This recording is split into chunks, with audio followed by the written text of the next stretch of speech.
Well, I'm gonna go ahead and start the timer, which I Okay. run for no reason whatsoever. But if we want to go Same. at the same I time, so I'll count us in. So three, two, one, start.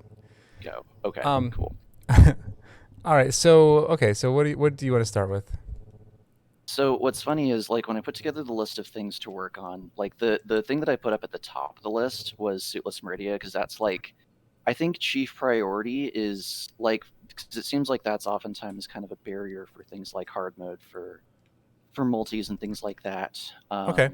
But then I'm like, first thing in the morning, suitless Meridia. Like I'm not quite sure if I want that to be what I dive straight into. All right. Yeah. Like maybe we Um, warm up with something else.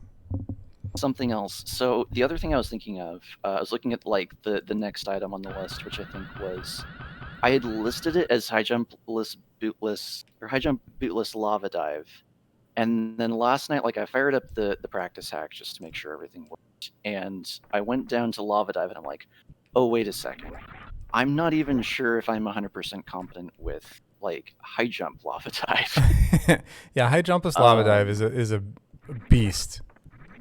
I remember So asking about that a while ago, where I didn't even know if it was possible, and I asked you if it was possible, and the reaction was kind of a yes, technically. And I'm like, okay. yeah, it's Um, something that I definitely still struggle with. I think X-ray deboost is easier than high jump plus lava dive. Fox would disagree oh, with me geez. probably, but Yeah. Um, at least but for yeah, me. so how about we start with like just regular lava dive? Because it's one of those where like I would almost put lava dive as comparable to something like Alcatraz Escape. But Alcatraz Escape, you don't die if you screw it up 3 times in a row. Like, Right. and there's a handy like alternate escape route for Alcatraz. Whereas like Lava Dive, you're pretty much like committed to Lava Yeah. Dive once you start it. Um, so I think like it's one that I could get like somewhat consistently, but it's just like practicing it outside the practice hack like is just so slow to like reset all the way back to like a save station. Right. Um, Yeah. Okay. Well, let's head down then. I'll show you how I do it. There's a lot of different entries and different methods, but I'll show you kind of my process for going through it. okay. Um, and obviously, feel free to make a save state. I'm gonna make one. Oh, right.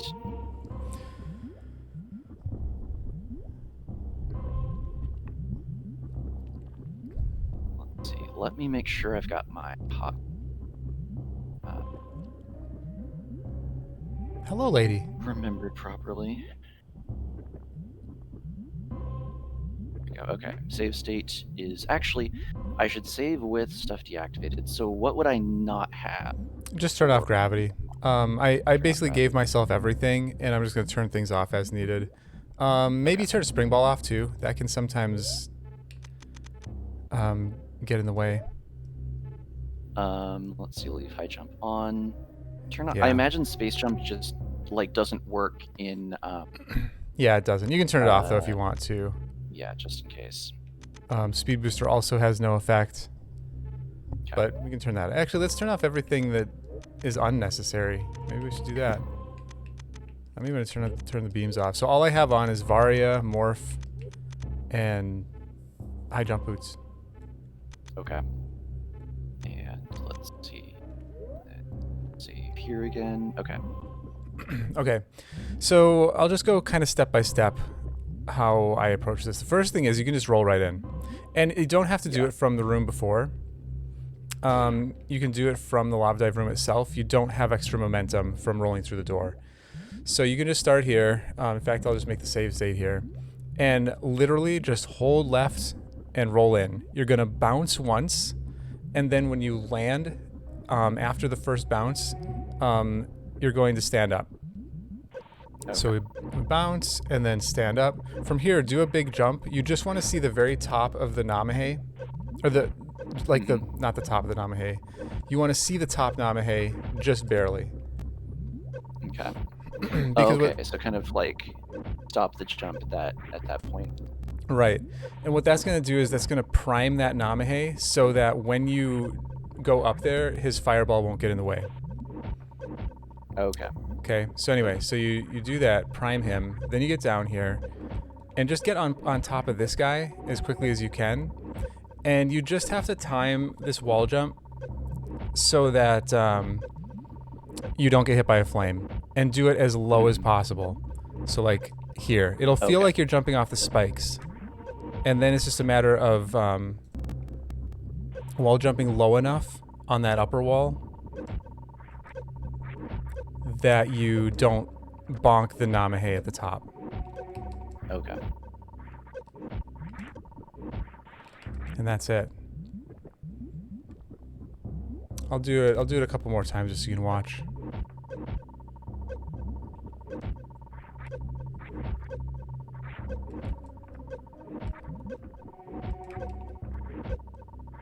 Yeah, you saw how low that last wall jump was. It really Oh, jeez. really feels like you're on the spikes. You can actually hit the spikes, but it's pretty hard. You have to be really low in order to actually hit those spikes. And the reason you want to go low is so you don't go so high that you get knocked by a flame up here. Yeah. And so the wall jump off of the Namahe, is there any kind of concern of like kind of sort of arresting your height on that jump at a certain point, or is it pretty much just go as high as you can? If like basically determine the height from the point of the wall jump and not so much. Yeah, if you wall jump as low as possible, you can do a full jump and you won't get hit by the flame above. If you do a higher wall jump, then you'll have to stop your jump so that you don't get hit by a flame. Okay. I think that's what I was running into last night. Was I was just kind of assuming that I would need to actually that I screwed up the angle of that. That was good jump, though. But I think the height was pretty good. Yeah, you would have been able to do that last wall jump.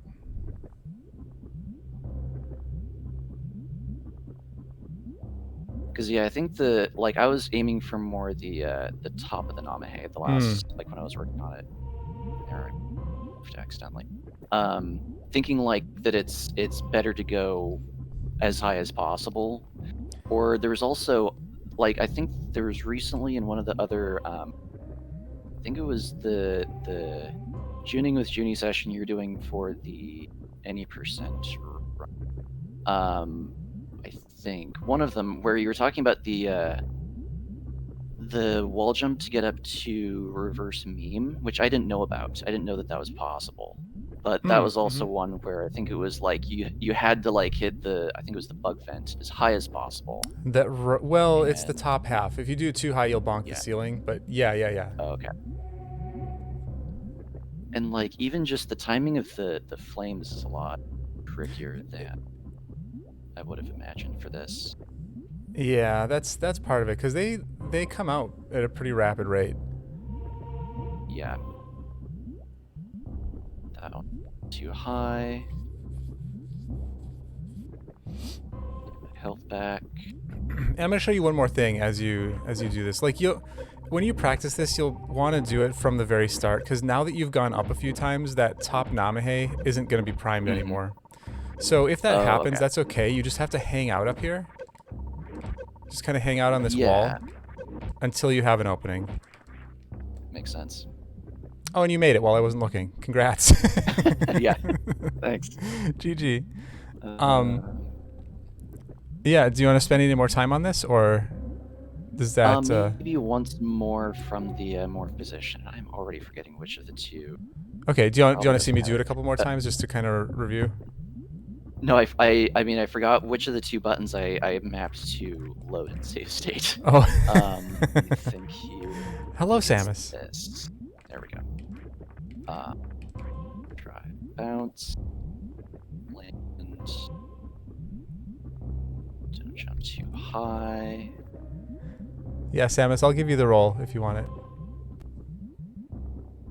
And I morphed again. What's funny is I was going to mention this, that like the one thing that most commonly thwarts my wall jumps is accidentally hitting up in the middle of them. But like today, I've been hitting down in the middle of all of the wall jumps and morphing by accident. Yeah, that can be frustrating. Whoops. And that's one thing that I imagine is really dependent on the controller that I'm using. Oh, I think Fox, did you get that? Did you do that already? I just tried to do it and I couldn't figure out how. I gave up.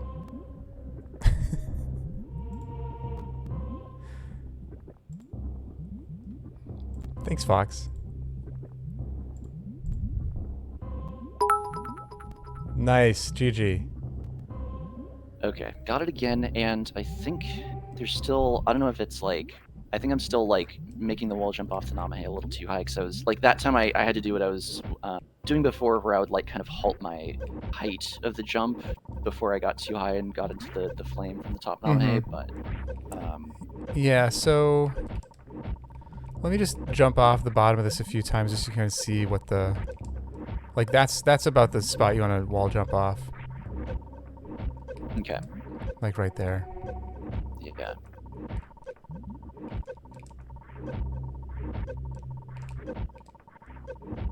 Yeah, because it really does look like you're jumping off the spikes. And like there was one where I definitely did hit the spikes because I was going too low. Yeah, it can happen. You have to be pretty low though. Yeah. You'll get a feel for it the more you do it.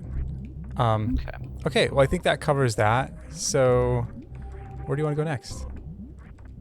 That is a good question. Let's see here. Thank you, Dizzle, for all the unicorn penises.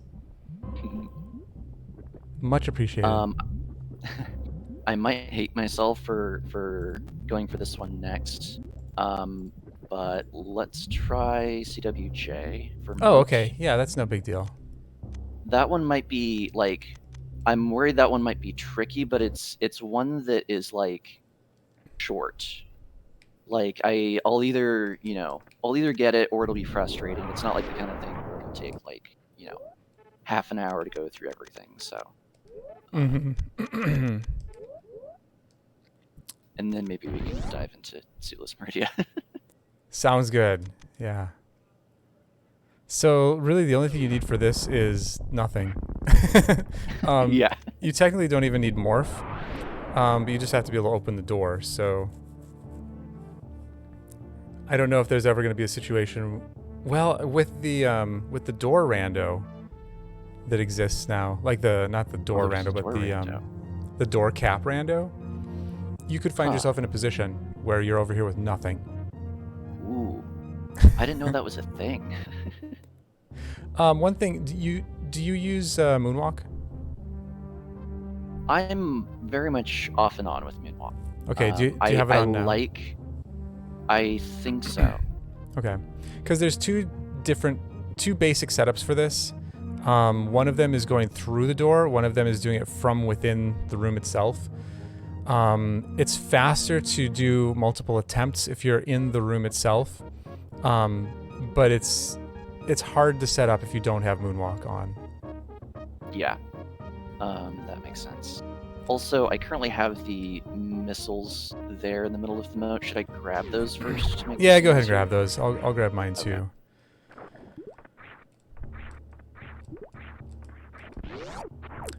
Like, some people actually find it easier to do this with the missile pack there so that they can do the pickup and then the CWJ. I am not in that camp. But once you know how to do this, try it with the missile pack there, see if you can get the timing for it. And if that's easier, then it's easier. Yeah. So let's see. Sorry, did you say you have Moonwalk on right now or no? Looks like I do. Okay, perfect. So you want to get yourself in the doorway so that you can just see Samus's visor.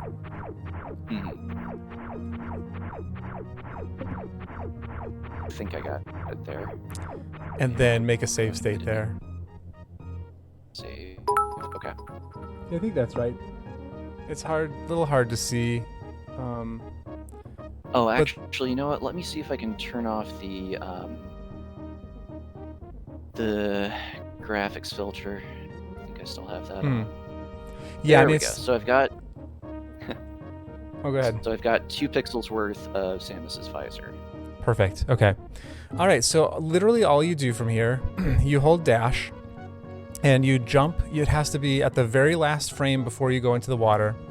Never let go of right. Never let go of dash, and do a full jump, and that will put you in a position where you can just jump again off the pedestal. Still holding right. Still holding dash. So Okay. I'll give it a few tries. Okay, so I don't know if you saw, I had the frame there. I just missed the second jump. But this is It's like one of the a most little bit frustrating of, things stream delay. to do. I missed it again. And it's Oh, man, only there one was- frame there's- for that second jump, so it's possible you won't be able to see it. There we Yeah. go. Because I'm only streaming on 30 frames per second.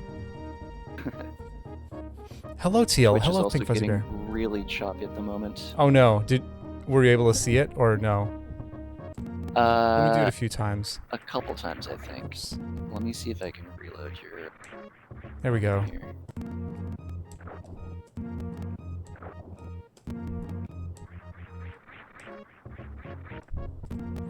But yeah, it's just you're holding right and dash through the whole thing, and it's just 2 full jumps, just timed properly. That's it.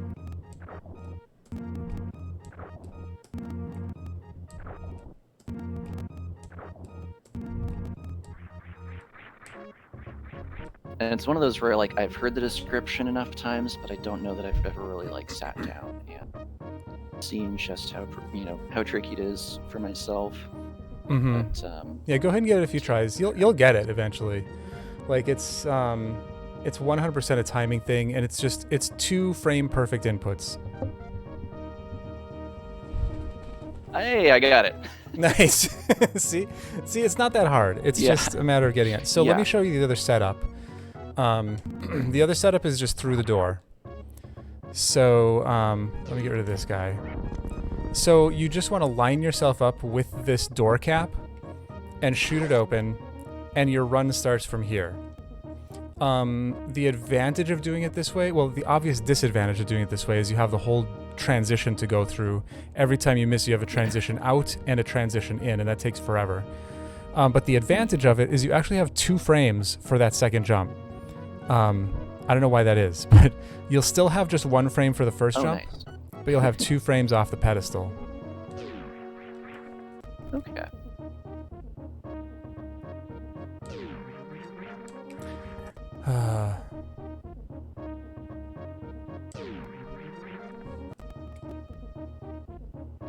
It's awful.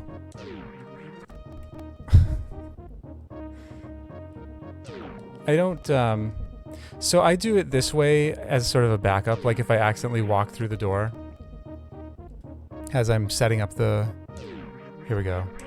Oh, and I missed it anyway. 2 frames, I Oh, missed no. it anyway.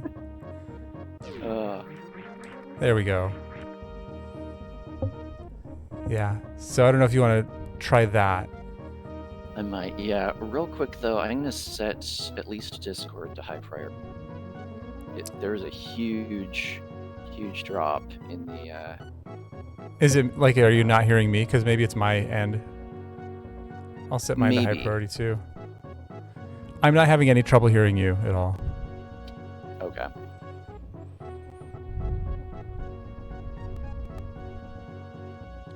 Oh, Knuckle, I thought it was What the is our opposite, other but maybe not. Mhm. Knucklehead is pointing out he thinks that it makes it 2 frames for the first jump and still 1 for the second. I've always thought that it was the opposite.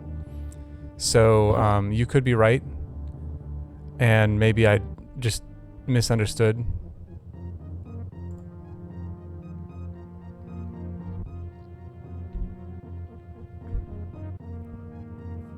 Yeah, now I'm not sure, Knuckle.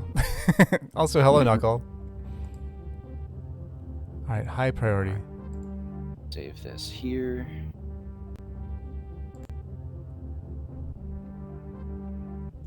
Ooh.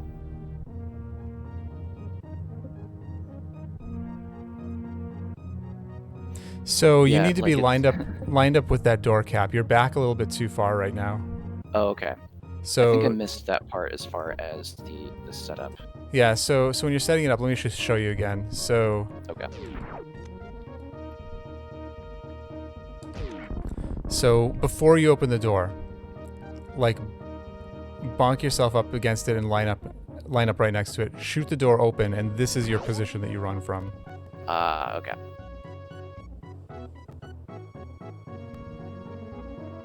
Perfect. Yeah, Knucklehead, we went over that already. I'm showing him both of these setups.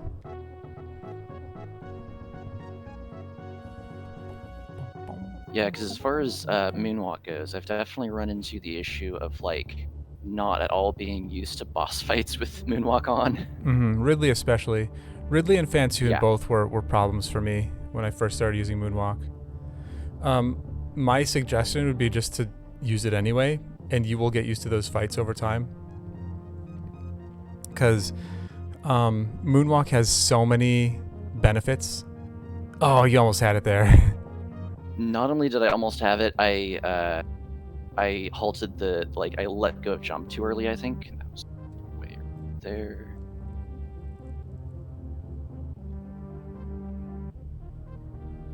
Thanks, Samus.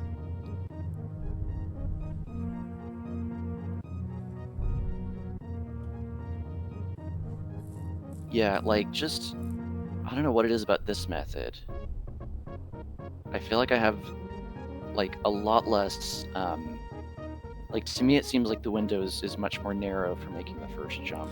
Just Well, mentally it's- like seeing a black screen and then all of a sudden being like moving. Yeah. That definitely makes it harder. I have found, even though there's one frame less to do that second wall jump, I find the in-room much easier for that reason. Yeah. Before I started using Moonwalk, I did it the way that you're doing it right now, exclusively. And and then once I started using Moonwalk, I was like, well, let me try this other method, and it was so much easier. At least I thought so. Hello, Dice. How are you doing? I haven't seen you in a long time. Like the fade in makes me think like, oh, I've got more warning for like when things are happening, but like there's the fade in and then unexpectedly Samus just starts moving. Yeah, like, you don't it's- know when that's gonna happen. Yeah.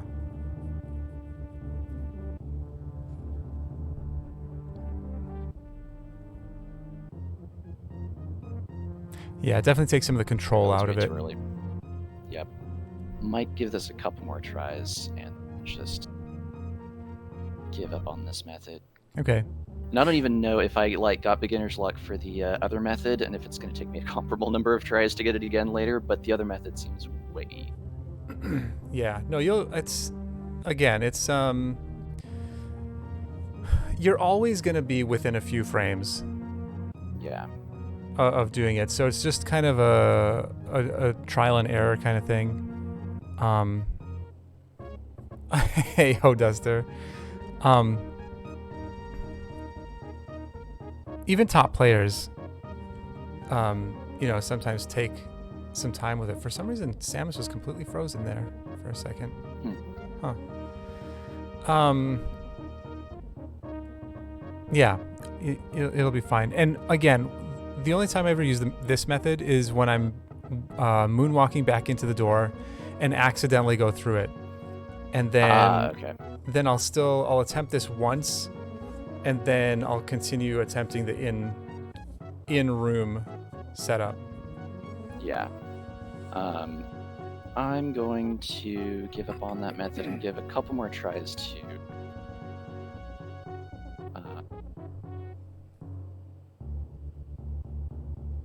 the moonwalk method.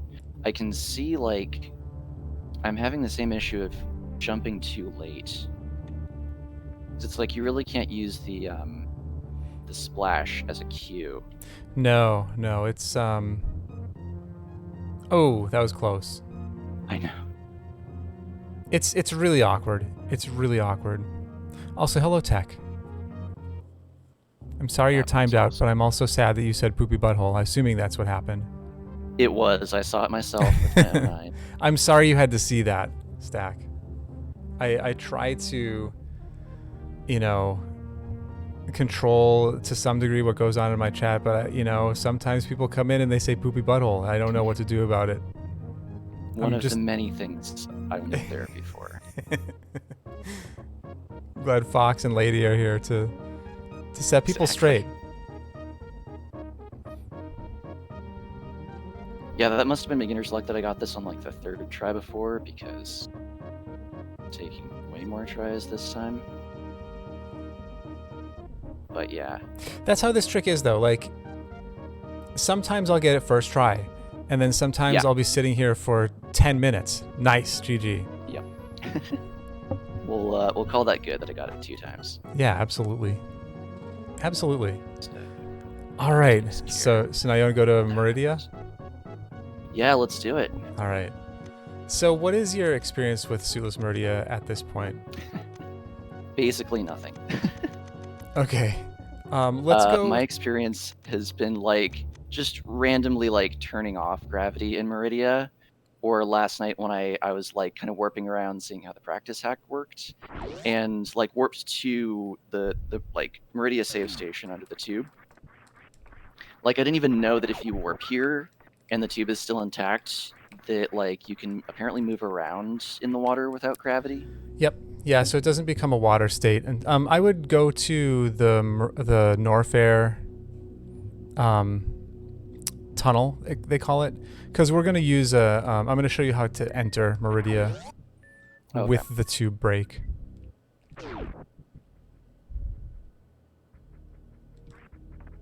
And let's see, what kind of gear? Actually, yeah, that's probably a bigger question. What gear do I need for Suitless Meridia? So we need high jump and ice. That's really it. Although let's put on not full beams, but everything but plasma. Okay. And morph, of course. Plasma. And if I turn off plasma, I can turn spacer back on. Mm-hmm. And is there necessarily any distinction with like Varia on or off? No, you can turn Varia on if you want, just so you. Yeah, I'll turn it on too, just in case you get smacked by a crab or something. It won't hurt as much. Something like that, yeah. But like, I didn't know if there was anything as far as like D-boosts or anything. Yeah, it has no effect other than just taking less damage. Okay. So dice, it is possible to do without high jump boots, but it's like a whole different beast. I won't do it. Like Beeps loves it.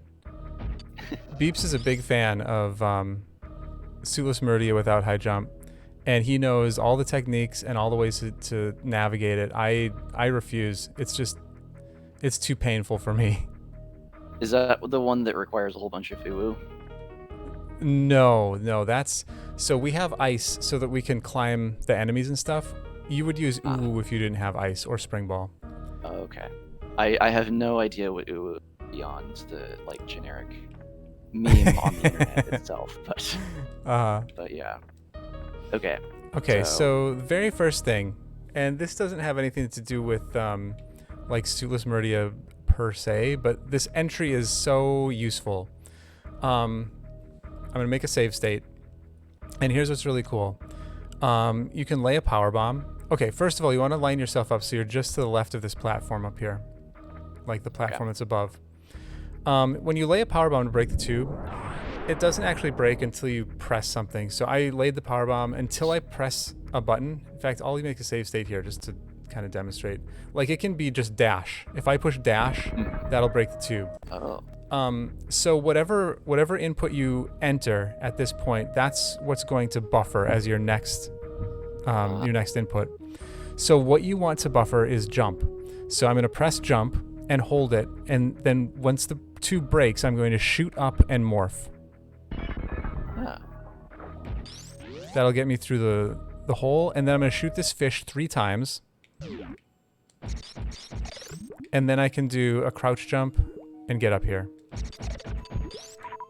So obviously if you had a different beam combo, you would need, I'll do that once more. If you have a different beam combo, you would need to do more shots on the fish, but so we shoot, morph. Oh, wow, okay. And then unmorph, shoot the fish 3 times to freeze it, and then you're up here. Yeah, I think I missed the shot for the door before morphing. Yep. So you'll Alright, buffer order of that jump, operations. and then hold up and do a shot, and then morph. Okay. Dice, you morph to make your hitbox smaller. Otherwise, you might bonk the door while it's. I think it's possible. Let me try this. I think it's possible to get through without morphing, or maybe not. I don't know. But the morph will always get you through the door. Oh, I was too far to the left. I was afraid of that. Yeah, it's hard to line up. I always have issues lining it up. I should probably come up with some other visual cue. Like, I'm looking at the floor right now. I don't know. I don't know if you could find a better visual cue than do that. So Beautiful. I managed to freeze the fish, but kind of Yeah. left up the jump So off the fish. yeah, we'll talk once. Go ahead and do it again. Make sure you do a straight jump off the fish rather than a spin jump. Okay. And then we'll talk about some underwater physics.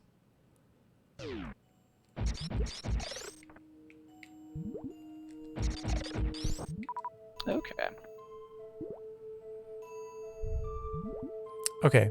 So so in general, movement with Samus, I haven't noticed how much you do this already, but like, you can hold an angle button to kind of control your landings. And this is whether you're in water or not in water. But it's crucial underwater. So like, if I want to jump to this platform here, I can hit an angle button and that'll stop my momentum so that I have control over landing on the platform.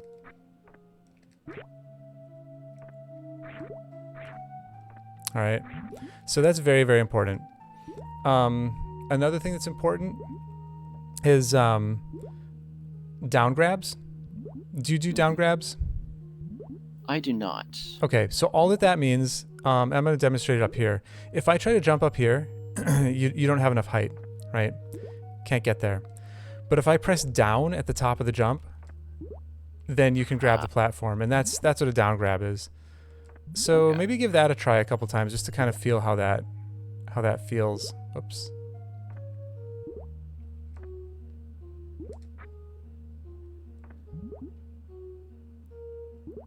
And do down grabs work for like spin jumps and or regular like straight jumps? So down grabs you would do for straight jumps. If you're spin jumping, then you'll do an angle. You have to be pressed right against the platform for it to work. So if you have any distance between the platform, you won't get there.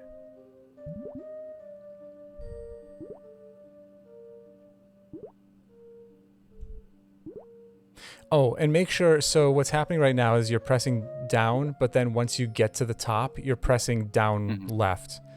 You have to be pressing down at the height of your jump, and then press left. Okay. It's a little weird, because it's like you have to press left to get on the platform, right? But you have to make sure you're pressing down first. If you're pressing down left, your hitbox will be bigger, and so Samus's feet won't get up there. Oh, there we go. Okay. It's a little counterintuitive. Yeah. Yeah. So that's how down grabs work. There's also crouch jumping, which can help as well. That's literally just jumping from a crouch. I might even be able to get up here. Oh, look at that. Even with a crouch jump, you can't get up here without a down grab. That's interesting. Huh. Okay. So those are two things. One more thing I want to go over before we continue. Just reset the room real quick. And I want to... Yeah, just come over where I am. Yeah, just come through the door and come back out. Okay. Also, I'm going to reload your stream. There's like a 20-second delay, I think. Oh, yikes.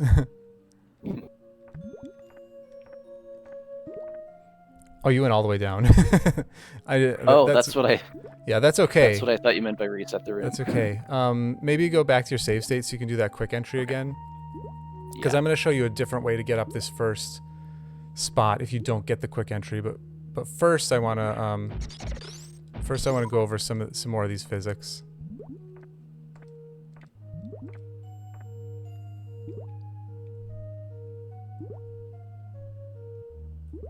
And then we'll just get up to this area, but don't kill this crab up here. Oh, I already killed the crab. That's okay. Go ahead and reset. Just go to the room on the right and come back out.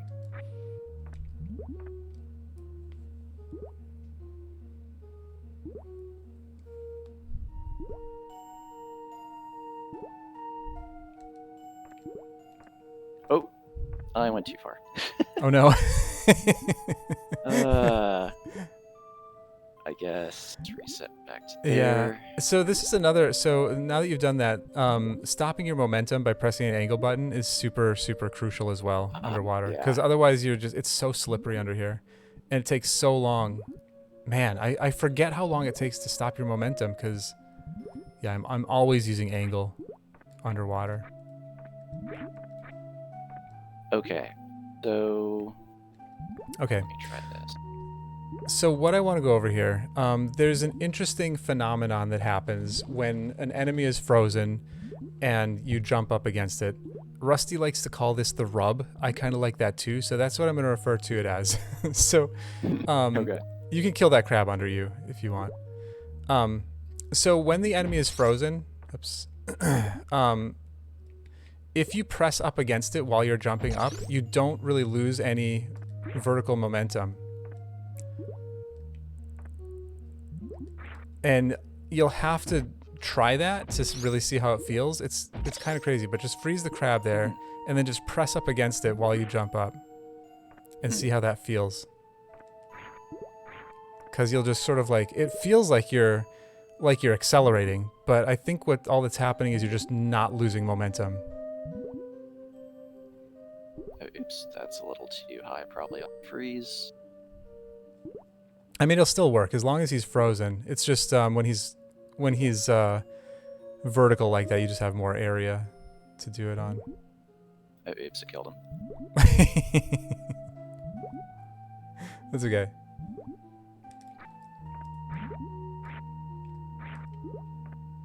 Oh yeah, that's definitely noticeable. Right? Yeah. Right? Yeah. So we're gonna use that to our advantage as we climb. We'll come back down to Main Street in a second, to the bottom. Let's continue our climb right now because we can use that principle as we go up. So from here, just, you can kind of make your own route to get up. It doesn't really matter how you get up. When you get to this part here, though, don't kill this crab. Okay. I think I know which one that is. Ooh. So.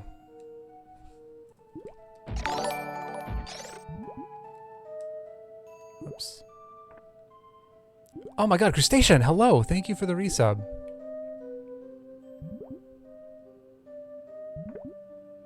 How are you doing, Crustacean?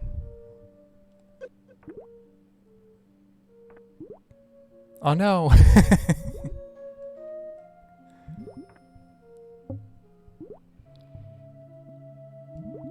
Oh, hey, what was that term for hitting down to get up onto a ledge? A down grab.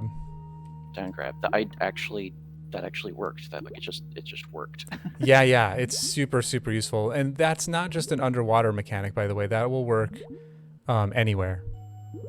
The crouch jump and the down grab you can use anywhere you want. They're super useful. Okay, so I've got the crab on the screen here. Do I need to be up on that platform?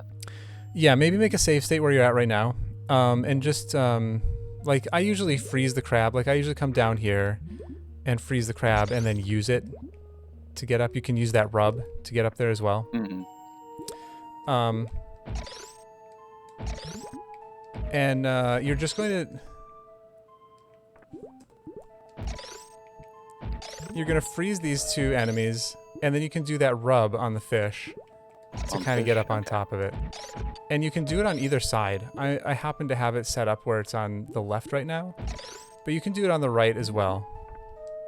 Just make sure the fish is kind of low, do a crouch jump, and then do the rub. If you need to, you can do a down grab as well. Okay. Oops. I'm guessing crouch jumping is just jumping while crouched. Yeah, just start from a crouch and jump up. Okay. And then you just get up to here. And actually, was that the left side or the right side of the next level? Like, which ledge am I going for? It really doesn't matter. If you get over on... Well, okay, I can't get there that way, but hang on. This isn't going to get there. What am I doing? Well, now I've killed everything. Let me just... I just want to demonstrate this. So if you end up over here, if it's easy for you to get over here, you can just do a full jump from the edge, and you'll get over here. Okay. So it doesn't matter. This is your ultimate, like, point that you're getting to, but if you go over on the right side, you can just do a jump and get over here to the left. Gotcha.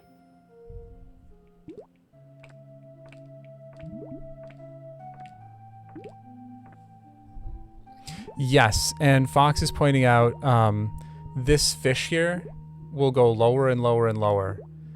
And I believe it's global. I might be wrong about that. But so if you're having trouble getting up, just keep trying, and that fish will eventually be so low that it'll be hard not to be able to get up. Nice. Like, he's already pretty low for you at this point.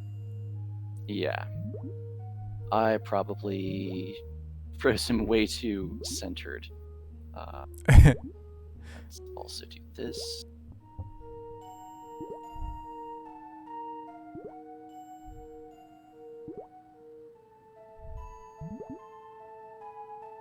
Okay. Got that. Yeah. Nice. Nice. Fantastic. I'm going to let Slow Crab get far enough along. So that Slow Crab that was going around just a second ago, that is the only global crab on the screen. He can be your friend in times of trouble. Excellent. Like that crab up there, if you didn't make a save state already, you should make one now, because you're going to need him. And if he gets too far, then the only way you're going to be able to get up from there is using Slow Crab. So this crab, I usually freeze it like this and jump up. But where you're at, he's already moved down a little bit, and that's fine. Mm-hmm. You can still freeze him here and then still get up.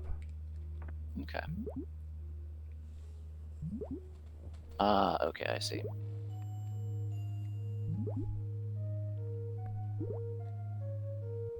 That's probably too far. Yeah, you can try it.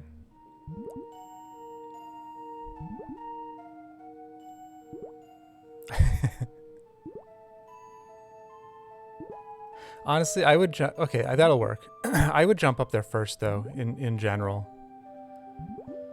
Oh, jump up the... I think it's mostly just because he's already moving. At this stage. Yeah, but like you could oh, I better make a save state I might here. be a little too late on this cycle. Oh, I fucked up. I made a save state in the wrong place. Hang on. I gotta go reset. Okay. I'll come meet you back here in a second. All right. I'll see if I can get to a save state with the crab in a good spot. Yeah, I mean, what you're doing will work. I would... Yeah, that'll work. You'll get there. You got this. Yeah.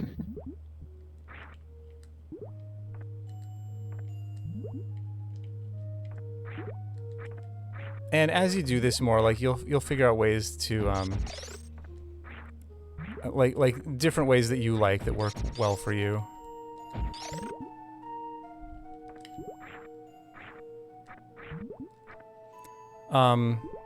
As long as you don't bring this crab on screen,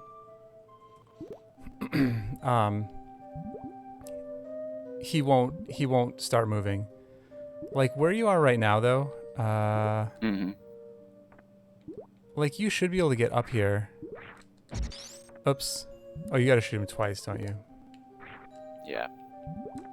There should be time for that, I would think. Oops. I don't know. I guess whatever works. I'm having more trouble with this than I expected.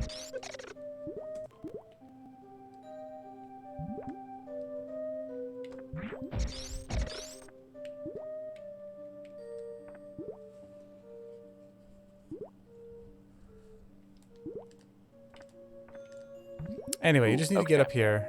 Do a down grab. Perfect. Okay. Now this next spot, there's two different ways to get from here. So maybe make another save state so you can do both of them. Yep. One is just to do a crouch jump and a down grab, and that'll get you up. Okay. The way that I prefer to do it is if you come all the way over here to this, like the far left, you can get up on this hump and then just do a full jump to the right, and that'll get you up as well. Oh, okay. So it's from this ledge that we're working on next. Right. Oh, and there's slow crab. Yay, slow graph.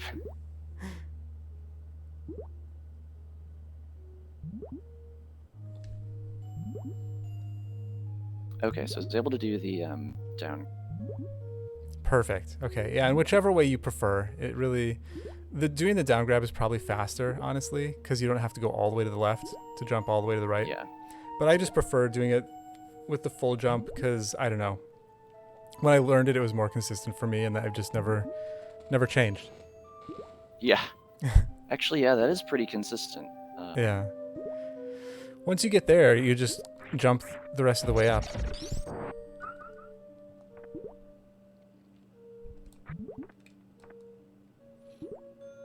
All right. And then once you get to the top... Oh, there's my slow crab. Once you get to the top, make a save state so that we can pick up here. But I want to show you a couple other ways to get up that first part of Main Street. Okay. So go ahead and just go back down and just keep that save state. Perfect. Also, hello, Zero. How are you doing today?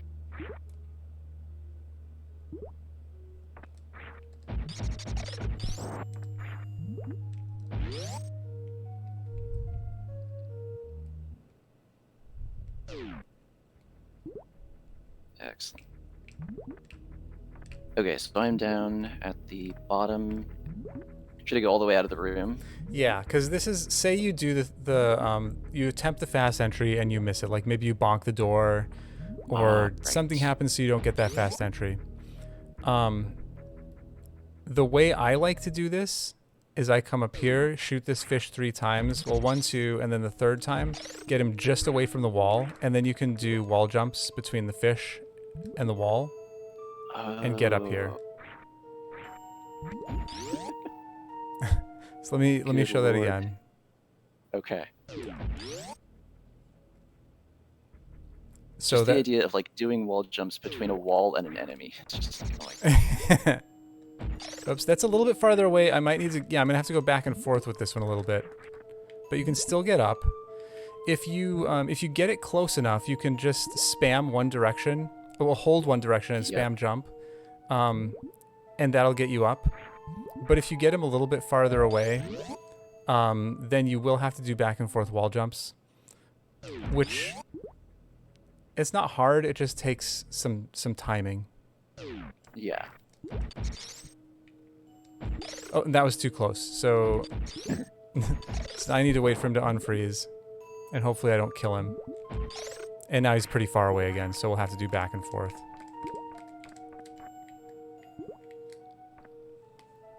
But go ahead and try that. And then there's a second way that you can do this that I think a lot of people find easier. But I want to show you this one first because it's faster. And if you can get it, then it's just a lot faster. And I actually find it easier. You can kill that other crab.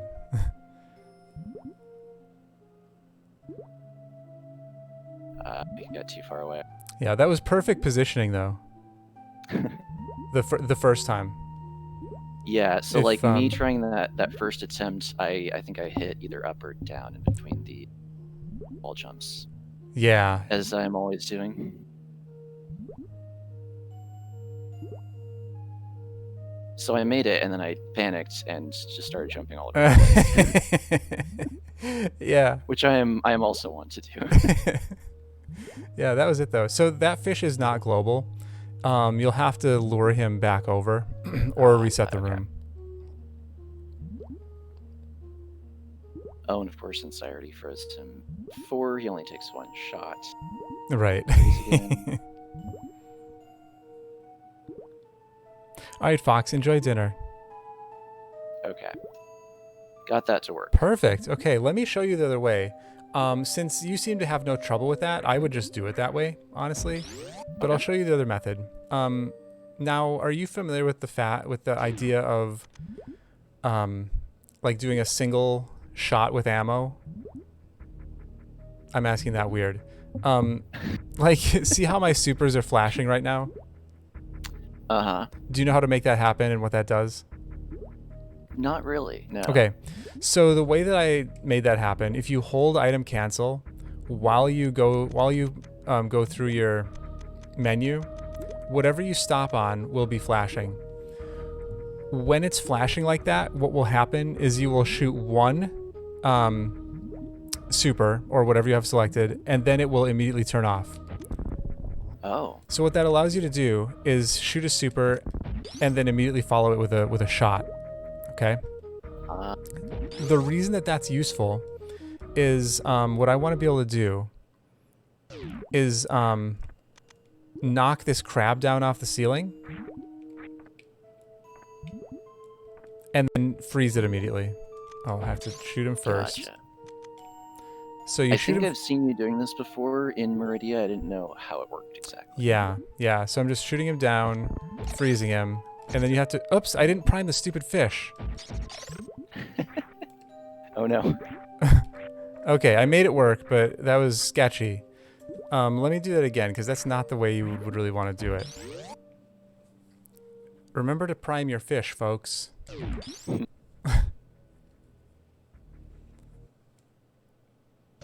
Okay, so I shoot him once, shoot him twice.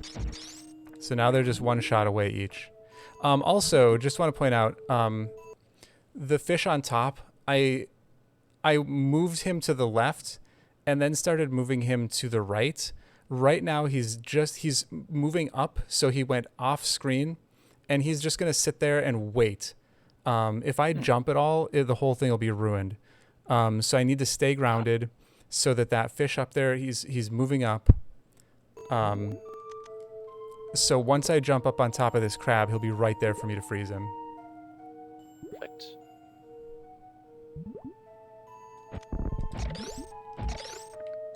There. This is more how it's supposed to look. Okay, that makes sense. Yeah. So, yeah, if you want to go ahead and give that one a try.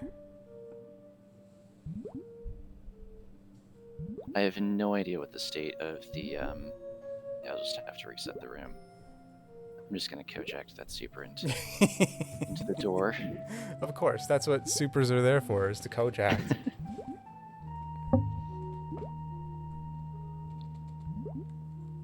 Let's see, that was once for, once for the crab. Yep, Twice for the crab, fish. Twice for the fish.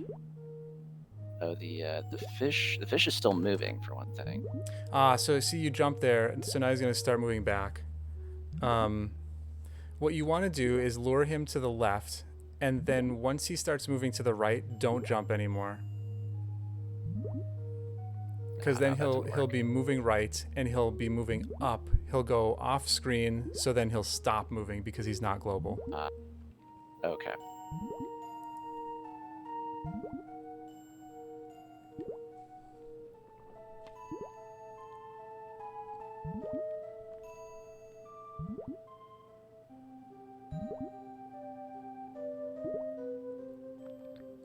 I think he might be in the right position. Well, he's moving left right now.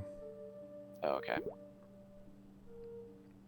So you want to, you would want to lure him left, and then once he starts moving right, that's when you're going to want to stay grounded. Okay. Yeah, it does seem like the other method is a little bit more straightforward. Yeah, I agree. Now, I've shown a lot of people both of these methods, You're the first person who has said they like the other method better and find it easier.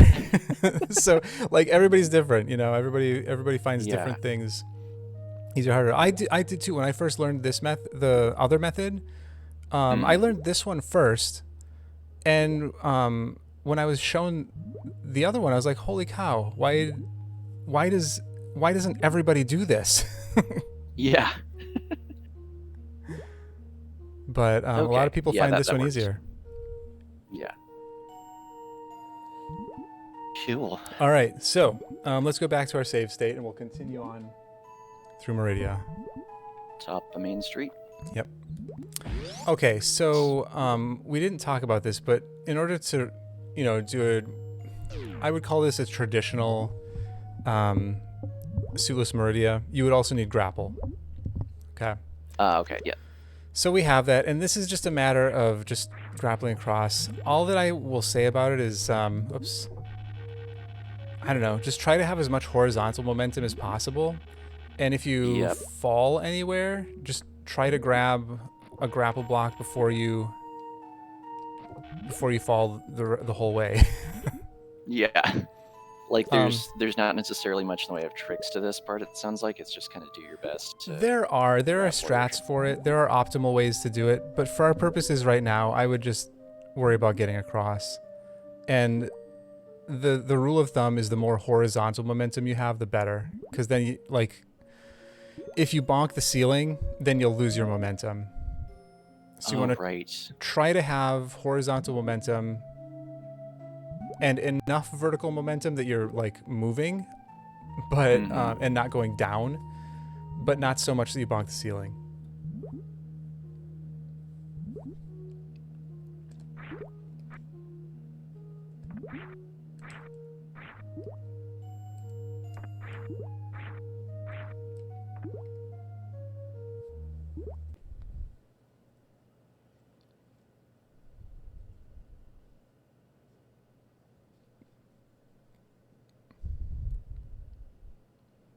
Oh, cool. Made it across. Perfect. Yeah, and that's what you just did on that last jump. That's the kind of horizontal momentum I'm talking about that you want to kind of go for. If you do fall, you don't have to come down here, but if you do fall, there's crabs down here. There's one there. You can wait for this guy to come around, and you can get back up and just grapple onto these balloon guys. Oh, there go the numbers. Oops.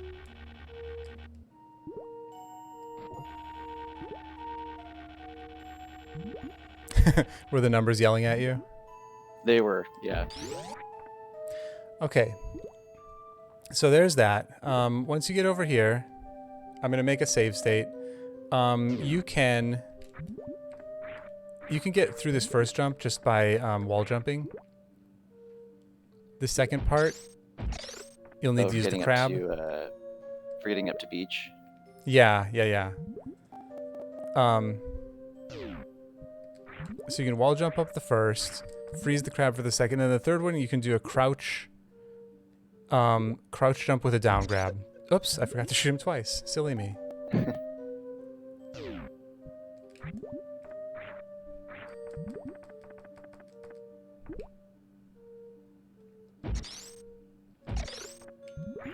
Okay, so it's kind of one of those like single tile width gap kind of wall jumps. Exactly. Yep. Once you initiate a wall jump, then you can just hold one direction and spam jump. Yeah. Although, is that crab global? He is global. Yep. Okay. I will want to save state immediately out of the door then.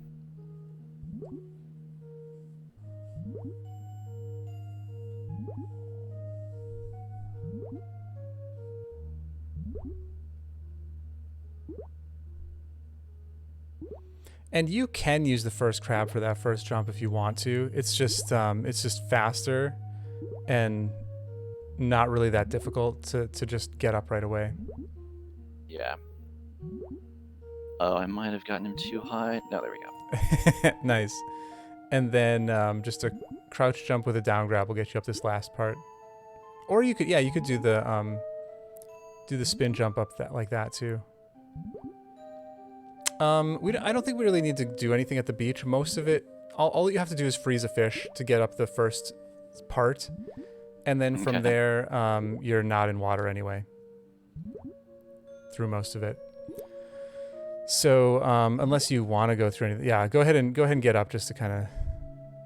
Yeah, just to that, make sure. yeah. But yeah, once we're at this stage, then yeah, it's not really suitless Meridia anymore. Right. Yeah. The only thing is, once you grab the items at Watering Hole, I don't know. I don't think you even need a crouch jump, but as long as you do a down grab coming out of there, you're fine. Okay. So yeah, let's just continue on. By the way, how far did you want to go with this? Because suitless Dragon is a whole different thing. So that is one thing that I have on the list is like I had a line for escapes from Dre's room, and I meant that plural because I've seen a number of different escapes from Dre's room. Yeah. So that's kind of like that's a whole other thing as far as like learning stuff. So like getting to Dre's room, I would say what I would consider like suitless Meridia. Okay. Yeah. Especially like for rando purposes, as far as like being able to get to items. And like yes, there's an item on the other side of Dre's room, but like at that point that's kind of hopefully if there's anything good that requires a suitless Meridia, we can find the rest of Meridia and not just in Dre's room. But like that's still a gap in knowledge if I don't learn suitless Dre, but okay. We can cover that if we've got time. Yeah. So for now, let's just get to Batwoon, actually, because most logic, like if you're playing a hard SMZ3 seed, for example, that will never require suitless Dre, but it could require suitless to Batwoon. Okay. Gotcha. Unless you're doing RBO, or if you're playing an extremely difficult rando seed, you're not going to be required to do suitless Dre, but you might be required to get to Batwoon. Perfect. So, yeah, so come on down to Aqueduct, and have you done grapple jumping at all? Considering I'm not 100% sure I know what that even means, I'm guessing. Okay, let me show you that then. It's not hard.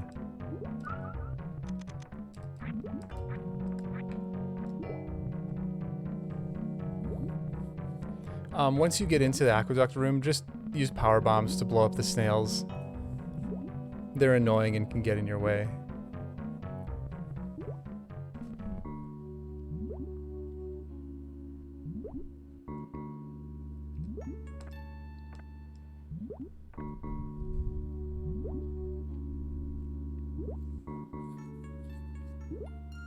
So you got those two. Any more snails down below? They'll probably show up here and there. Just blow them up as they show up. Yeah. Okay. Got 3 of them. Nice.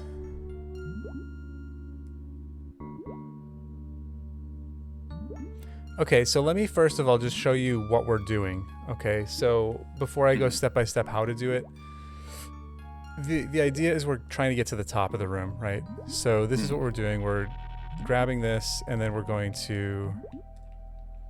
This is grapple jumping to get up here. Okay. Okay. I think I've seen that done before now. Yeah. So the first step, all I want you to do is get past this ceiling, okay?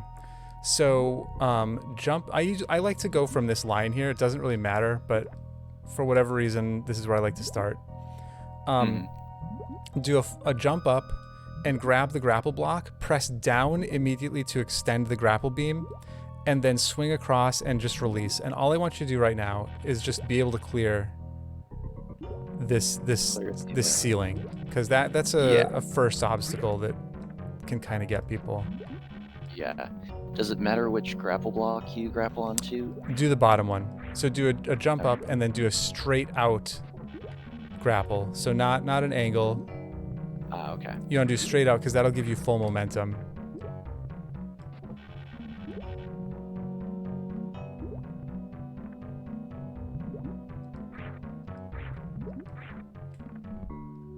Yeah, I see what you mean about how it can actually be pretty tricky to clear Yeah, it's really just a timing thing, and it's just releasing at the right time. Oh, you don't have to keep holding down. Oh. Once you have extended the grapple, then start holding left actually, Ah, okay. because that'll start to give you more momentum. And then I don't know if it makes it easier to clear the ceiling, but it'll get you farther across. Yeah.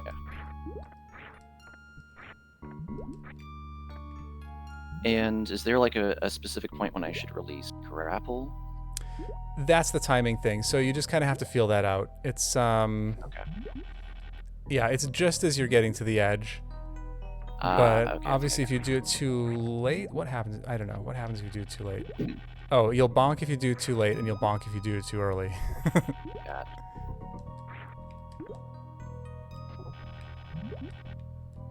There's another one of those pesky snails.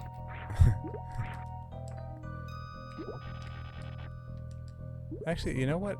Maybe erring on the side of too early is good. Yeah, you know what? Err on the side of too early.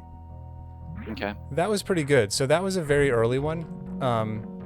You can release a bit later than that, and it'll give you a little bit more vertical height. Yeah, there was one that I did get that was that had more height than that one, But yeah, I guess. there we go. Nice. Perfect. Okay. Now, once you are in so the way that grapple jumping works, when you release a grapple block, if you have vertical momentum, you can do this grapple jump, and all that you have to do is press down, down, up, jump, down, down, up, jump. The down, down can be pretty quick to get you into morph, and then you have to make sure you get fully into morph before you press up and jump. And by the way, I'm always holding jump. I'm just releasing it long enough to repress it. Okay.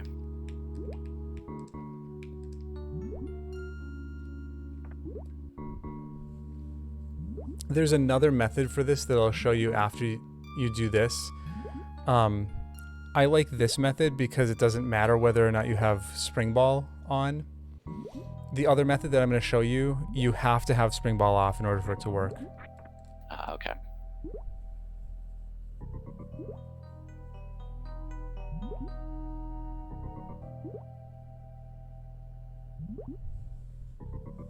Missed the up after the down down.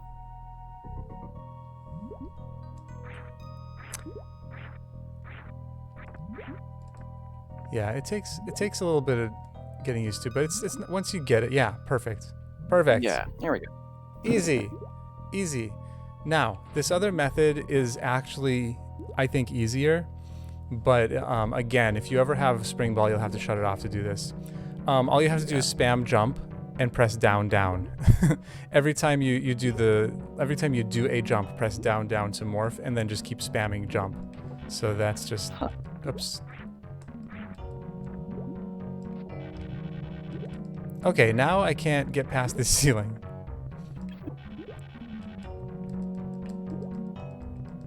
I never do it this way, but it's definitely easier. All I was doing was spamming jump and then pressing down, down to morph. Huh, okay. So it's up to you. Do you want to try that, or are you satisfied with the down, down, up jump?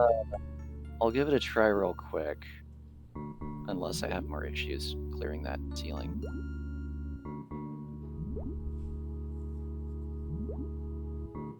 And then I completely forgot the input afterwards. So that was down, down while spamming jump? Yep. Yep.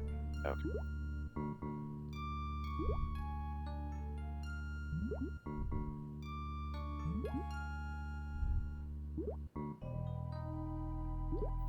For some reason, I keep wanting to spam down, down instead. It's sort of like it's almost like rubbing your belly and patting your head. It really is. Perfect analogy. Messed up the momentum on that one. Ooh, somebody's cooking outside. I smell a grill smoke. It's delicious. Nice.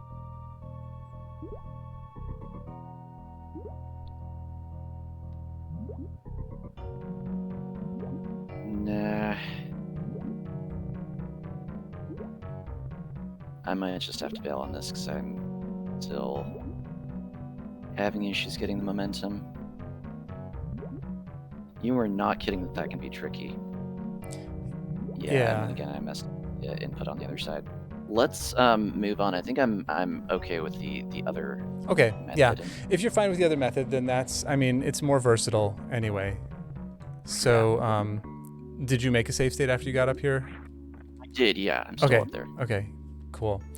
All right, so there's only really one more trick to even have to know about, and that's the Mocktroid clip. Oh, right. Which, let's see, the Mocktroid clip I've done with Gravity Suit. I don't know if I've ever done it with.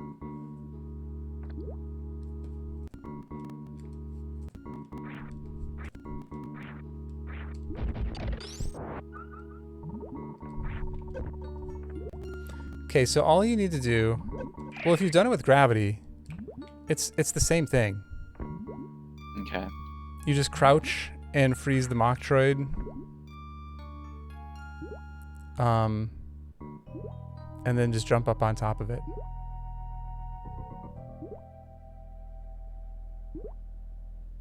Make sure you press down as you jump up. Yeah, so let's see. This is a relatively recent trick for me. Okay. So.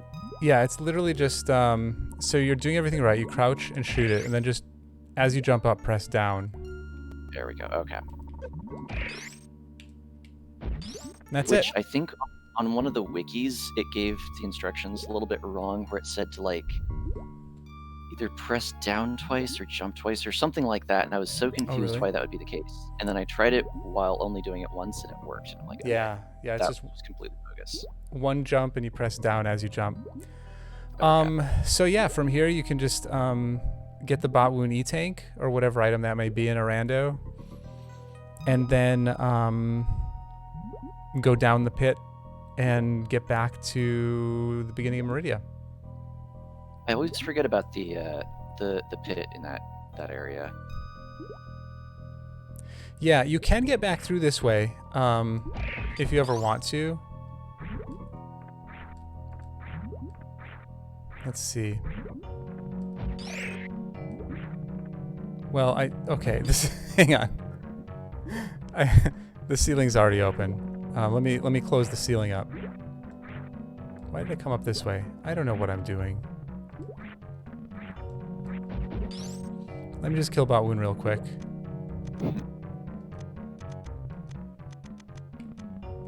Alright, Botwoon's dead.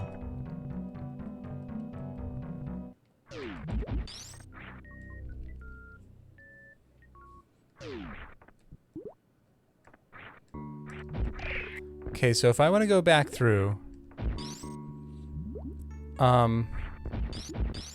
it's the same exact thing, only you're going to do the ice clip here. Oh. So I grab this Mocktroid. Come on, buddy. And it's just exactly the same thing. Huh. I did not know that. Like, I don't know if I've ever seen that done. Yeah, it's not, there's not really any application for it. Like, if you want to get back to Aqueduct, it's faster and more efficient to just go down the pit. The only reason you'd want to do this is like if you had a blue suit or something, because going in sand loses the blue suit. But if you have a blue suit, you wouldn't need to do the ice clip anyway. So yeah, I can't think of any application for doing it this way rather than going down the pit. Okay. And there's not really any, like you were saying, logic-wise, there's not much use for going further than this for suitless, because like I've seen the climbing with the Mocktroids to get up to. We can do that now if you want, or we can do that with the suitless Dragon. Because yeah, this wouldn't be in logic, unless Dragon is in logic. I don't think that Precious Room is in logic. Oh, because that was the one other thing that I was thinking of was for logic to get to Precious. Oh, I messed that up. I mean, I think that you could. I think you would be fine getting through the rest of the way. Anyway, we can do it together if you want. But if there's other stuff you want to go over, we should probably go over other stuff. Yeah, there's also one other thing that I'm realizing is a liability for Sulis Meridia for me is I had a very easy time getting through Mount Everest just now, like earlier when we were kind of going over it, and I would not know what to do if I messed that up. Because I was like making save states along the way and like getting the swings on the grapple beam first try. Yeah, But, like, remember if I were to fall. Remember I showed you like if you go to the bottom, you can use those crabs to get back up. Yeah. Like, is there any finesse to that, or is it pretty straightforward? It's pretty straightforward. So like there's a couple crabs you can use. If you lose both of them, you can use a super to knock them back down. And there's other crabs that you can knock down with a super. Yeah, that's the only thing that could really go wrong from there is if you lose all your crabs or accidentally kill all your crabs.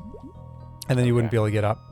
But then grappling on the balloon guy, it's just, grapple him and get back up to the grapple blocks.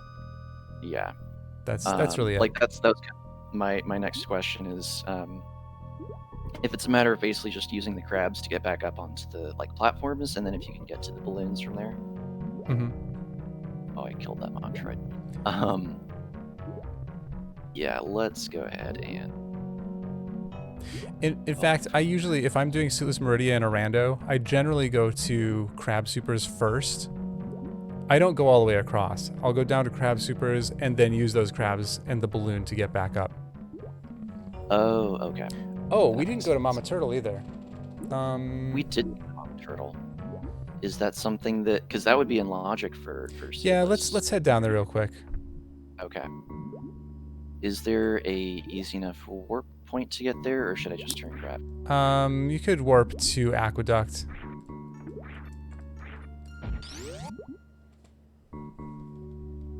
Yeah, Aqueduct.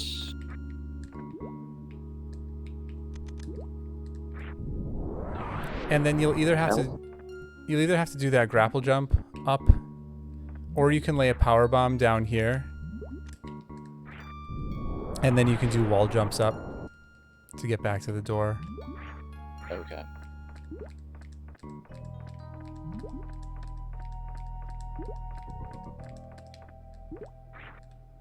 Huh. Either way is just as good. I don't know if one way is faster than the other. Was that for so coming back down from oh yeah, or you can just use gravity. That works too. Sorry, what was the question?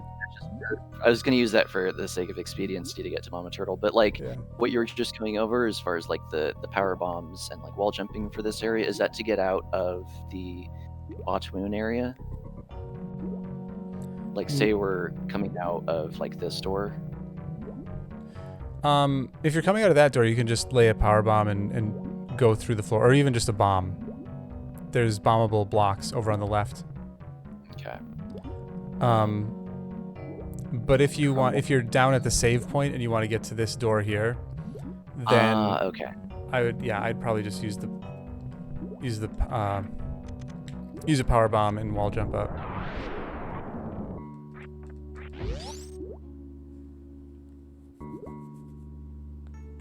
That might be some awfully... It doesn't have to be very fast. You can kind of let yourself get to each wall before you do the next jump, and you'll make progress. Huh. I'm also probably just messing up the timing of this. I don't think I've really had much practice with... it's either like the 2-tile wide gap, or it's the fact that it's underwater that's kind of throwing off my timing.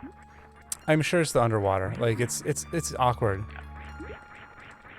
Oops. But I'm not too terribly concerned about that. So yeah, I guess for now, turn gravity back on, get to Mama Turtle. Yeah, this is not essential anywhere. Oh my gosh, how fast this moves with gravity turned back on.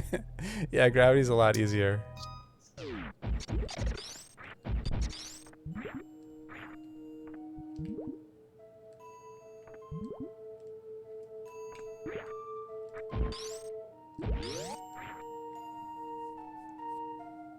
Okay, so if you're here and you want to get to Mama Turtle, by the way, everything we've done so far has been, go back up to Mount Everest because that's part of it, is knowing Okay. like where to enter and everything. Everything that we've done has been with Ice Beam. The other kind of standard method of getting through Meridia suitless is with Spring Ball. And I know that Spring Ball jumping was one of the things you had mentioned you want to do. So we'll come back and do that later if we get to it. Okay. And include that with Spring Ball jumping. But if you're getting through with ice, then I'll let you get back up, and then we'll... Okay. I just turned Space Jump back on because Nice. that jump was giving me issues. Okay. All right, so you'll want to go out this door over here, because obviously if you go out the other door, you're going to fall all the way down, and you'd have to climb back up Main Street, and blah, blah, blah. Your first obstacle is these pirates over here. And the way that these pirates work, they walk back and forth, and they have a set horizontal distance that they go, and then they do this weird, like, looking at the camera thing, okay? While they are looking at the camera, they will not see you. But if they're not in that animation, they will see you whether you're in front or behind them, okay? Oh. So you want to time this jump so that he's doing that weird looking at the camera thing when you land next to him, and he won't see you then. Gotcha. If I do it at the wrong time, or if I wait here too long, as soon as he turns around, he'll see me. But you do have quite a bit of time to land here and get up.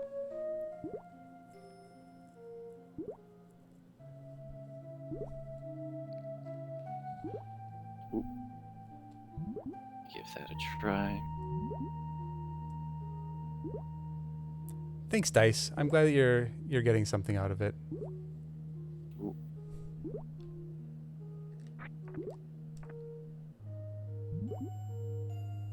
Yep, and this is where you can use that angle. So I just get right above where I want to land and hit the angle button. Yep. I realized that after I like overshot the first one. I'm like, oh yeah. Dizzle, thanks for those unicorn penises. Okay, so that gets us past that point. And then coming down here, same idea. I wait for this guy to do his weird turning around thing and then land here. Make sure that you land over here and then don't jump anymore. If you do that, he won't see you. There are ways that he will see you even if you're on this ledge. And I don't even remember how to make that happen anymore because I just always come down here, land while he's doing his looking at the camera thing, and then he'll never see you. If I jump, does he see me? I don't know. Oh, there we go. For some reason, he saw me there. Huh. Yeah, I don't know how to make him see me. Has something to do with, oh, he'll see you if you point down. Or probably if you're spinning. But as long as you get over here, oops. I was quick enough there. Yeah, as long as you get over here and are on the ledge before he starts going back and forth again, he won't see you.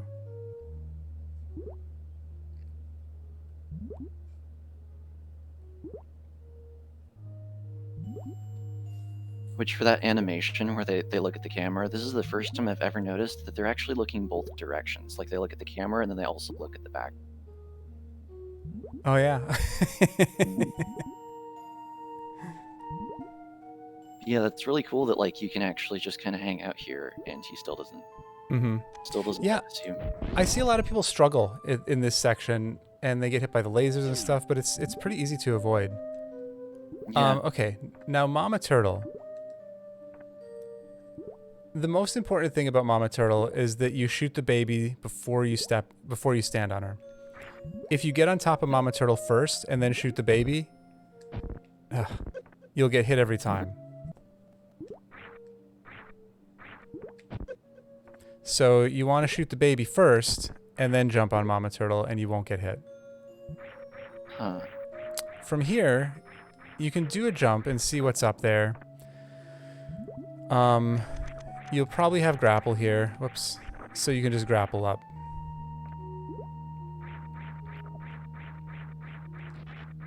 If you have speed, like say you come down here and you don't have grapple, which is a possibility sometimes. You don't need grapple to get to Mama Turtle.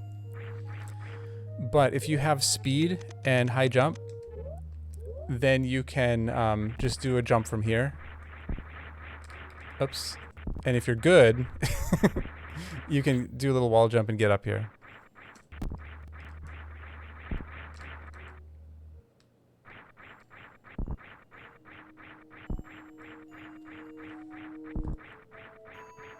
But that's only if you don't have grapple. If you have grapple, it's easier to just grapple the block. Yeah, makes sense.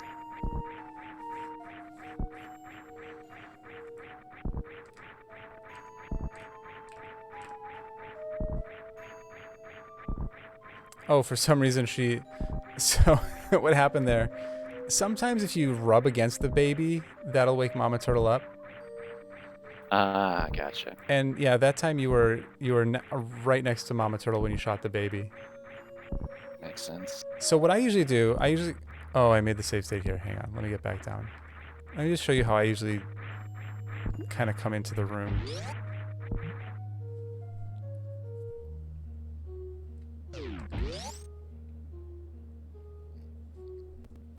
So I generally come in and I shoot the baby as I'm jumping across. Oops, not like that though. It still works. Now, how do I do this? I guess I do this. I fall down. Yeah, that's what I do. So I just come in and I shoot the baby and then jump up on top.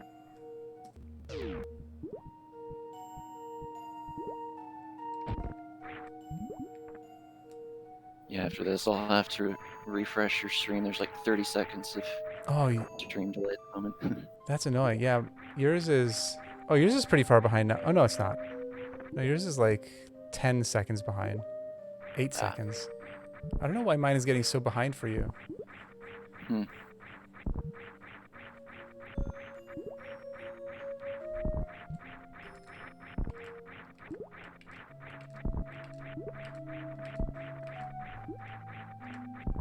Okay, I think I got the timing of that.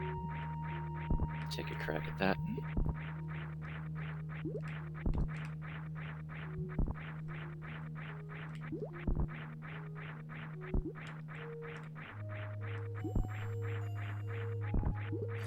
And then again, if I'm doing a rando, the order that I do all of these things, I climb Main Street, I go get crab supers, and then I come over here to Mama Turtle. And then from here, I'll go back up and use the balloon guys. Yeah, nice. That was good.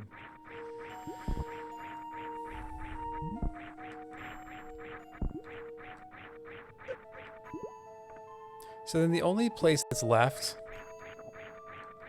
Am I gonna make this? Ah! Okay.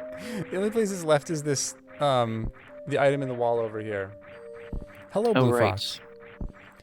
And the safest way to do this, the way that I tend to do it if I don't want to fall back in, is I just lay a power bomb. I lay a power bomb up here. That'll blow out the item, and then I just, you know, fall against the wall.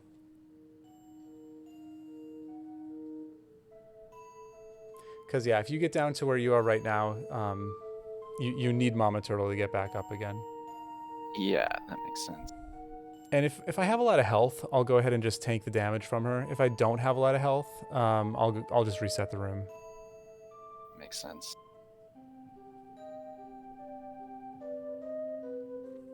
Okay. Cool. So just to kind of be thorough with this, let's get back up. Yeah, I was gonna say let's get out of here because I won't necessarily be able to teleport. So once again, this guy won't be able to see you as long as you're standing up here. So I just get over here, and then as soon as he's doing his turnaround thing, I jump down and jump up. Hello, Keith McRocks. Hello.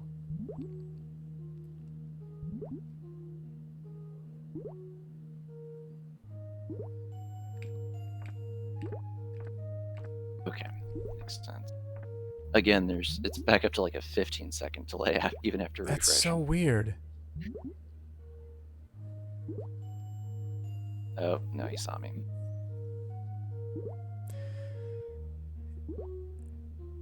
Yeah, there's quite a bit of time that he's doing the turnaround animation, so you can wait a bit there. Okay, this jump is pretty easy. You can get up here. This jump is less easy. You have to jump right at the edge to get up here.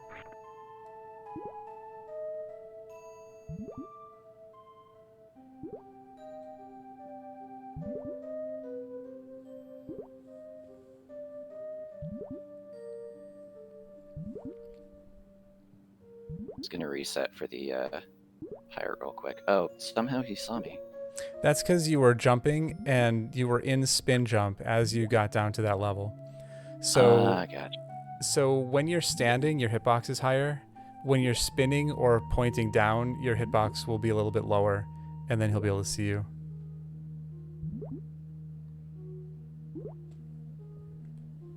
Again, practicing using the angle button for arresting movements.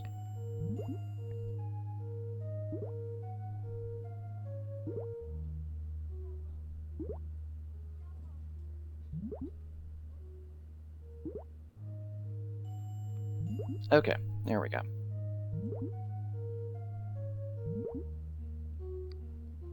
Nice. Okay, so the first jump there is you can just jump up. The second jump to get to where I am now, you'll have to jump right at the edge of the platform. So I'm a little bit higher than you right now. So jump up to the right, and that'll be a pretty easy jump.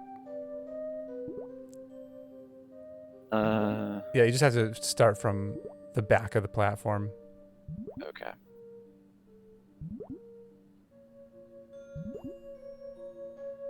I might be missing something.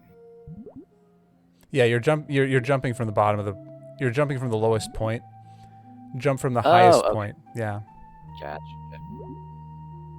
It seems counterintuitive, just because I feel like I'm more afraid of like losing distance than height. Now this one you'll have to jump at the very edge at the lowest point to make it up to where I am now. Am I jumping up to the platform with the pirate or just across? Just across. To the other side. Just across the other side. And obviously for all of this, if you had plasma, you could just shoot the pirates and just kind of jump up.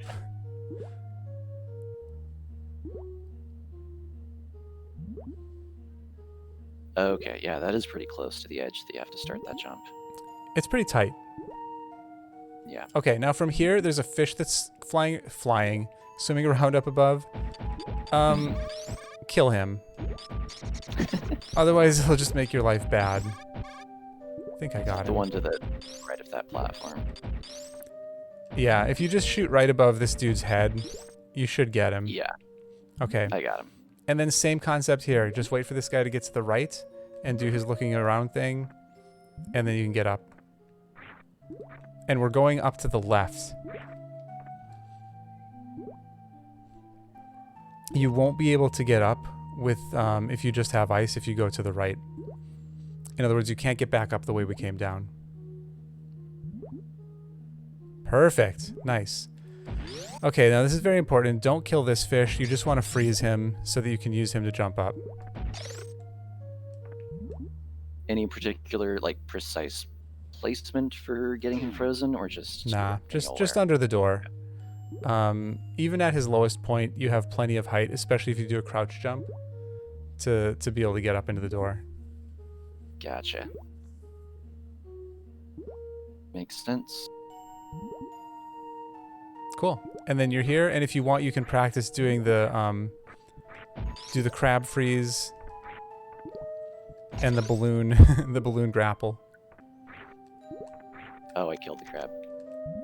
Yeah, I might actually want That's to... okay. There's another crab. There are quite a few crabs you can use here. There's one to your right that's not global. Yeah. Okay, so there's that. And I think that's so this is the furthest right sort of island. And then is it just a matter of... Okay, so there's the balloon guy. Yep, there's a balloon guy above every peak of those little mountain things. Gotcha.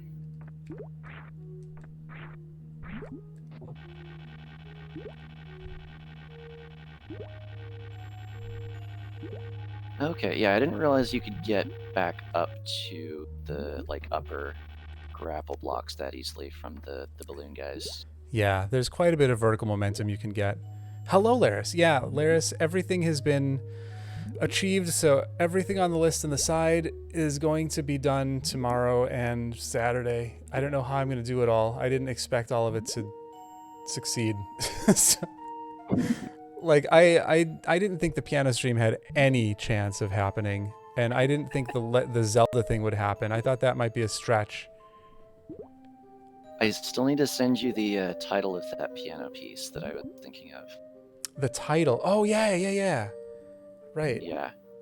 It's in French, so I don't know how to pronounce it, and I'm Okay. hesitant to butcher it on stream. But yeah.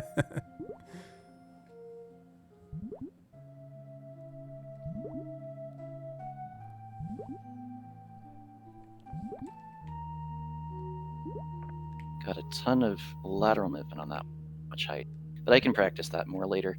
So I guess one other question I have at the moment that I'm a little bit curious about is, like, especially recently, I have seen you doing a lot of kind of like what you were mentioning earlier about the like getting the like super missiles to flash, and then like shooting the wall and like getting the crab to drop and then freezing it, Mm-hmm. like right in this area to get up to the door. What would prompt that circumstance where that is necessary? If you don't have grapple. Don't have grapple. Okay. So that's a whole other ball of wax as far as It like is. doing suitless without grapple. Yep. Okay. So that's crab climb. So if you ever hear anybody talking about crab climb, that's what that is. Makes It's sense. getting through, and you can get all the way through Meridia without having grapple, Okay. but it's a huge pain in the ass. Yeah. Okay, let's move on to something else. Unless was there anything else Suitless Meridia wise you wanted to talk about or cover quickly? I think I'm good. Let's see. There's that last stretch before Dre's room that we can probably do later. Bundled suitless Dre. Yeah, and honestly, you would be able to navigate that. It's just a matter of grappling across. There's some things to be aware of, but if we don't get to that, I have confidence that you would be able to do it on your own without any guidance. Okay. Makes sense. So yeah, let's see. What is next on the list? Oh, quick kills for Kraid and Dre. Okay. Yeah, let's go Kraid first. Okay. Also, I'm going to try something real quick with my layout. Let's see.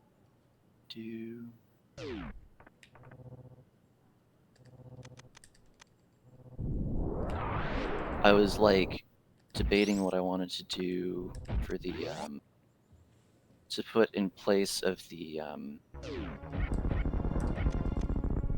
tracker, and then I realized I can just have the list of stuff we're working on. There we go. Looks a little bit ghetto, but I think ghetto is besto. So yeah, Laris, I don't know. I've done a few hundos recently because like there's that hundo tourney, so I've raced some people on hundo recently, and I've done a hundo. I'm kind of, I don't know. Low percent ice just seemed more appetizing to me, I guess.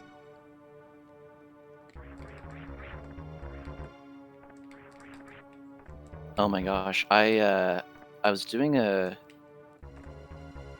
what's the term? SM rat seed recently. I've been trying to do just a one, like just doing a single SM rat seed like once a week, just to kind of like prevent myself from like getting rusty with SM. Mm-hmm. And I forgot to check that item in warehouse with like in the room with the key hunters. Like I orphaned that, and that ended up being Varia. And I no. like and actually no, what was worse is that it wasn't even SM rat. It was actually, I just ran through the door and I forgot to. I don't know if there's any kind of stuff through the door. Just but, make like, a save state quick. Yeah, it wasn't. It actually wasn't SMRAT logic. It was like some other tournament logic, and so I didn't know if like hell runs were in logic or anything like that. Oh, that's So I funny. ran over all over the place looking for a variant, and then it's just like, oh, I drove into in warehouse. But yeah, so Okay. in Korea. Yeah, so I'm going to show you the missile and super setup because first of all, that's what I do, so what I'm most familiar with. Second of all, you will almost always have supers and missiles in randos. You won't always have charge beam, which is the other way to set this up. I will show you the charge beam method, but I'm not really that good with it. And again, you won't always have charge beam. But Yeah. okay. So the other thing you often won't have are bombs, but I'm going to show you how to set it up with bombs just so you can see the positioning, and then you can always get to that positioning without the bombs. So Gotcha. the first thing you can do is come in here, lay a bomb. Let me make this later.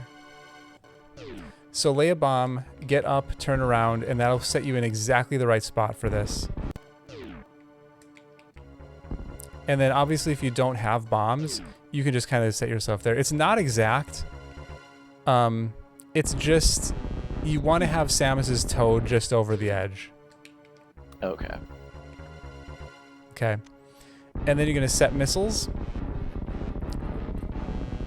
I'm going to pause this just to kind of point out a few spots.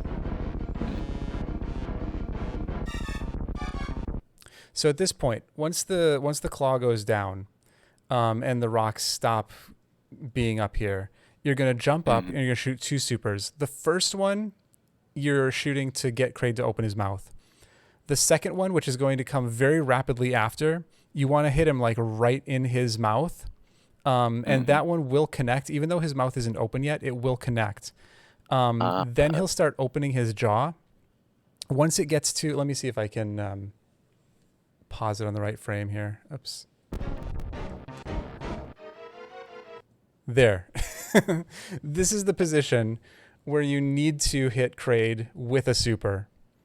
And if you, for whatever reason, when you hit him with a super when he's in that frame, his jaw will lock there, and then you can shoot 2 more supers into his mouth. Okay. And that's the quick kill. So let me go through the whole thing.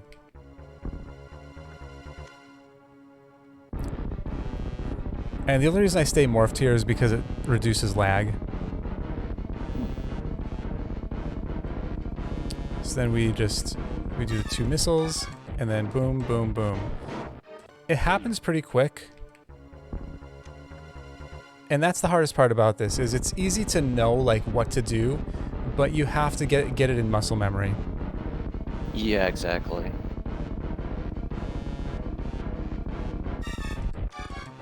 And is it missiles or super missiles for the first 2 shots? The first 2 shots are missiles. Okay. So it's 2 missiles and then 3 supers. I'll do it one more time. I think I heard supers at one point. Oh, maybe I misspoke.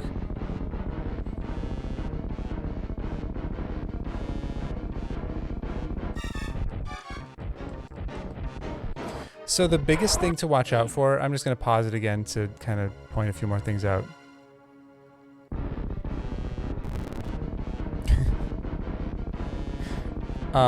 So his claw moving up and down, when you shoot those first 2 missiles, you'll be fine because you're doing it intentionally when his claw is down. As soon as you shoot that second missile, his claw is going to come up. So there's like this window of space that you have to shoot that first super. So in addition to getting the timing right, you have to get it above his claw, but low enough that it hits his mouth. It's a pretty narrow height. So yeah. Go ahead and try a few times. Okay.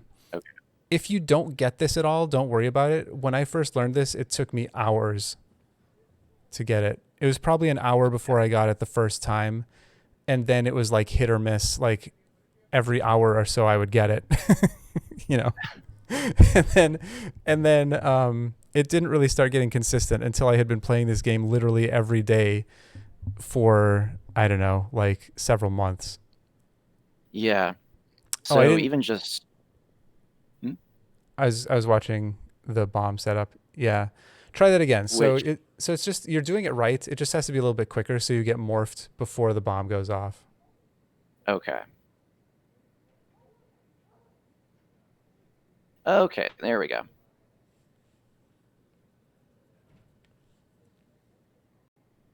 Perfect.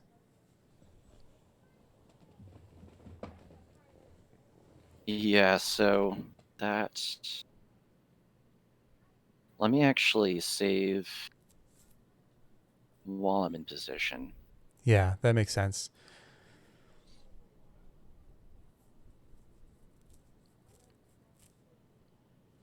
Something else, is it easier or harder with high jump boots? Oh, if you have high jump on, turn those off. Okay. It's easier without. Yeah, sorry, I didn't mention that. I turned mine off and then didn't mention turning them off.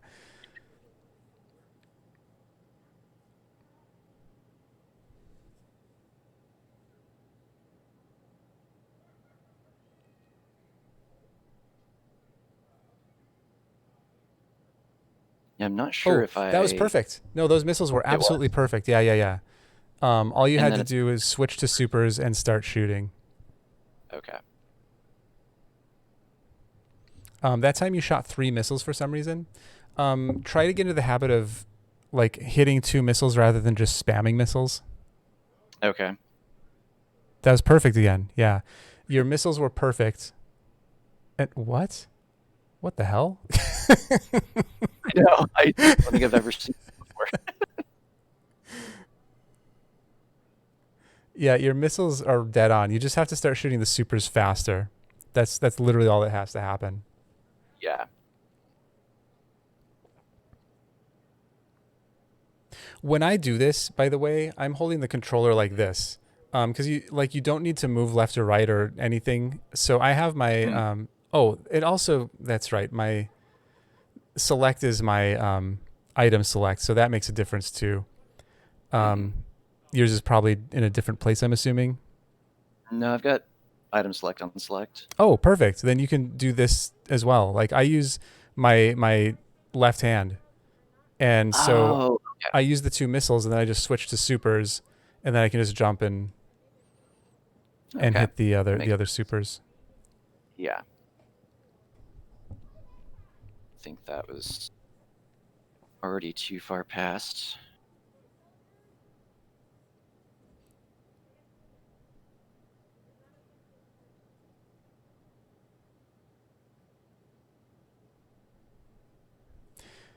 Yeah, it just has to be faster. Let me show it a couple more times so you can see how quickly those supers come after the missiles. Yeah, that's probably what I need at this point.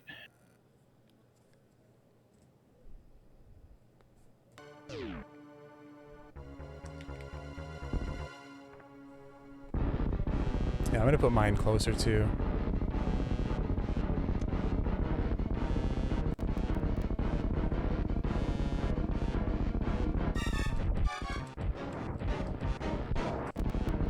I'll do it a few times. Okay. As you can see, those supers are coming almost immediately. Yeah. And like awfully narrow window to get them around the hand, it looks like. Mm-hmm.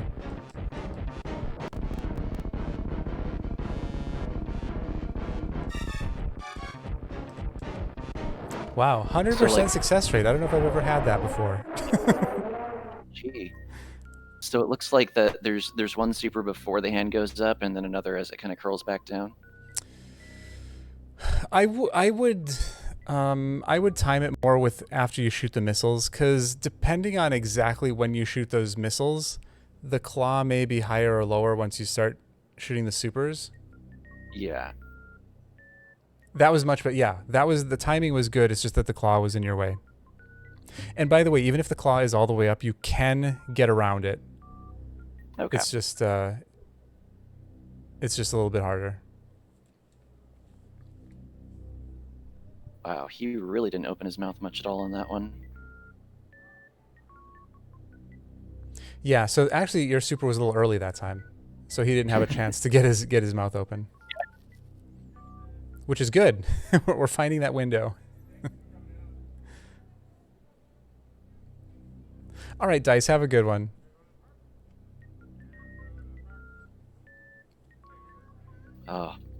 Also, how many supers need to land in his mouth after the first 2 regular Th- missiles? 3. So Okay. Crate has 1,000 health. Every missile does 100. Every super does 300. So you're doing 1 missile and then 3 supers for the 1,000.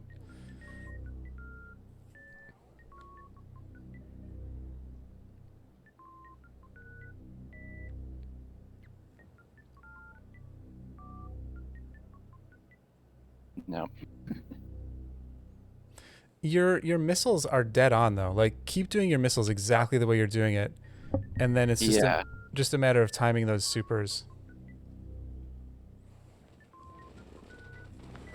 I still shut his mouth too early on that one. In general, your supers are late. It was just that one time, maybe a couple times, you had it a little early. And by the way, when it was early, it was just frames early. So Oh, there it goes. Got it. yes, nice, GG, GG. Excellent. Yeah, so that's something to practice. Like at one point, I had a save state designed like set specifically for this, and I would just go back to it every once in a while. Yep. Let me just quickly show you the other method that involves charge. And I'm going to turn everything off except for just charge. Let's bring Kraid back to life. Okay. So again, I'm not that familiar with this one, so it's probably going to take me a few tries to get it. And I don't know the positioning for this one either. I don't know if there is a specific positioning. I see people when they do this method, they're like back farther. Huh. But all it is you fire a shot, and watch what happens with his claw when I shoot him with the charge beam. It just stays. His claw stays there. Anytime you shoot him with the charge beam, his claw will stay wherever it's at. So that's like the advantage to using this. The claw will never get in your way. Yeah. So you charge a shot, and then just a matter of timing. Oh, there we go. Timing when you shoot him. And this time it'll take 4 supers. Technically, it would still be 1 missile and 3 supers, but it's just it'd be a lot of switching around between ammo quickly. Yeah. So just do 4 supers if you do this method. Makes sense.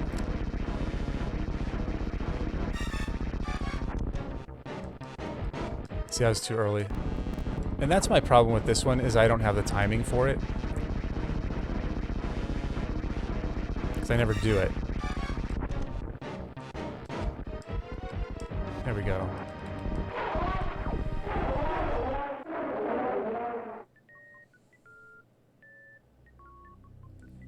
Yep.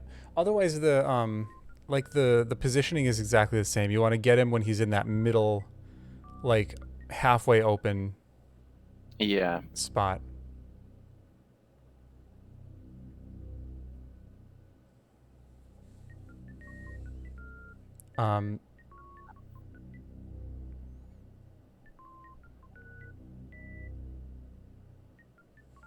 Yeah, I don't know why people stand back farther for this one. I don't know why it would matter. I don't know that it does matter.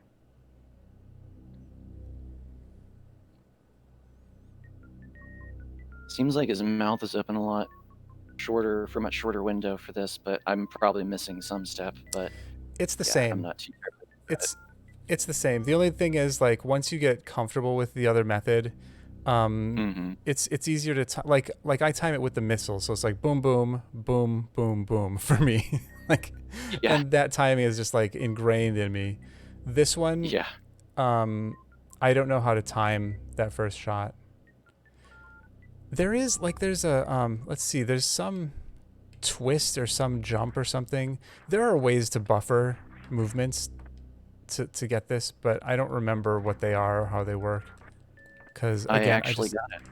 Nice, GG. Cool. Perfect. Yeah. Okay. So now you want to do some which quick kill? The Dre quick kill? Yeah. So the specific Dre quick kill that I'm interested is, and I'm probably gonna regret this, is the Shine Spark quick kill for him. Okay. And to that end, full disclosure, I don't know how to short charge, but I did discover the version of the practice hack that I have has a feature that I think is called Magic Pants, Yes. which is where it causes Samus to blink on the frames where you need the dash button depressed. That's right. So that like I was able to get like some really short charges when I was experimenting with that last night. So that might make this a bit easier. Yeah. Yeah, absolutely. And there's some visual cues too in the room that I'll show you. First of all, let's just go in the room and go ahead and make Dragon dead.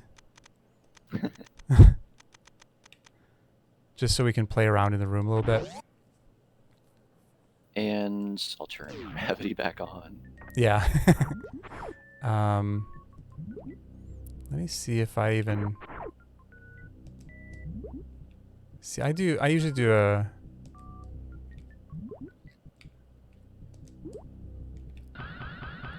So I guess that's the pipes, right? Yeah, okay.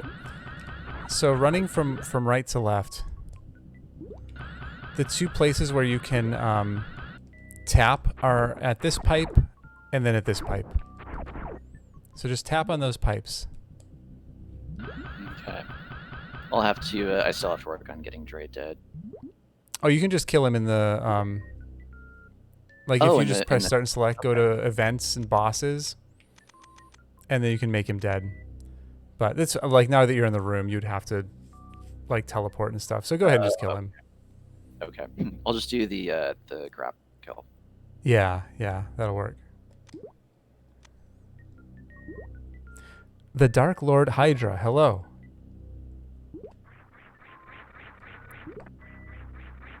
Which it was, I think, like 3 years ago maybe that I saw Trihex doing a blind run of Super Metroid. Because like he spent like basically a decade playing nothing but Yoshi's Island, and then was like, I should start playing other games. So he did a blind run of Super Metroid. He did not know any of the quick kills for Dre, and it took him several hours to kill Dre. Oh yeah, Dre, if you don't know like strats for Dre is not easy. Yeah. Especially because he had like minimal tanks, and then like he had decent super missiles capacity, but like with like really low ammo count for supers. But then afterwards we showed him the quick kills, like because I thought like because somebody was saying like, oh, we've got like a quick kill to show you, and I thought they were gonna do the grapple, but instead they did the Shine Spark quick. Oh really? And I had, yeah. Nice. He was Toasty. so mad you can kill him that quickly when it took him like 3 hours. That's so funny. But yeah, okay, so visual cues. So if you tap at this pipe and then tap at this pipe, you should be able to get the charge. Okay. I think I had seen that before or had like guessed, because that seems like such a convenient visual. Yeah, that's one of the reasons that Dre's room is such a useful place to kind of learn short charging, because there's all these visual cues just sitting right there for you. So so when you so when you tap on your second tap, hold it. So you tap, hold. Oh, okay.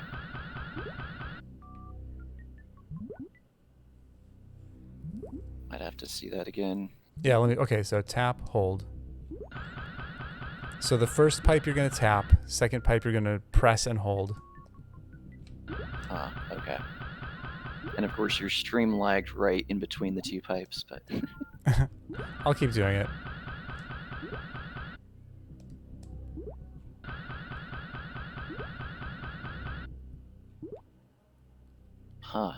You're close. That was close. There we go. Okay.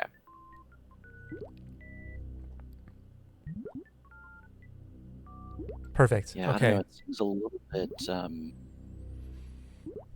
seems like an awfully tight window. It's somewhat tight. Like I get to about here before I start getting the blue suit. So once you get familiar with short charging, it becomes less tight, and you can also tighten up your taps. And what I mean by that is you can make your taps shorter. Right.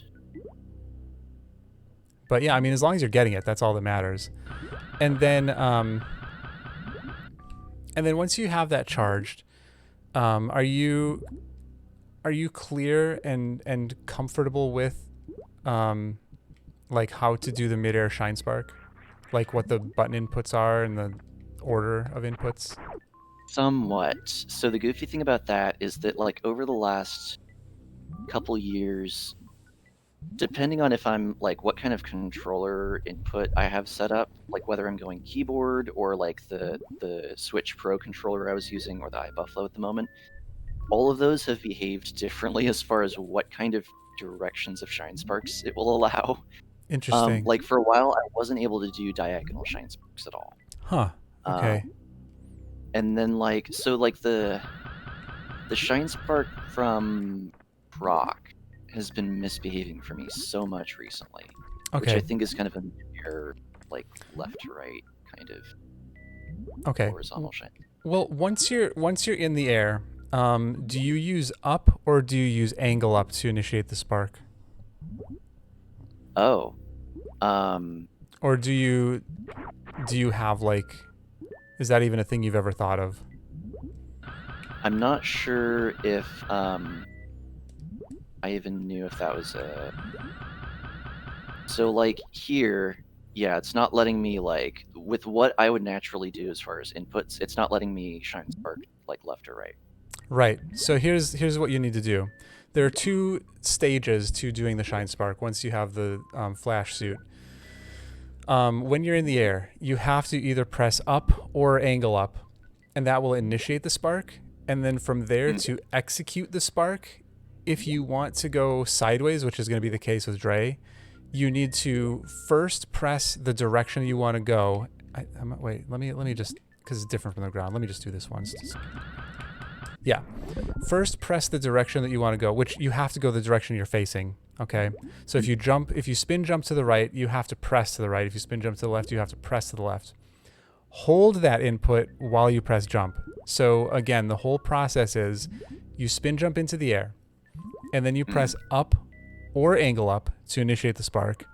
From there, you'll be in that wind up animation, and then you press, if you're traveling right, you press and hold right, and then press jump. Okay.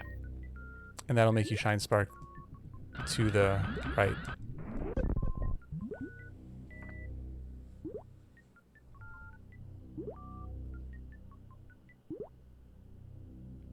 Okay, there we go. I think that may be one of those things that like I may have forgotten about the up input in between. Mm-hmm. Yeah, and then don't feel like it has to be really fast. You have like a full half second while that wind up happens to prepare to press to the right. Because a lot of times I'll see people try to do it really fast and then they goop. I do it myself. Like I try to do it too fast and then I end up gooping because I didn't quite get to the right input before I hit jump again, right? You have quite a bit of time to get those inputs in.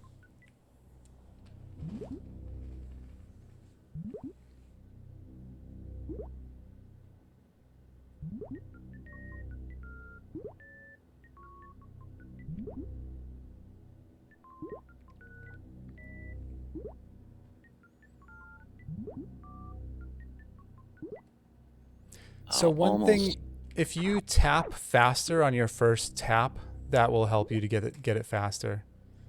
You had it that last time. You just needed to press down. Perfect. Okay. And then as long as we're talking about it, visual cues for going from left to right are like these horns here sticking out of the ground, and then like this pipe. And let me see. It's really just kind of right on the pipe. Okay. Right in the center. If anything, maybe cheat to the left of it, because if you're early with the input, then you'll still get it. If you're late with the input, you won't. So cheat to the left side of the pipe. tap on the horn and then hold like to the left of the pipe. Which I'm just realizing I was talking about magic pants and didn't actually turn it on. See if I can find magic pan. Also, hello, Toasty. I didn't say hello. I just said thank you. But also hello if you're still here. There we go. There's magic pants.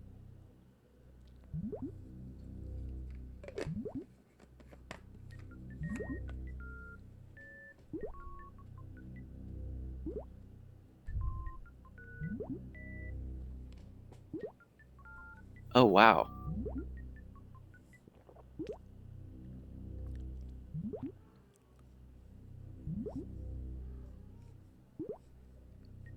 Okay. What are you wowing? Well, just I don't know if it's the direction or if it's using the magic pants feature, but like Samus was like ready for the down input way earlier than I was doing it from the other direction. In fact, let me try going right to left again and see. Yeah, go for it. I am a big advocate of magic pants. I think it's super useful. I go back to it sometimes. Like if my if I feel like my short charge is getting really sloppy, I'll go back to it and see, oh, wait a second, I'm like being early with my taps or late with my taps. And it can be super helpful. Going right to left, I was probably using the pipes is a little bit too early, I think, especially for the second pipe. Okay. Cat, are you serious right now? That may have been off. Because like seeing where the flash occurs, it kind of flashes after she clears the second pipe. Okay, yeah. So maybe go a little bit later, a little bit after the pipe then. But the visual aids for left to right, even though they're not as obvious of like a visual cue, it seems like they're a little bit more accurate for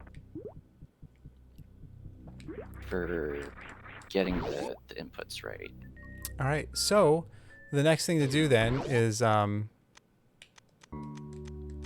on back out, bring Dre back to life, and try doing this. And if your goal is to be able to do the Shine Sparks, then just only kill her with Shine Sparks. Right. And is there anything I need to know as far as height or positioning or timing or anything like that? Because one thing that kind of threw me off about this quick kill is that visually it looks weird to somebody who doesn't necessarily know the timing. I always thought that like there's a certain kind of positioning where it seems like you'd be aiming for like the tip of her head or something like that, but I think it's either higher or lower than I expected. So Dre consists of I think 4 hitboxes, and what you're aiming for are the 2 on top. She has one that's like the top of her head and one that's like her neck. And if you can get like right between those 2 hitboxes, so you're hitting both of them, that will do the maximum damage. So that's the idea. So you kind of want to aim for her mouth/neck area. Gotcha. The way that I do my opening Shine Spark, if I like am not doing anything other than Shine Sparking, I wait over here on the side until the these guys get kind of close, and then I'll get my Shine Spark ready. As soon as the last one disappears, I know that she's coming, so that I can kind of get ready and smack her. You can also, so height-wise, if you can spark into the bottom half of these turrets, all you have to do after the crash animation is hold jump and back, and you'll do that D-boost off of it, and that'll set you up for the next Shine Spark. Okay. So then I can come back here, and now she's doing a goop phase, so we can do it over here. And then usually what I do from here is I just finish her off with supers. Oops, I shot supers poorly, but like she should be dead now. That should have been enough to kill her. Or not. Holy cow.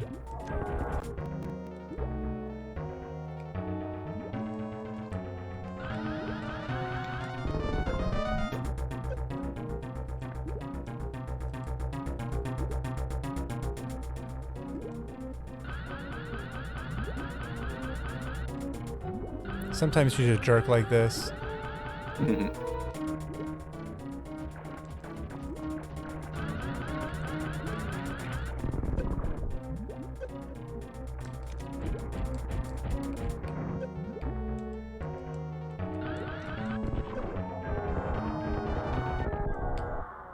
And then if you kill her with a Shine Spark and then don't press anything while you're doing the Shine Spark, you should get that blue suit.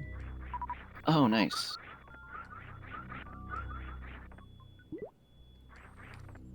I'm not sure the exact reasons why sometimes you don't get a blue suit, but I think it has something to do with holding certain inputs while you like connect with the Shine Spark. So if you don't hold anything, there's been a couple times I haven't gotten the blue suit from it, but almost every time I do. Like 99% of the time I do. Yeah. Welcome back, Fox. Fox, thank you so much. I appreciate it. Has to do with your horizontal momentum when you start the spark. Oh, okay. Well, that's completely different than what I understood. So I'm probably understanding wrong. I trust Fox a lot more than I trust myself with technical stuff like that. So, yeah, I guess just sometimes you'll get the blue suit, sometimes you won't. I don't know how you don't get it. Actually, you know what? I just realized something. Miscellaneous? No, not miscellaneous.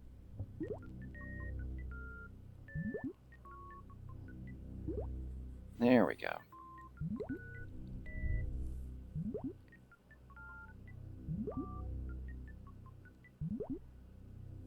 Oh, did you go back to a save state without the magic pants? Yeah. Actually, let's do that.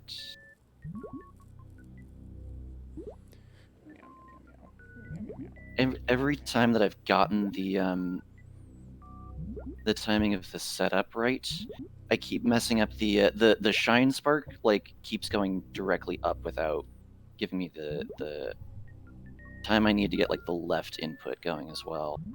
Yeah, so you're probably just rushing it. That's typically what happens. Like press up and then you have a full like half second to press left and jump. Okay. And like if we want to talk frames, I know you know this, but like that's a 30 frame window, which is enormous. Yeah. We have not, Fox.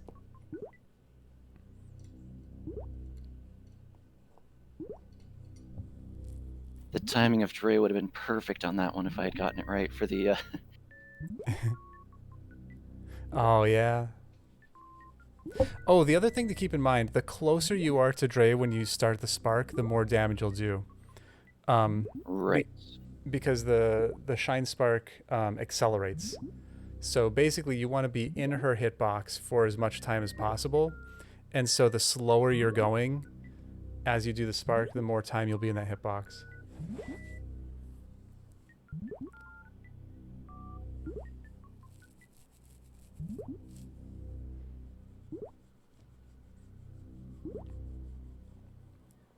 Ah.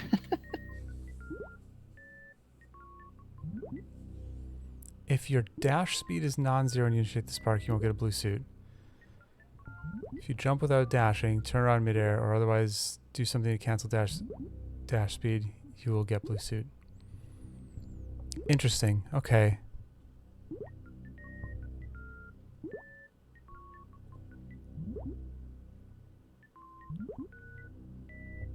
So how do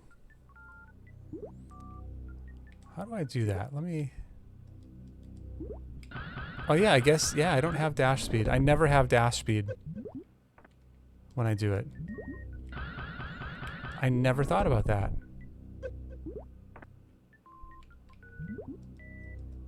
So I turn around and just, yeah.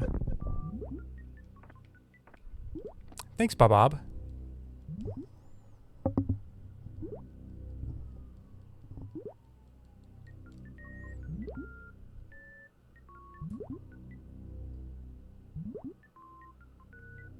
Yeah, it looks like you're not using dash either. So you should,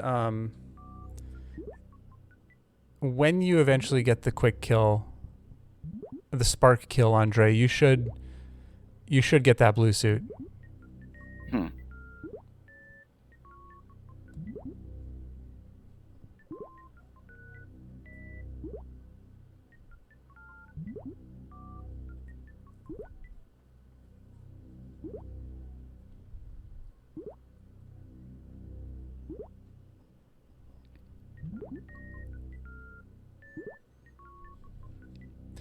Anyway, that's pretty much everything I have to offer on this. Yeah. If you want to try a little bit longer, that's cool. But if you want to move on to something else, we could do that. Yeah. So I think At this point, it's just a I matter got of. Oh, go ahead. time. Yeah, I think I got one of them to work earlier because her belly did look a little bit more orange. I wasn't sure if it landed. I think I just I got it to land in a spot that you wouldn't normally be trying to target with this method, but I think I still hit one of her hitbox. Yeah, as long as you hit any of her hitboxes, she will take damage. It's just you'll do the most damage if you hit her in the mouth, because there's a horizontal hitbox there that you're going through as well. So it's just again, the more time you can spend in her hitbox or hitboxes, the more damage you'll do. Yeah. But yeah, from here it's really just a matter of kind of feeling it out and getting more comfortable with the shine spark, kind of figuring out the timing of everything. I don't know that there's anything else that I can offer. Yeah, I think the only other thing I'd be curious about would be the timing of subsequent hits, as far as what kind of cue you can use for what direction she's coming from, because I know she always swoops from the left for the first first attack. Yep. And then she just goes left, right, left, right, left, right. If you ever do the thing where you blow up her goop and she goes straight up, anytime she goes straight up, she will always start from the left. Otherwise, if that doesn't happen, she'll always go left and then right and then left and then right, whether she's swooping or gooping. Makes sense. Yeah.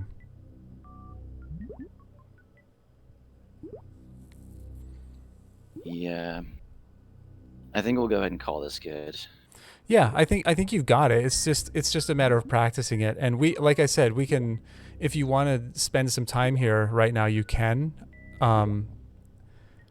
But if you want to move on to something else, I can be more helpful with other things right now. Because this is mostly just a matter of execution at this point, I think. Mm-hmm.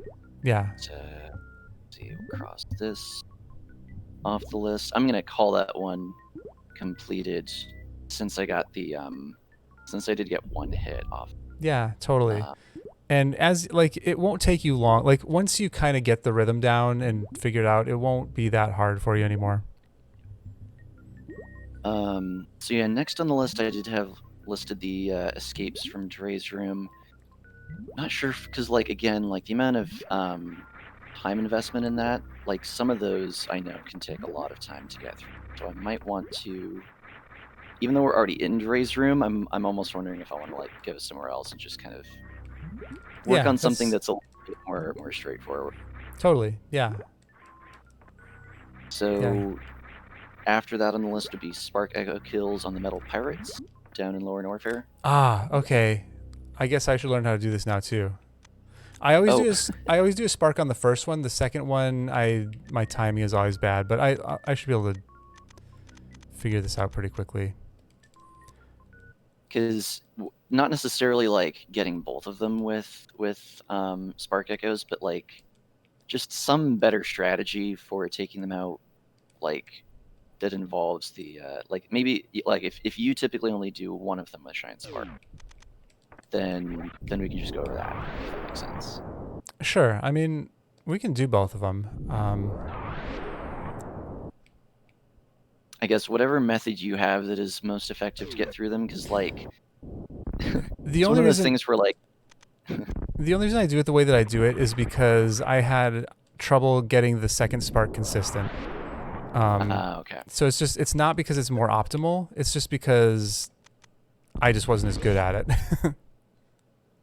Because let me put it this way: the last time I tried going through that room, without knowing the timing of how those pirates work, I couldn't even kill them with like supers or charge. Like it, Oops. I got them out of sync somehow, and they were just giving me so many issues. Yeah, if you ever get them out of sync, it's often better to just reset the room. Yeah. Okay, I got them both. So one thing is, this first pirate you don't need to do a short charge for. Oops. The second one you kind of do. Let me just do a quick experiment here. Oops. Well, okay, never mind. Let me try that experiment again.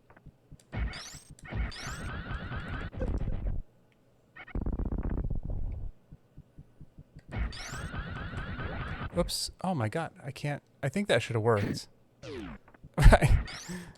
I missed the spark somehow.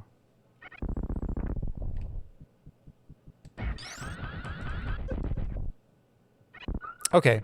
So, if you don't want to do short charges, you don't have to with this. Okay. The thing is, so from over here, as you're approaching the pirates, just shoot them and you'll phase through them. That's the key here. So as I approach this pirate, I shoot him and then I shoot the other one. That'll make me pass through. And what the hell? Oh, you know what? It was probably messed up because I didn't do it right away. And then you want to aim for this TV right here. Now, the reason that I didn't kill him just now is because I didn't press to the right. As soon as you do the spark, just hold right so that you bring him more on screen. So boom, boom. Oops, that's not gonna work. Yeah, I was too far to the left that time.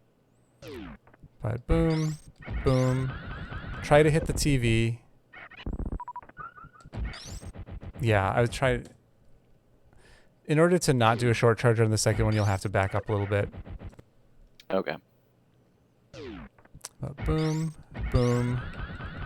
Hit the TV, and then back up over here, and then just shoot through that guy, and again go into this TV here, and that should get them both. So it looks like that's the third TV away from the door from each direction. Yeah, so this one, yep, third from that side, fourth from this, or was it, wait, was it this one I went into? I'm not even sure now. Let me do it again. Maybe it was the third. That's that one. And then, yeah, I did, yep, you're right, third TV.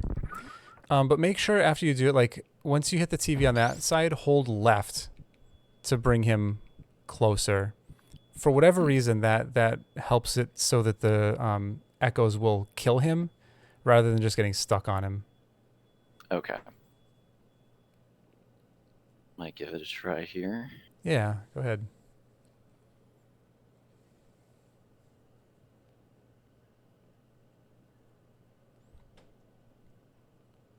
Oh, I see what you mean about the echoes getting stuck. I didn't know that was possible. Yeah. When I was looking at your stream a minute ago, I saw Samus in two places, and I'm like, is that some kind of like frame rate issue or something going on? Yeah. Yeah, I have no idea why that happens, but it's a thing. Yeah.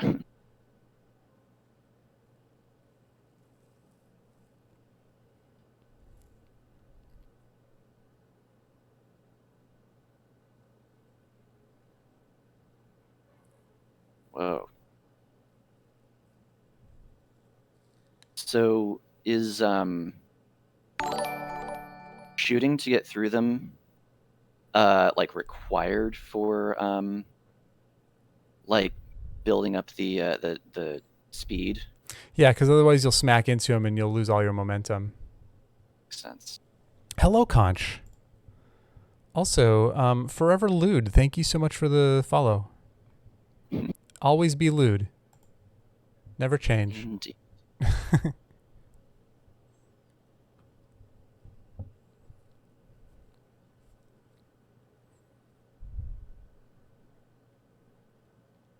Also, one other thing. Let me just show something real quick. I'm seeing you. You're like going through both of them and then continuing to go to the left a little bit. As soon as you get your Okay. charge, turn around. So boom, boom. I have the charge. Turn around and go for it. Then you can go back to get your speed up and get that guy. Oops. Well.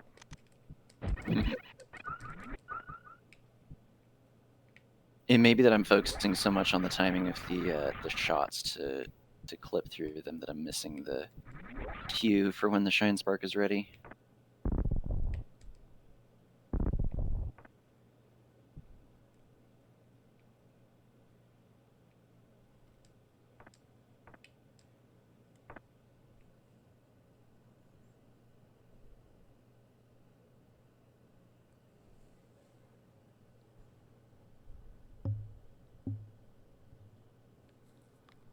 That one was a little bit more promising, but the timing was still off. Yeah, it was a little early. So you want to aim for the like the TV or a little bit right of the TV. And then when you're doing the other one, the TV or a little bit left of the TV. So you want to tend toward the center of the room. Just use the TV as like a guide. Yeah, I got to turn some lights on pretty soon here. And another thing, so you'll be able to aim better if you jump up first.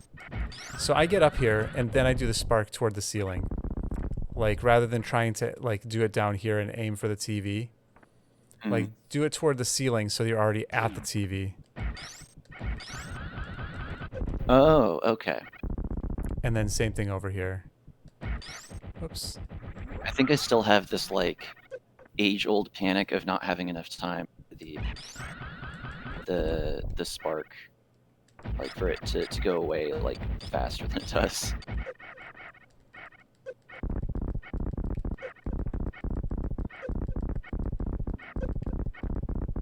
So I'm just messing around. Go ahead. That does make more sense though, seeing the oh, there, it triggered too early somehow.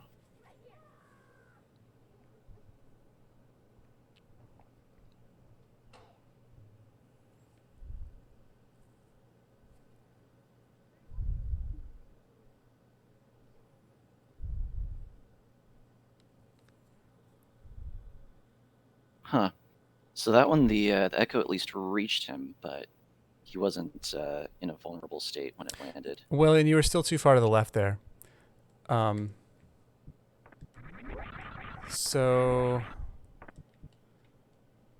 you want to be like right, like here-ish. Like on the TV, but cheat toward the right side of the TV.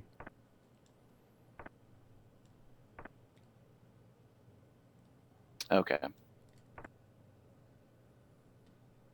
I'm still not even like necessarily 100% sure that I have it down as far as like how to aim a diagonal spark, like Yeah, where I start it from. That's let me just demonstrate real quick. Here's what I see you doing right now.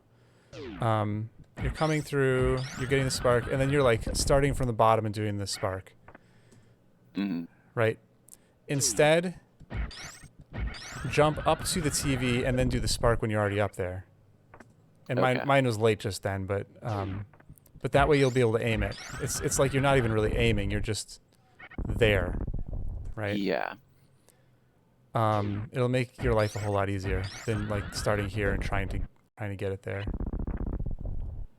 Okay, I think I see. I was watching your inputs on the input display, and it seemed to check out with what I thought it would consist of. So let me give it a try.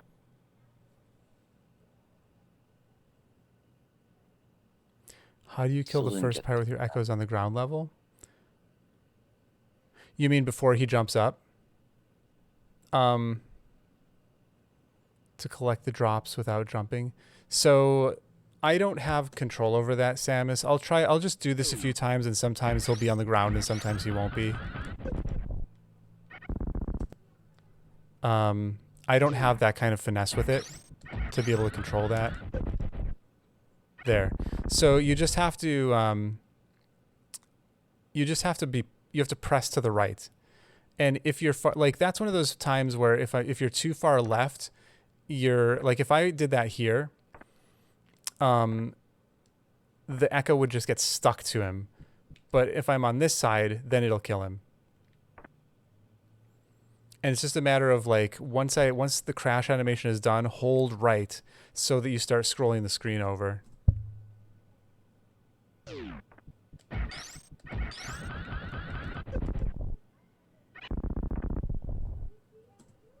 If I don't hold right,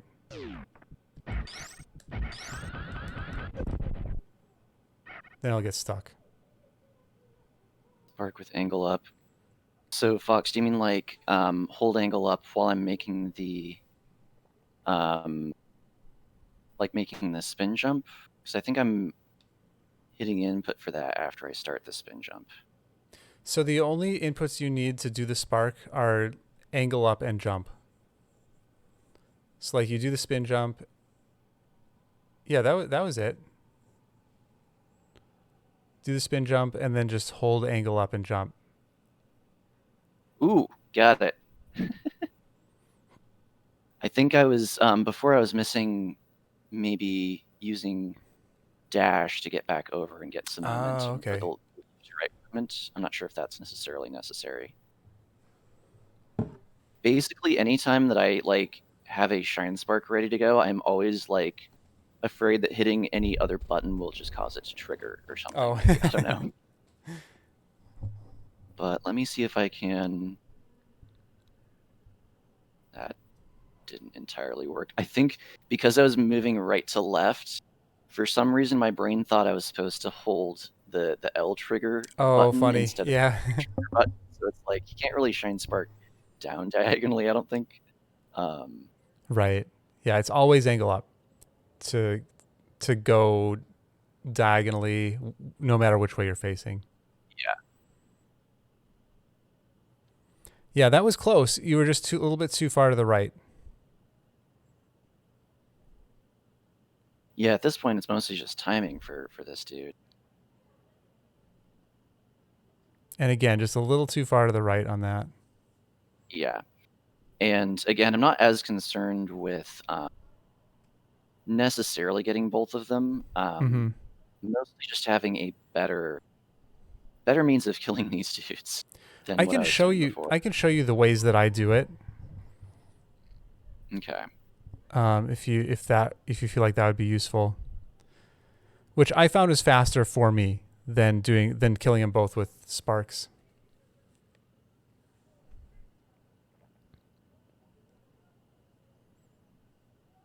And it's just because my consistency was bad with sparking the second guy, and I just eventually gave up on it. Oh, nice! There you go. I ended up like using the just shots for iframes for him to like clip through him so many times that I ended up just killing him that way. There you go. So okay, let me show you how I do it. So I kill the first guy with shine spark. And then I switch to supers. And then I just go boom. Oops. Well, I missed the first shot, but 3 shots with the supers and then he's done. Or if I don't have speed booster at all, I'll kill them both with supers. Just boom, boom, boom. And then boom, boom, boom. I think it's the positioning for that was throwing me off. And I think you mentioned that in a recent Juning with Junie, as far as like those tiles on the floor. Yep. Using those as a visual, because the problem that I ran into before with like completely ruining the room was that I would get both of them like in the same area, and then like I couldn't just stay put and like wait for them to become vulnerable, because like whenever one would be like ready to shoot, the other one would be attacking me and throwing me off. They can get out of control if they're connected. But yeah, basically this 3 tile section on the right controls the dude on the right. He'll just jump over it. So he'll jump from here over to here and just kind of jump over that. And then same with this guy. The one on the left will jump over this section. So if you get the one on the right to the left side and the one on the left to the right side, they'll both be in the middle, and it's a nightmare. If that ever happens to me, like I said, I just reset the room and start over. But like ultimately, they never get in that position because I always concentrate on the one on the right first. Make sure he's dead before I even move farther into the room, unless I'm doing the spark kill, in which case I killed one on the left, but then he's just out of the picture. Yeah.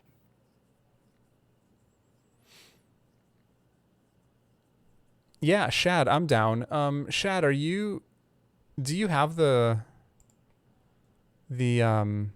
what do you call it? The role? The role for the Discord, yeah. Shad 78. Fox is gonna beat me to this again anyway. Doesn't even matter. Are you in the Discord, Shad?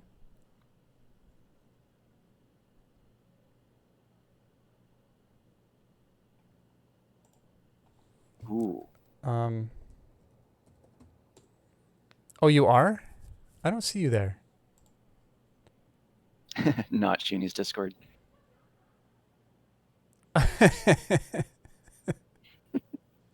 I forgot that was a thing. Yep. Do you have a different name in there, Shad?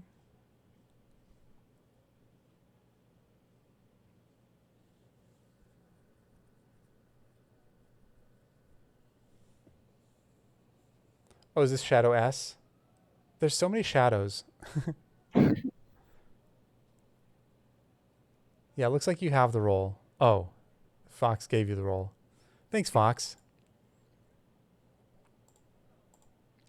Okay, I'll be right back. I got to turn some lights on because it's getting dark and obnoxious in here, and then we can Makes continue on. Excellent.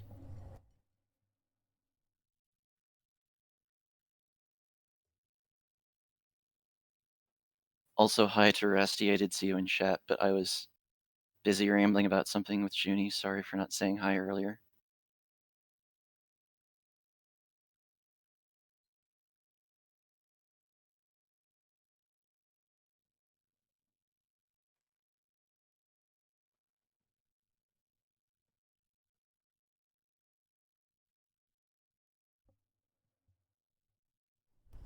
All right, so what do you want to go to next? Let's take a look at the list. We've got the Spark Echo kills on Metal Pirates. Oh, right. So there are the D-boosts to X-Ray and to Norfair Reserve. Let's Sweet. do Norfair Reserve first because we can also do the spring ball jump there as well because like I've tried to do more often I've tried to get up to that ledge with the spring ball jump, not like properly knowing how to do spring ball jump. I don't think I've ever actually tried the D-boost, but like Okay. that's at least a location that like both are good. So All right, so I'm just gonna take here. off everything except for morph and bombs. Actually, I'll even take bombs off. All you need is morph.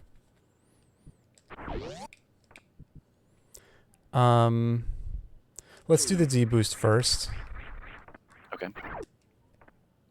And if you can leave the stuff on to get up to the top here first if you want. I'm being stubborn. I was gonna ask if the like where the D boost starts from, if it's Right.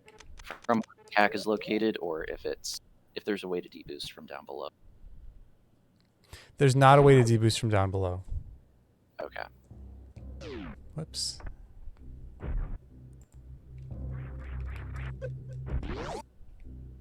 I think I killed one of the waivers. Do I need to reset the room? Do all of them need to be present?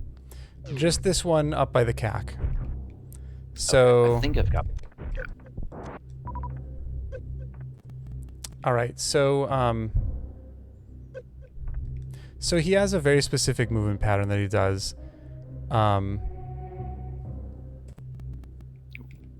And as long as you get him here, let me try to pause this. So one mistake I see people make a lot with this is they try to deboost off of the waiver when he's over here. The problem with that is he's too low. Like he does this sloping motion, and when he comes over, he's going to be like down here. So if you try to deboost off of him from there, you're not going to get to the platform because you're just not high enough. So you want to do it like when he's right about where he is right now, because you'll have plenty of, like, the deboost shoots you so far over. You have plenty of range to get there, and he's plenty high enough that you'll land on the platform. So so yeah, I just kind of try to get him there, and that's it. That's really all of it. Okay. And I'll probably need to see the timing for like, okay, there we go. Or as where and what direction Samus needs to be facing. So it's a jump, and then you turn around, and then it's like a backwards deboost. Yep, exactly. Okay.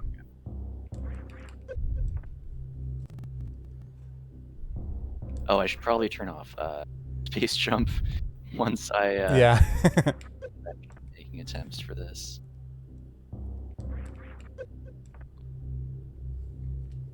Assuming, of course, that I can actually effectively use space jump to get back up there. Who was it who always says space jump is the worst item in the game? Oh, that's Fox. Fox hates space jump. Course.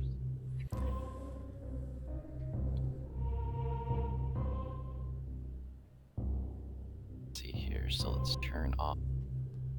And I might as well turn off high jump as well, because it is the worst item in the Yes. game. Yeah, and you would never need to do this if you have high jump, because you can just wall jump from the bottom. So there's never any application of doing this if you have high jump. Okay. Also, there we go, the numbers again.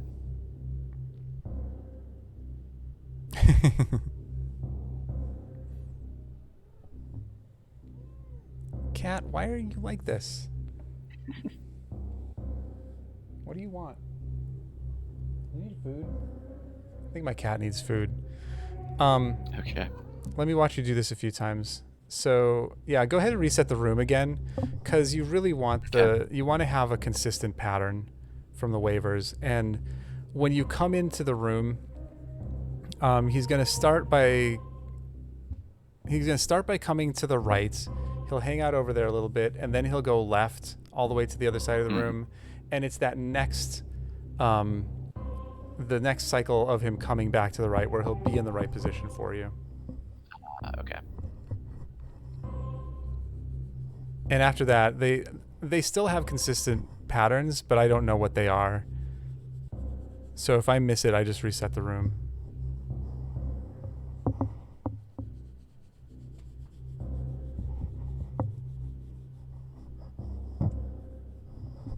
That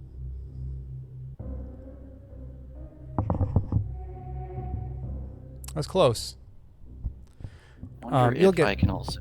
You'll get this. I gotta go feed my cat, and I'll be back. By the way, if you want to take like a break to like use the restroom or whatever, feel free. I'll be back in a few minutes though. I think I'm actually overshooting the jump a little bit.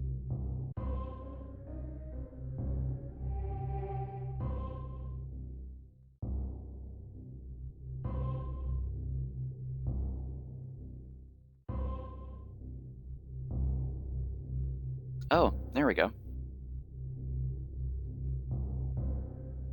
Didn't actually expect to make that, but oh. Hooray.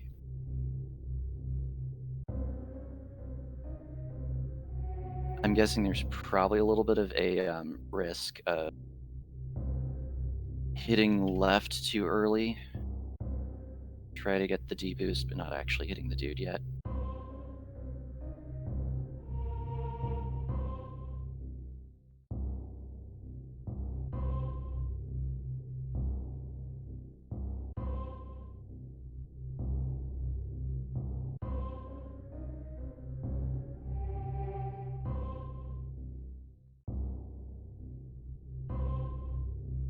I think that's that attempt.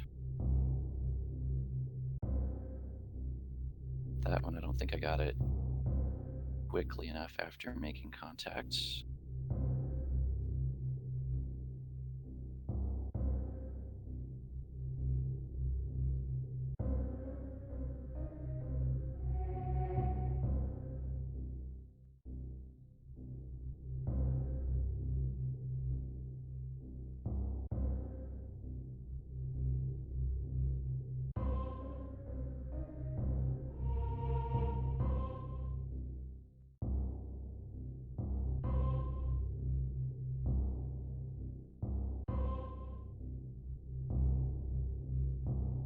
Ha!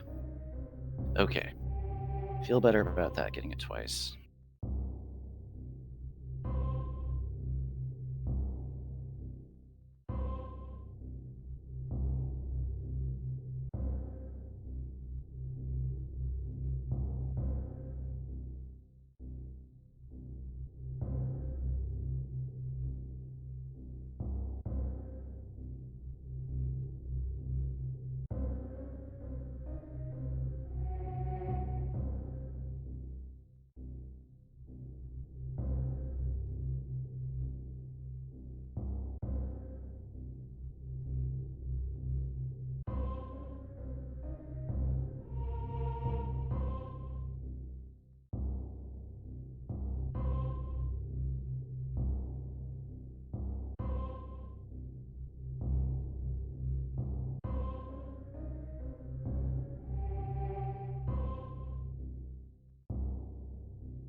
All right, I am back. I saw you get that. Yeah, I've been getting it a little bit more consistently now. Sweet. Hello, Mildane.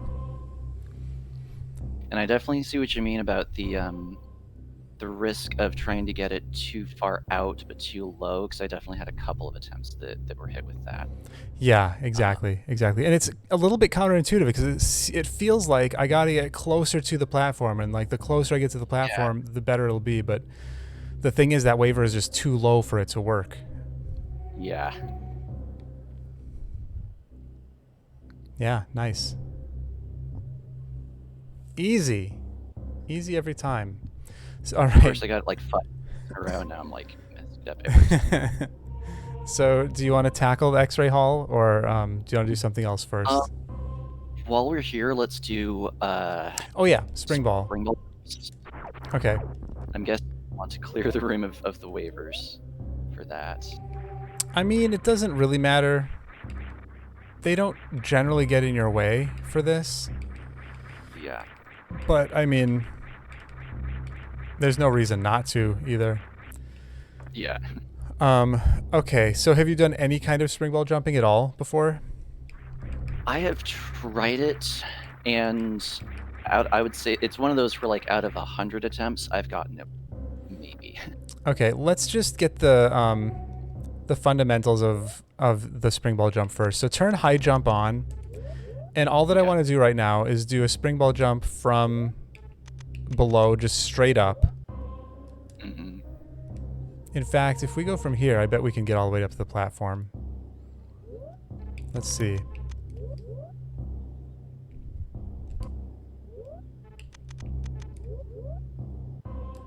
Oops, I missed it. Heck.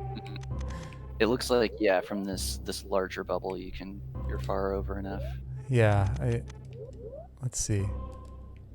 Yeah, wonderful. Okay. So that's the goal right now. All right, so to make this work, you have to be traveling upward. You have to have upward momentum as the screen fades away. The reason that we have high jump on right now is because you just have a lot more time to make that happen. You can either pause or jump first. It doesn't matter. But the important thing is that you get fully into morph before the pause screen comes in. So before it fades completely out. So right now I'm in a position where I'm fully morphed and I have upward momentum. Okay. From there, oh, by the way, you start with spring ball off. Right. Yeah. So then you pause, you turn spring ball on, and then literally all you do is unpause and then jump again. Okay. That's it. And is there any kind of window where it's too soon to jump after hitting pause? Because there's a little bit of like the fade after. It's never going to be too soon, unless the only reason that it would be too soon is if you're trying to get to a height that's like just within reach with the latest pause or the latest jump possible. And there are places like that in Meridia where you would do spring ball jumps. But for this, this is very generous. It looked like you started with it on and then turned it off. That's one other thing that I like. While practicing this, I still routinely will get wrong.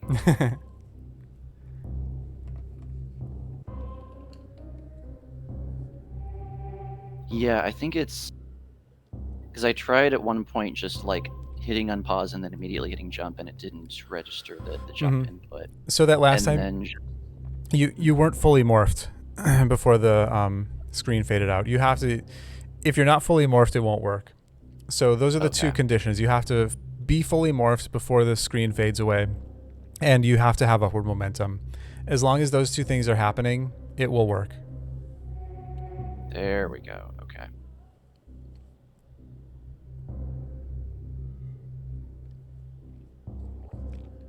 Perfect. Okay. So that's the basis of how spring ball jumping works. Now, to do it from the wall, it's the same basic idea. Go ahead and turn high jump off for this, because obviously if you have high jump, then you wouldn't need to do the spring ball jump. But all you're doing is you're going to do a jump and instamorph off the wall, but you have to do it while the screen is pausing. Okay. So the way that I generally set this up is I just kind of get up on the wall and do some wall jumps. And then as I start falling, I hit pause and then do the jump and instamorph. And then I turn spring ball back on, and that'll get you around.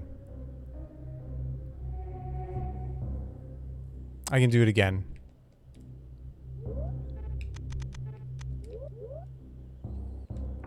So I just hang out up here until I kind of feel ready to do it.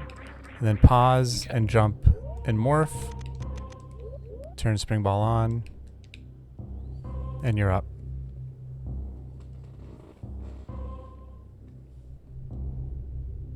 Okay. I think I see it. It's a lot happening at once. Yeah.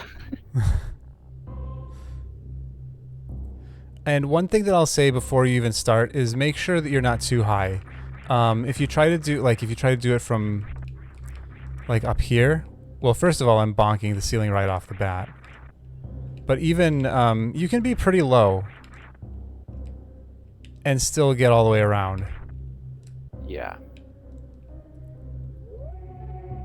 I think one of the things that I didn't expect from this, because I'm trying it out without hitting pause, I'm just seeing how the wall jump followed by the morph input works. There's a little bit of a second lateral boost over to the right when you get into morph that I didn't necessarily expect. So it's a little awkward. It's weird. And I mean, that's a good thing. Like that lateral boost is a good thing. Because that'll get you around the lip.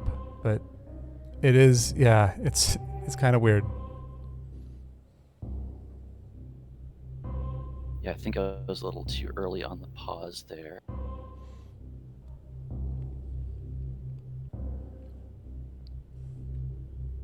Oh, that's going to have downward movement instead of upward.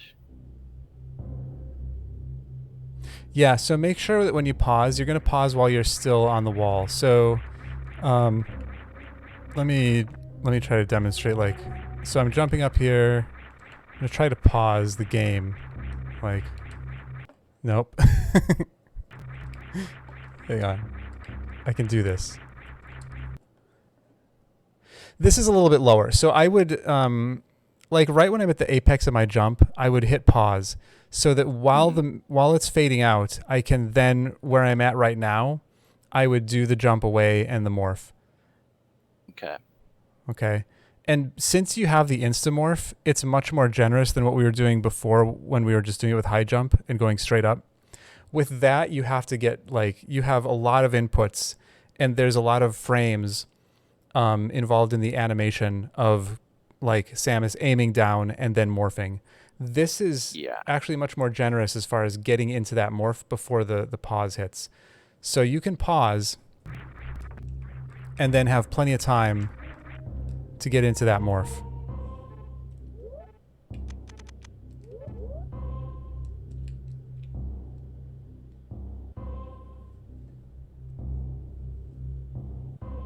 I think I was a little late with the down input for that.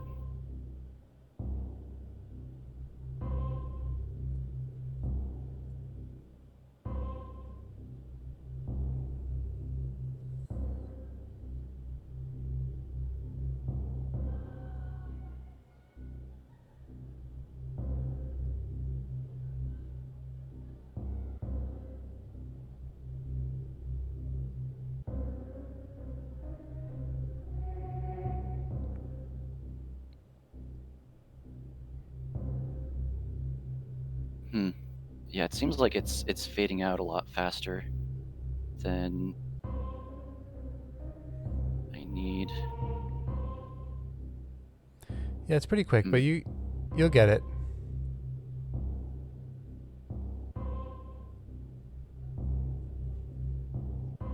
Maybe. No. So the inputs that are happening, let me just make sure I say this right. Oops.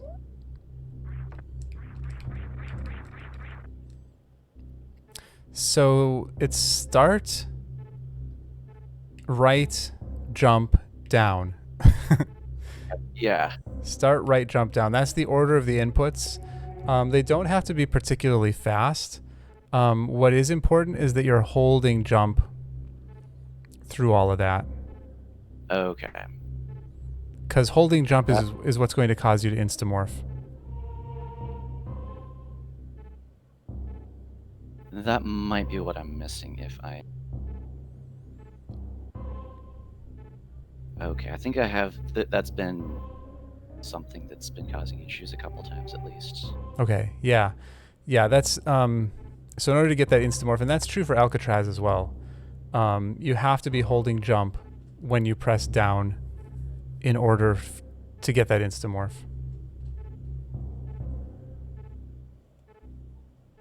So it looks like she's into morph already at this point when it faded out.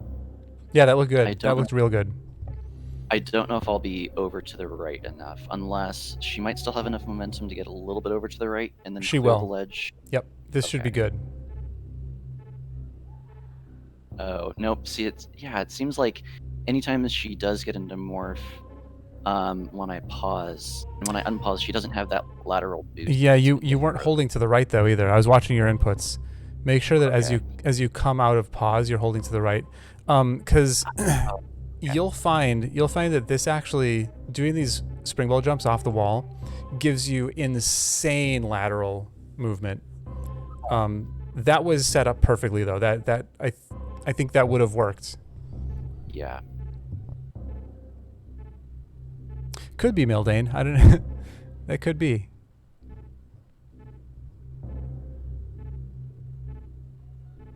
Oh, hi.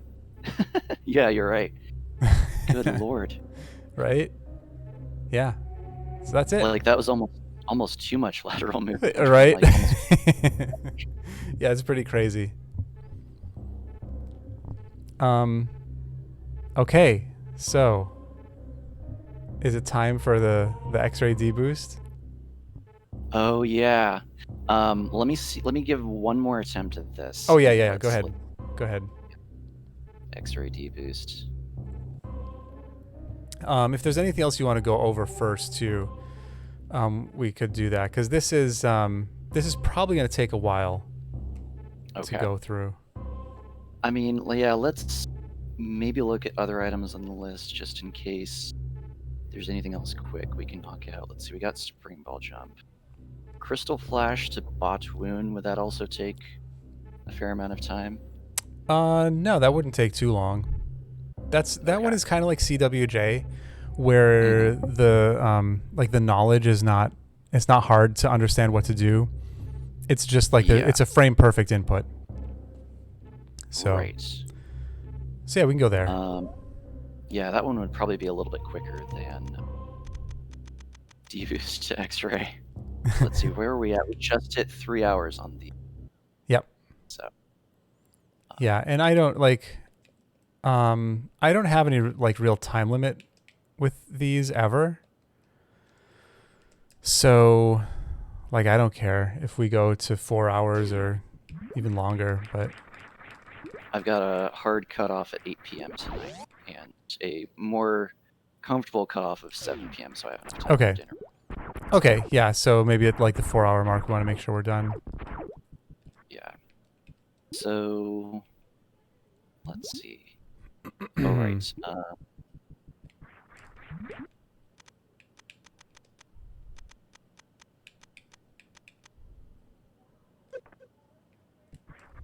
So I'm just going to turn everything back on to get up to the clip location.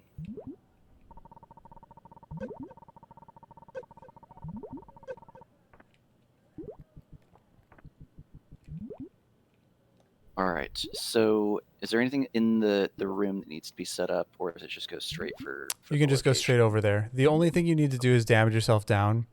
I went to the menu and went to equipment, gave myself 0 tanks, 0 reserves, and then just damaged down from there. Okay. And there's this nice little there's this mock trade here that you can just kind of just touch, just kind of come through here and just kind of if I move to the right at all, then he would grab me, and just let yourself get to 50 or below.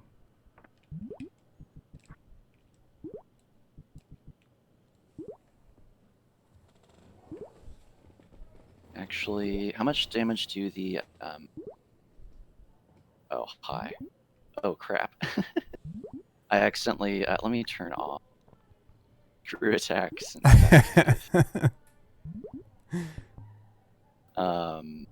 In fact, is there anything left over here that I can take damage from? Oh yeah, I'll just take damage from this guy. And what's the you need to get rid of your reserves too. Oh, okay. I didn't realize I had reserves. Let's see, equipment. I mean, it looked like you did on the 0 on the screen. Okay. Sweet. Okay, so just come over here, get into morph, and select supers, and then make a save state. Okay. And is there any equipment I need to turn off for this? So I just have. This is mostly to get around not having speed, and I'm like clearly not like actively using speed at the moment. Yeah. Is there anything else? Yeah, this is if you don't have speed or ice. Okay. Nothing's really gonna mess it up. I turned spring ball off. You do need bombs. Right. But I just have I have the suits, morph, and bombs. That's all I have on right now. Okay. Okay, so let me just lay a power bomb real quick because I want to show you something that I like to show off with this. Okay, so you'll notice the background here. Is that the right button? Actually, let me refresh your stream real quick if we're going to. Why isn't this working? This is supposed to go frame by frame. Hotkeys. Frame advance. Why isn't it working? It's not frame advancing. It's supposed to frame advance. Oh, because it's on pause. That's why. Okay. I'm an idiot. Let me try that again.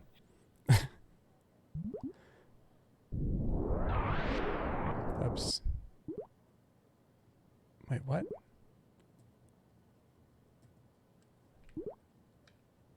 What is going on here? The frame advance is just not working. Huh. I was having issues with where speeding it up wasn't working for me earlier. Okay, well, whatever. I don't need to do it. So what I want you to pay attention to when I lay a power bomb is the background, okay? You'll see it lights up with the power bomb, and then there's this moment where it goes, like it just instantly goes back to dark. Huh. Okay? So that spot when it goes instantly back to dark is the frame that the game checks for your Crystal Flash inputs. The reason I point that out is you can use that to determine whether you're early or late with this method. Okay, so what I like to do is I switch to supers. I hold everything, so LR and down, everything other than the like the shot button for Crystal Flash, and I hold those continuously. You lay a bomb here. And at the apex of your bomb jump, you're going to lay a power bomb. Then the visual cue for laying a second bomb is as soon as the yellow of the explosion goes off. So I lay a bomb, power bomb, and then you want to make sure that you hold that whatever your shot button is. Make sure you hold that as well. Once you lay the power bomb, and then you just keep trying that, and eventually you'll get a Crystal Flash out of it. It's really cool.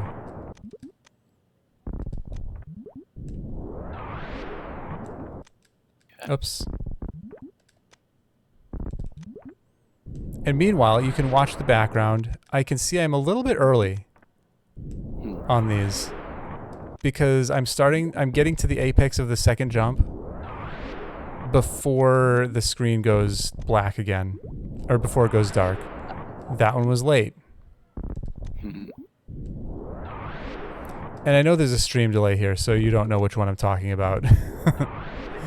There we go. I got the stream taken care of a little bit. I reduced the bit rate for your stream, so hopefully it favors latency over quality. So once you get the Crystal Flash, it's very important that you hold down.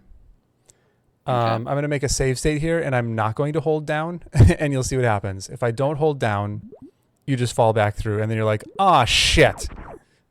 Yeah. But if you hold down, then you'll go through the blocks. Excellent. And you'll be happy. That's really all there is to it. All right. I have to reset the room.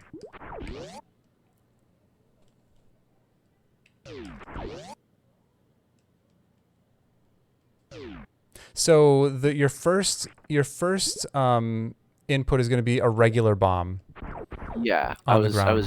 Oh, were you just looking at the animation? Gotcha. Okay. Because I wasn't sure if there was a difference between like what I was seeing myself versus on your stream. Because there was the cue that you were mentioning in the powerbomb sequence, something about where it goes dark. Mm-hmm. Where was that in the order of operations again? So you're just looking at that. So go ahead and lay your power bombs and just look at the background. And it's like sort of blackish right now. When you lay the power bomb, it'll be more pinkish. Mm-hmm. And then there'll be a frame where it just goes back to black. Like the brick background. And you're just watching for that because that frame, the frame that it goes back to black, is the frame that the game checks for the Crystal Flash inputs. So that's the moment. That is the frame where you want to be back up to the level where the power bomb is Mm-hmm. So that it's checking for those inputs while you're back on the power bomb.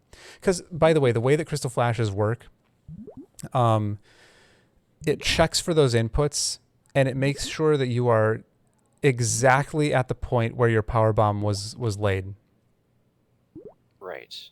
So since you're laying the power bomb at the apex of the bomb jump, you have to bomb jump back up to it, and then as long as you're back in that spot on the frame that you're holding all those inputs, it should work. So actually, let me before I. Okay, so two things. Um, One, I should try to do just a regular crystal flash because it's one of those where like I use it so infrequently that I usually forget the inputs for them in general. Sure. The Yeah. other though is as far as the frame that you're talking about where like after the bomb goes off, I'm Mm-hmm. not seeing one where like things necessarily go black, but what I am seeing is that the bomb goes off, there's the yellow flash. The yellow flash gets rid of the texture for the water in the foreground, and then there is a frame where that kind of like snaps back where all of a sudden that water layer is visible again, and that's distinct, and I'm wondering if that's kind of the I think we're frame. talking about the same thing. Yeah. Cool, that's what I thought. So yeah, let me make sure that I can get just a regular crystal flash off from All from right. a standing start. Hello, So Rusty. So it's LR LR down and shot. shots. Okay. So I was trying that and holding all of that all the way through, and I'm wondering if my health Do you is. still have anything in reserves right now? Like I know you shut your Uh, reserves off, so we might have to go to the menu. so it doesn't look like. I mean, before it was showing like a number Okay. even after I shut off reserves, but I'm not seeing anything there. Yeah, that should work. Huh.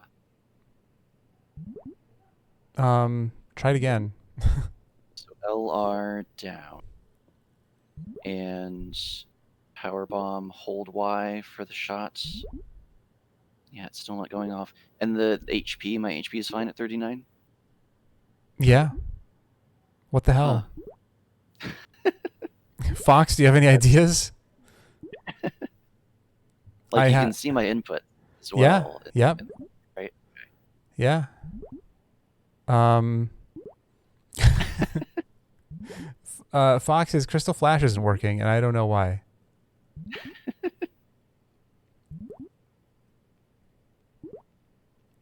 I'm thinking it has something to do with the practice ROM something something. I don't know. Okay. Maybe go save right now and reset. That's a good idea. Reserve, yeah, we checked reserve chase. Because I had reserves active and then I deactivated them. And then what I thought might have been the case was when I deactivated them, it looked like I still had like a number, like a numerical value for the reserves on the screen, even though I didn't have the tanks anymore. But we just checked and like going back to the equipment screen, like there's just nothing for reserves at all. So yeah, let's give this a try. Yeah, and reset too. Oh, reset entirely? Okay. Yep. And That's not that's reset. and then check your equipment as soon as you come back in, just to verify. Whoa, audio, hold on. So my emulator has this quirk where I'll set the game audio to like 5%. Uh-huh. And it's fine. And then when I reset, even though the setting is still at 5% for the game audio, it kicks it back up to 100% for what I actually hear. And I always forget about that. That's So so whenever I weird. reset, I just that opening music at full blast. It always Yeah, throws me off. Chase. I know Chase was having that problem. Other people have mentioned that problem too. I don't. That's weird. Yeah, check your equipment screen and make sure that there's still no reserves up there. And then you can just try a crystal flash anywhere. Yeah, like there's nothing there, just like the four grayed out boxes where the reserves would be. Yeah. Okay. Go ahead and try a crystal flash. See if it works now.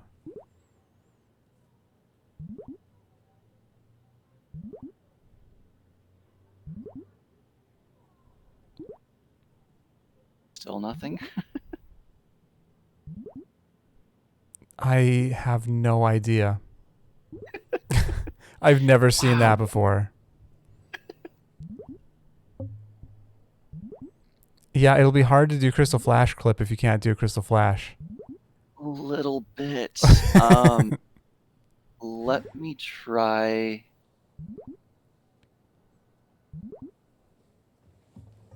Yeah, if Because you I have. feel like this has happened to me before to some degree, where like I was trying a Crystal Flash in the middle of like a chili droid or something like that. Hit refill on the menu. Let's try that. Yeah, go ahead. Oh, you mean on the practice hack menu? Box. And I wasn't paying a whole lot of attention, but yeah, I didn't see any. I was gonna say maybe you were moving to the side a little bit, but I didn't see left or right being pressed while I was Not looking at your. that many times. So I've Okay. tried this like a dozen times. So okay, so Yeah. refill Then you go damage down. and damage back down. Okay.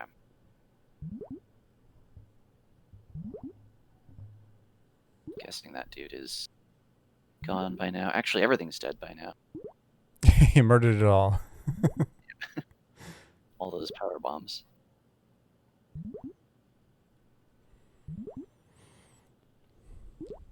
Trying to get music stuck in Chase's head. Yeah, Nice, Fox.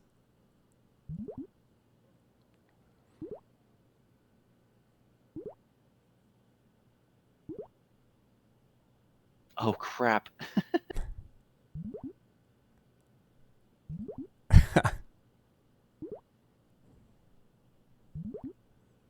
I don't know how. I thought I damaged down. I guess the oh, there we go. Whoops. I think the Mox Droid might have had a health drop. Yeah, he did. He dropped some health for you. Yeah.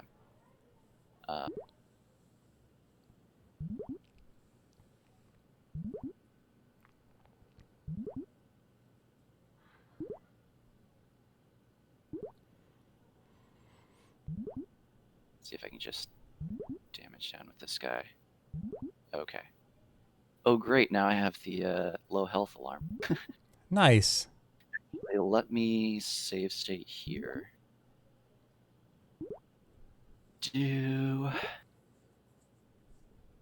There we go. Okay, that did it. That's so weird. Yeah, it must have been just a quirk of the practice hack. Yeah. Was Yeah. that Fox or Chase that suggested refilling? And That was Fox, I think. thanks, The Fox. refill.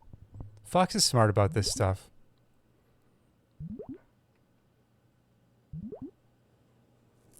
Okay, cool. So we got that taken care of. Perfect. Okay.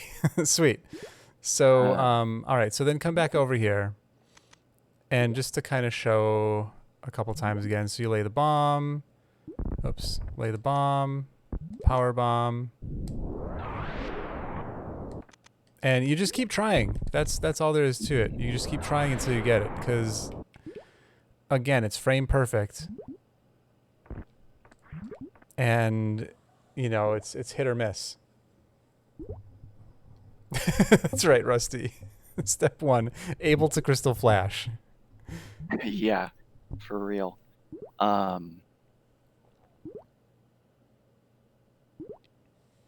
So where is the timing point for the second regular bomb after laying the power bomb? You're very, very close. The time that you did it is like approximately the time you need to do it.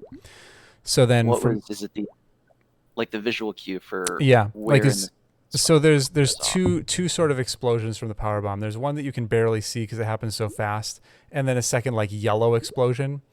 As soon as that yellow explosion goes off, that's when you lay the second bomb.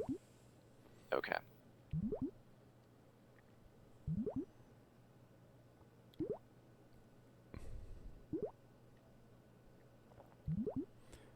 And then you have to make sure you're holding all those crystal flash inputs as well.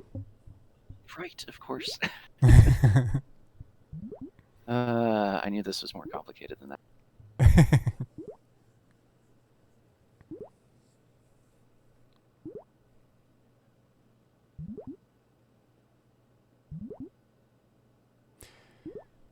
Yeah, and Man, like I said, would be I just hold LR and down throughout the whole thing. I never let go of those buttons, and then all I have to worry about is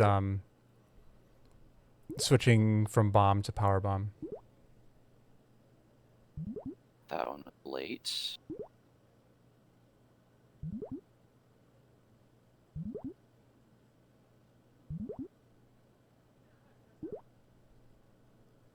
Nope. So the thing that's going to make that tricky is hitting the select to switch over to power bombs while I'm still holding down. Because I Yeah, use the same thumb for down as I do for. I use my right thumb for that. So I switch over because you have time, right? So Okay. so I get to my supers and I lay it. Oh, here I'll do it on this side. Well, I'm not in crystal flash range, but this is I do this, hit it. That's kind of how I do it. Gotcha. Okay, that makes sense. I think the thing I forgot that last time I tried it was holding down the shot button. Yeah, when I first learned this, I spent so many attempts not holding the shot button, and it was very frustrating.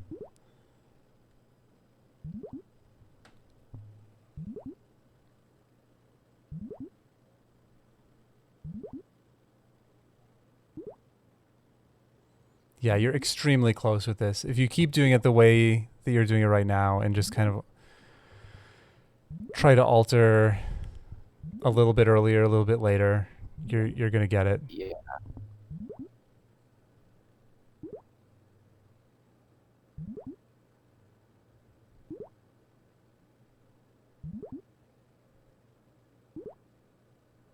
Is there necessarily any concern for the precise placement of the power bomb vertically? Like, is that frame perfect, or is there enough of a window to have You want to get at the very apex of your jump. X? Like Um, that, I knew that much, but like, how much? Do you happen to know like how many frames there are for that I apex? don't. I think there's like a 2 or 3 frame window that you're at that apex. I don't think that that's frame perfect. And in that sense, the like your bomb jump to go up, like I could be wrong about this, but too, by the way, I don't know. But when Stratlog was teaching me the suitless crystal flash clip, he was saying that it's more than one frame that you're sitting at the apex. Makes sense.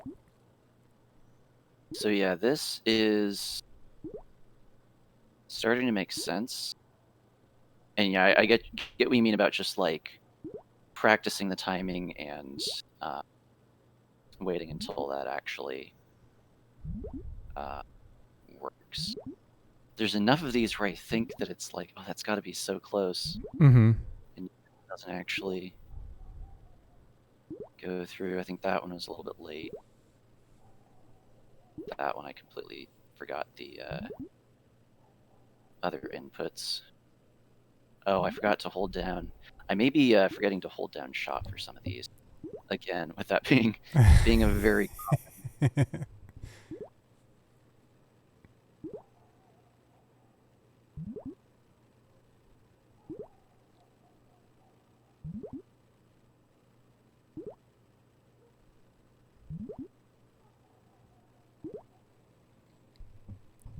From what I'm looking at, it seems like you're tending early for that second bomb. okay.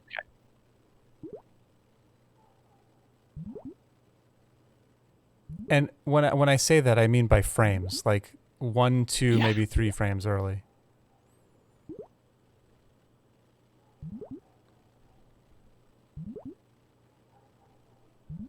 Yeah, maybe a couple more tries, then we'll move on. But at least the like sequence makes sense enough by now. Yeah. Yep. You're if you keep doing what you're doing, you will get it. Okay, cool. And maybe one more try.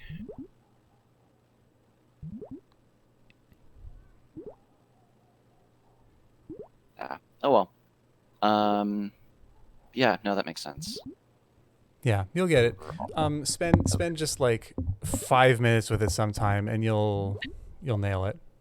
And then just Yeah. most important, just remember to hold down during the crystal flash so that you don't have that sad moment. Yeah. All right. So Um, what's next? So yeah, the other things we were kind of shelving for the time being because of how much might be involved for them were escapes from Dre's room and the deboosts to X-ray. Is Besides that, looking over some other items on the list, I had included suitless lower Norfair, but again, like when I was just kind of rambling about that earlier, I figured that may just consist of like go as fast as possible until you need a crystal flash. yeah. And that might also just be something like the amount of time involved to just like explore and get comfortable with that might be something Yeah. I can do on my own time. Ice Clip to Shack I'm not as concerned about, and that also sounds like one that could be a lot of like time sink and frustration. That one's not too bad Short actually. uh, But what um, else? what else? We've got short charge out of plasma, which I imagine is just going to be a matter of me using magic pants to learn how to do short charges. Mhm. Iceless climb supers is also pretty low priority, and it's just kind of a frustration point of like getting the timing right for a short charge and then jumping over the little. So Iceless, I Uh, can explain that just real quick. Iceless climb supers is just kill the blobs. Just oh murder them.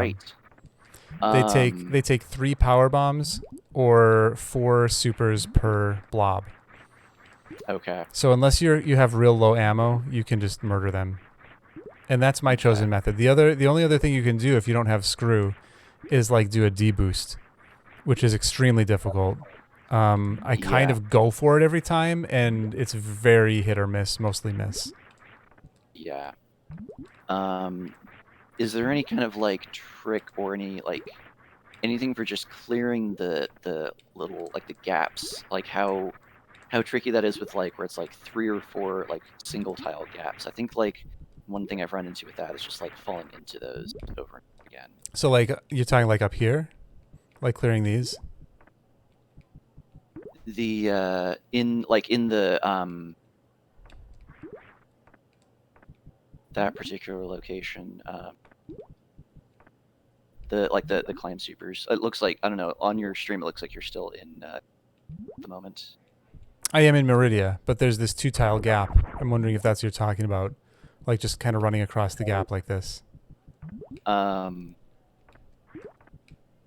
like in the lead up to like the shaft where you shine spark up for climb supers, Oh, where there's like those single gaps with the little yeah. dudes that are like jumping up out of them. Mm-hmm.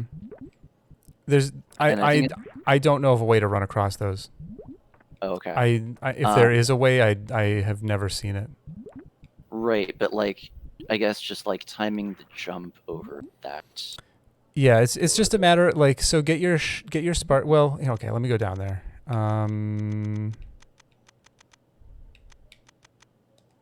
We could also even just like teleport over to that room. That help. Mm-hmm. In fact, let me just go over there. Oh right, there's the save station and parlor we can teleport to.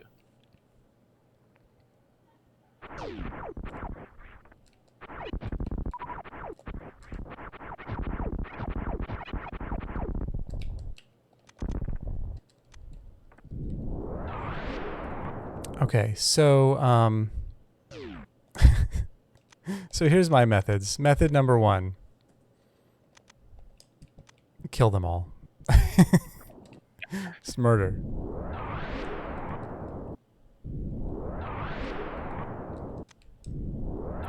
And then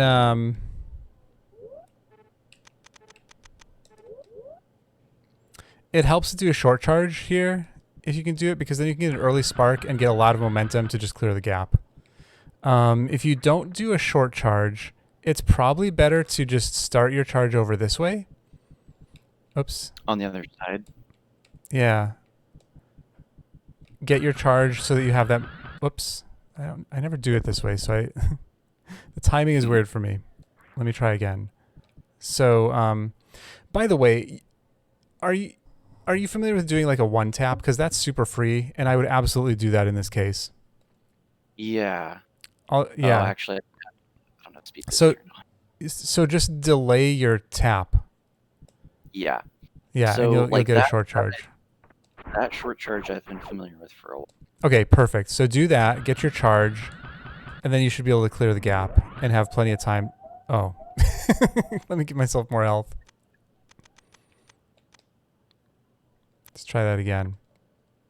Yeah, that's it. That's it. So there's method number 1. Method number 2. If you're not going to kill them, yeah, it's really just you have to do the deboost. Oops, heckin'.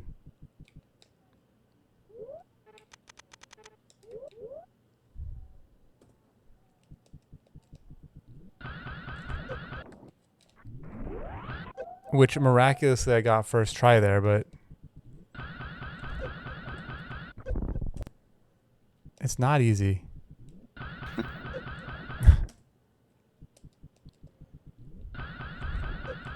What's funny is like I was talking about the timing of getting across being tricky with those single tile gaps and platforms. And then I got it on the first try, and I'm like, oh, what was I complaining about? That's super free. And then I have been trying it a dozen times since, and it's as hard as I thought.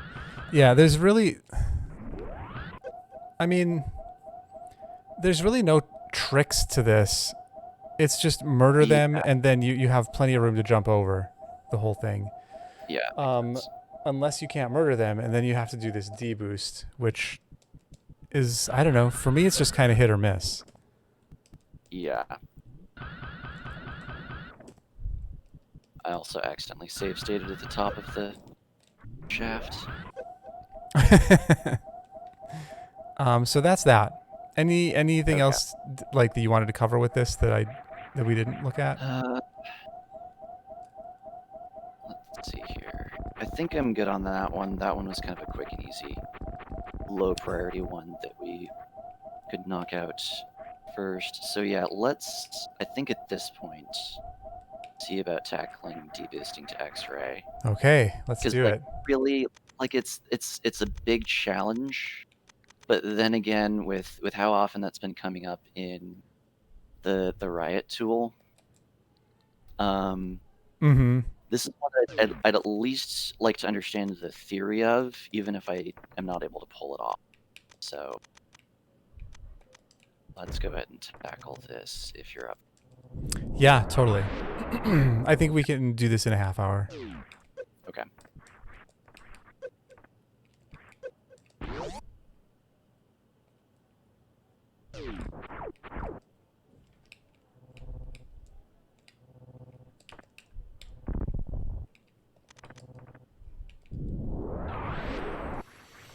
All right, so we're going to take this in many steps.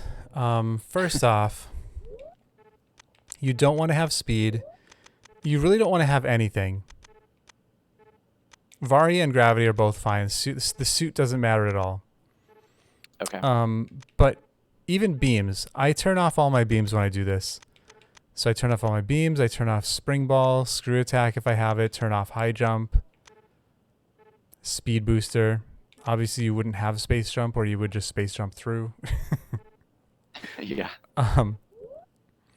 Okay, so first of all, you need to back up all the way to this wall. And the first Actually, thing. let me refresh your stream real quick. Okay. It's like 50-second delay. Oh man, I don't know why that keeps happening.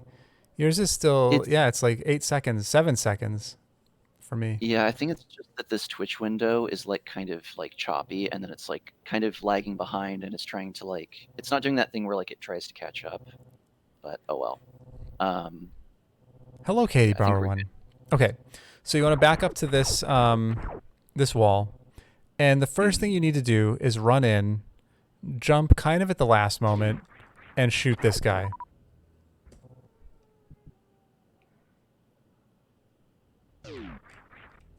Boom, and land on this. You want to land on this platform, and you want to shoot that guy. Okay. All right, from there, and I messed it up. I hate this so much. So shoot the guy, then get over here, and you do a deboost off of this fire flea that's left alive to get to here. Okay. Now my visual cue. I'm looking at these stripes in the background. Okay. When the waver, that's this last waver here, when he gets in line with this this row in the background right here, that's when you want to do a full jump, and you're going to deboost off of him, and that'll get you over to the spikes. Okay. So let me see if I can do all that.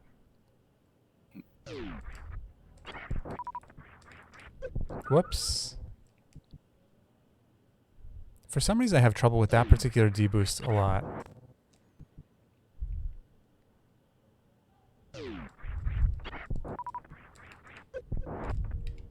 Oh, I was wrong. That was the wrong strip to look at.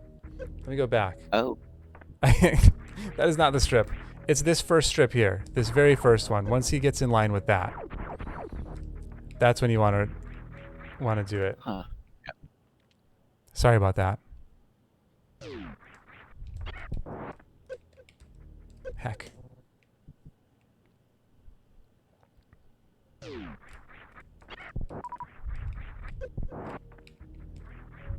And then you can deboost across. From here, you just ride this guy. And I have specific background spots that I look at for this. Oops.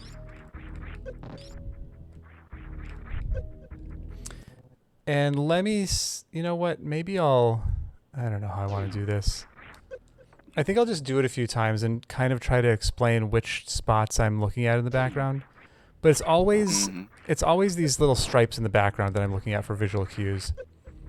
So I hit this first guy, and then when he gets to this stripe, I hit him again. This stripe, I jump. And then this last part, I look at the second guy. You do a backwards deboost off of him, and then you can get a full run and deboost to the end. Okay. So boom, deboost, deboost. These aren't necessarily deboosts, they're just... You're just taking damage from the wavers, so you're not taking damage from the spikes. Whoops. Yeah. That's something that I was always curious about when I was like watching how this works, and then it finally clicked with me like, oh, that gives you iframes to avoid spike damage.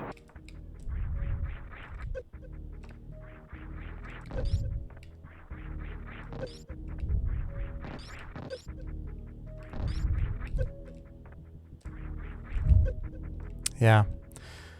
So let me try to point out the different stripes that I'm looking at here. Let me start from this side.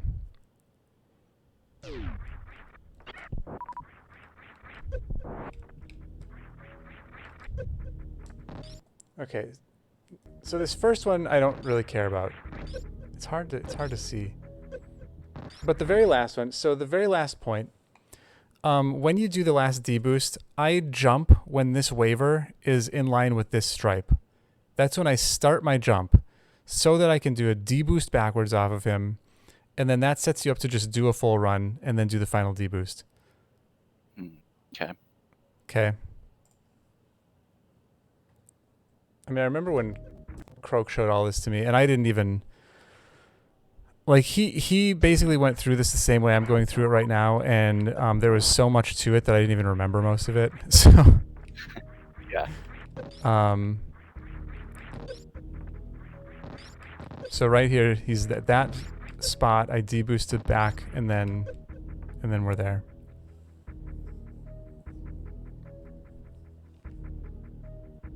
I'll do it one more time.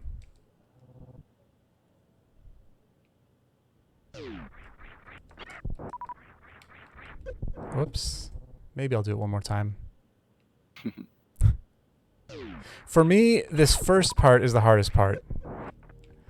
Which is kind of fortunate because, like, that's the part you can keep resetting. Usually if I get to this part over here, I'm gonna make it. Oh, unless I do that. I saved it anyway. Okay. So that's the whole thing. So go ahead and give that a few tries. Okay. If you make it, it's very, very impressive. But give it a few tries, and then I'll show you how to do the return trip. Yeah, I'm so not gonna make it. Also, I can't remember. Did you say speed booster should be on or off for this? Off. Yeah. Off. Okay. So you can really do this with nothing. You would need morph ball and power bombs to be able to get in, but that's it. Just F. You mean forfeited, Fuzzy Bear? Also, hello, Fuzzy Bear. Forgot ice, grabbed X-ray early, and soft lock doing an X-ray climb on Shaq. That doesn't sound like Asder. Soft lock's doing an X-ray climb. Whoa.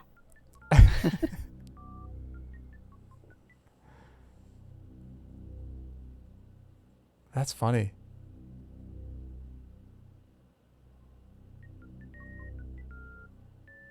So with the first jump, I feel like I'm not getting nearly enough distance. Yeah, so you're not jumping through the door. You want to jump at the very last moment. Again, I kind of use the light stripe in the background. I jump right at that. Like that's what I'm looking at. I'm not looking at the ground. I'm looking at the background, and I jump at that.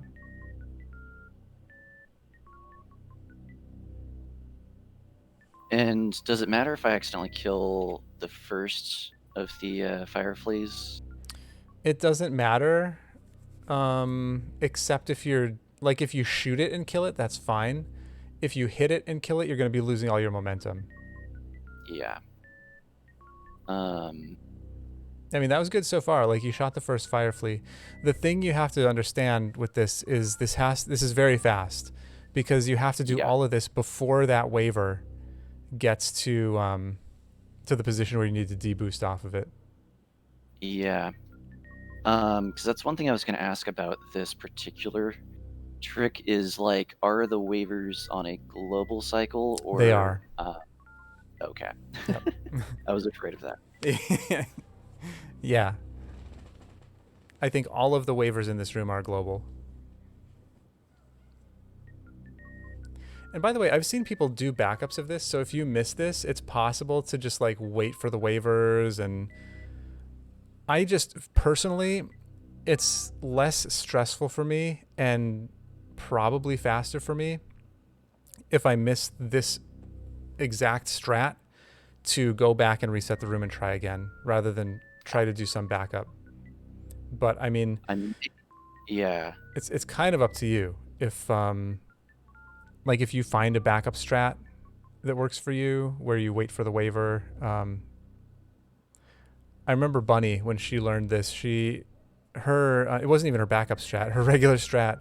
She kind of took her time through this first part, and then she had like a little method where she waited for a certain number of waivers to go by and then waited for them to come back, and then she knew which one she had to use to go across. It was very consistent. Yeah, I might see about waiting for this dude to come back around. Yeah, go for it.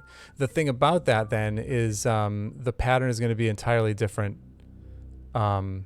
like the rest of the way through. So basically what I've shown you here will only work if you do it all exactly how I've done it. Gotcha. If there's any other waiting, the rest of it's going to be different, which is fine. Yeah. It just is. Because even just to get the timing for that. Okay, yeah, I could see how the based on the stripe that was too early. Yeah, I think where you are right now, if you like back up all the way so you can get a full run, and then still time it so that you're so you start running at him when he's at that first stripe. I think it should still work. Because I don't think that their horizontal momentum changes or their horizontal speed. Yeah, that should work. Okay.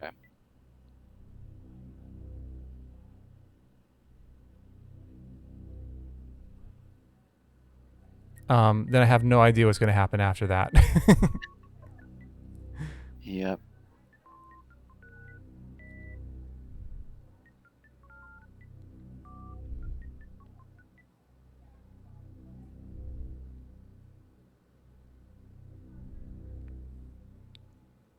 And what's the frame window again for For the deboost, for a deboost off of an enemy? 5 frames. Okay. Because like pretty much all of the deboosting practice I've had so far have just been off of spikes. Mm-hmm. Yeah, so you'll have half the time. And I don't know exactly how it works. I think I'm speaking out of complete ignorance, but I would think that the frames that you're losing are more frames after. So like if you do an early deboost off of spikes, I think that would be the same as your deboost off of an enemy, but like then they run out. Like the frame window just ends sooner. Ooh, got it. Nice. Nice. Okay, I just saw it. Yeah, so now, yeah, it's just a matter of getting across. Now, with the health that you have, you could really just tank through the spikes and try to time something on the other side. But obviously, if you have less health and no Varia, then you would want to use those waivers. Yeah. Let me at least see what's going on over here. So the waivers are coming from the left by the time I get over there. Because as I recall, they're going right to left for the later deboost. The way that I did it, yeah. So they all start on the right and start moving left when you first enter the room, and you're just chasing them. Okay. There might be one. I think there's 3 in the room actually, and there might be one that starts all the way on the right of the room.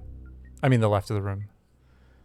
Yeah. I don't actually know, but these two here start on the right, work their way left, and you're just following them.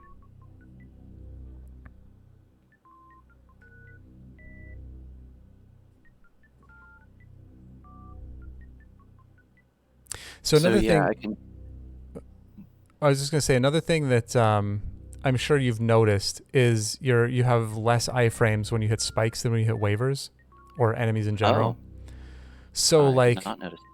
So part of the advantage of getting hit by the waiver rather than the spikes is that gives you more time to run on the spikes while your iframes are active.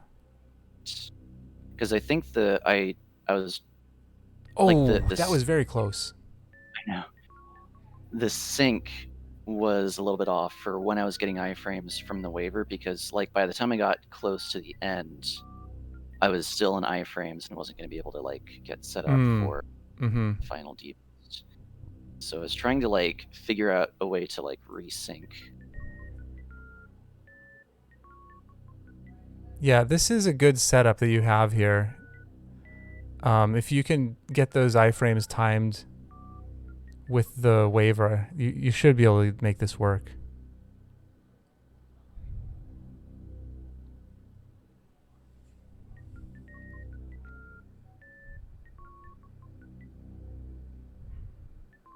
And yeah, because like once you hold on, no, I would suggest. Oh, go ahead. Just like once you miss him, like trying to catch back up while getting those more frequent iframes from the spikes is really tricky. I would suggest doing the backwards deboost to give yourself more running speed. So like as that waiver gets toward the end of the spike floor, do a deboost to the right so that then you can get a full run to deboost off of him again once he's over the pit. Huh. Okay. I might see what. Yeah, I might need you to go over that again, but I think I might understand what the idea behind that. Yep. So just as that waiver gets to the end of the spikes, do a deboost to the right. Okay. Off of him. And then that will allow you to get more of a run on the spikes. Okay, so because that was I think what I was running into was like I was saying with the sync like getting out of sync with when I was getting iframes from them, that I didn't have enough space to get up a good run. Mm-hmm. Also help if my emulator would stop jittering randomly. Yeah, that's never useful. Oh, so close. Yeah, that was close. Oh, geez, so close again. Like, I actually made contact with the ledge, but...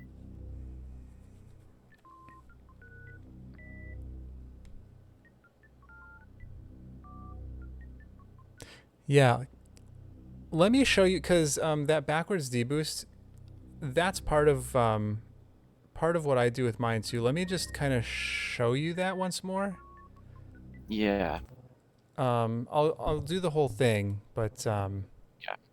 but just so you can kind of, now that you've done this a little bit, you kind of have an idea of what you're. Yeah. Ugh. Oh, actually, let me refresh your stream Okay. again. 30 seconds behind. Oh my god, I can't do this now.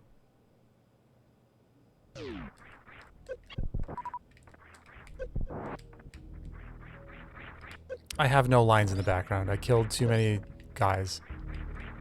I don't know if I can do that's this something now. I realized. Like, that's kind of what I was asking about. So here, like, so I that kept backwards. Did you see that backwards deboost there?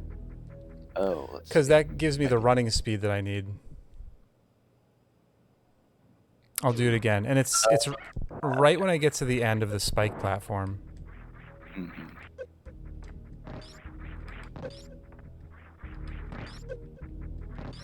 Yeah, there's enough of a delay that I was So able right here, to... backwards. Well, it was supposed to be backwards. The spot where I messed up was the spot where it should be backwards. Yeah.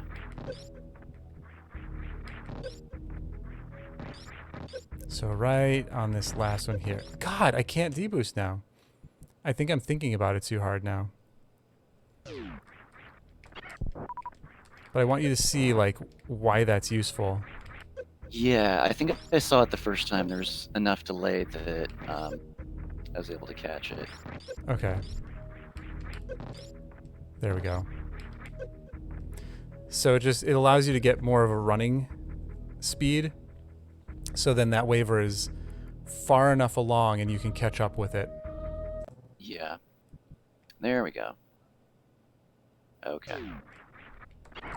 Yeah, that makes sense. I think the times that I have, like, not gotten that deboost but still gotten enough running speed, I've probably been tanking too many spike hits, and if I'm doing them for realsies, I wouldn't have the luxury of refilling my tanks or loading a save state.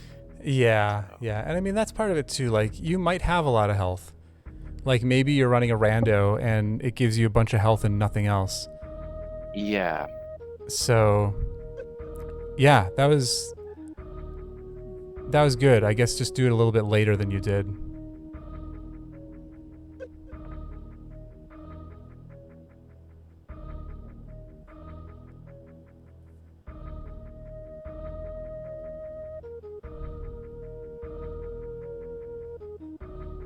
Oh, that was super close.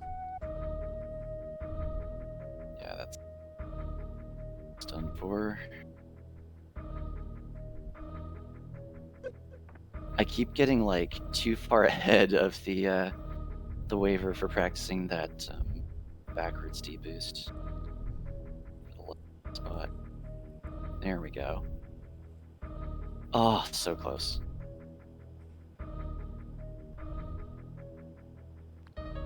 Yeah, I think that if you had gotten that last deboost, I think that would have been it. Ooh, got it. Nice. Oh, I got to see this now. After like 100 resets. Hell yeah. Nice. No, that's really good. That's really good. This is a hard thing to do. So let me just show you the return trip. Ooh, right. Before we stop. It's much easier than the trip in. So first you're just waiting for the waiver to come by. I don't think you need to crouch here. I just do because I don't know why.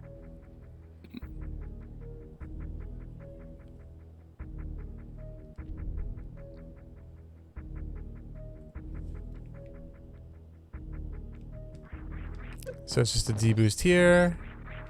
Well, it was supposed to be... Let me try that again. Let me demonstrate properly. A deboost here. A deboost here. And then I just take a spike hit for the last one. You don't have to take that last spike hit. You can wait for another waiver to come by. So deboost. Deboost. And then just get to this platform here. Kill this guy if you want. And then you can just deboost. There's no spikes in the, that pit door, thankfully. Right, yeah. So there's a safe spot down here. So what I'm looking for, when this waiver starts going back to the right, when he crosses this light pillar in the background right here, that's when I start running. And then the rest just kind of happens. Okay. The rest you just kind of have to go with the flow. Yep. So that pillar when he's coming towards Samus or when he's going out? When he's going back out again. So... Oh, okay. Gotcha. Right there. Makes sense. Do it one more time.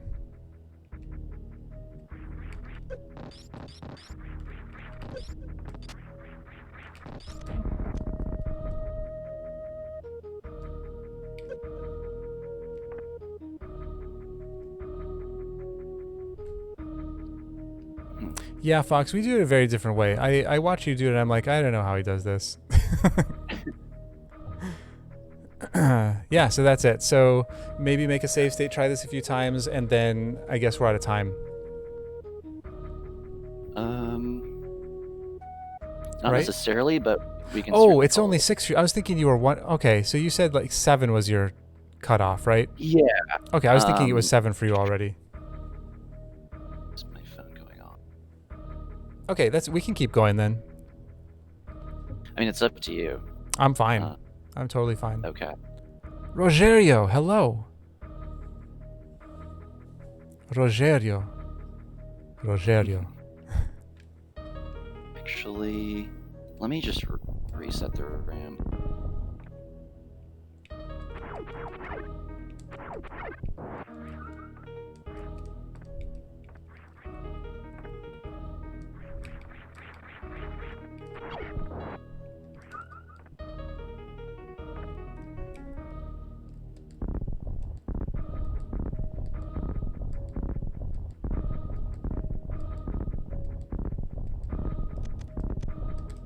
It's not showing up. There he is.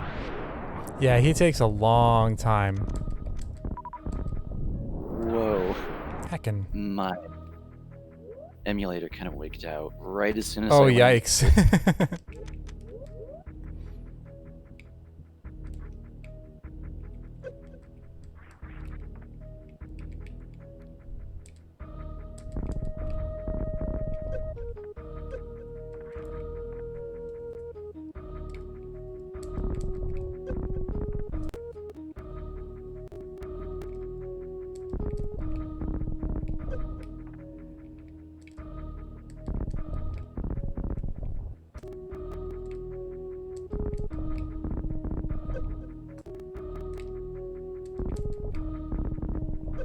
There we go. Nice. Because I was gonna say that like the very first deboost I was getting it like every single time, and then right as I was about to say that I stopped.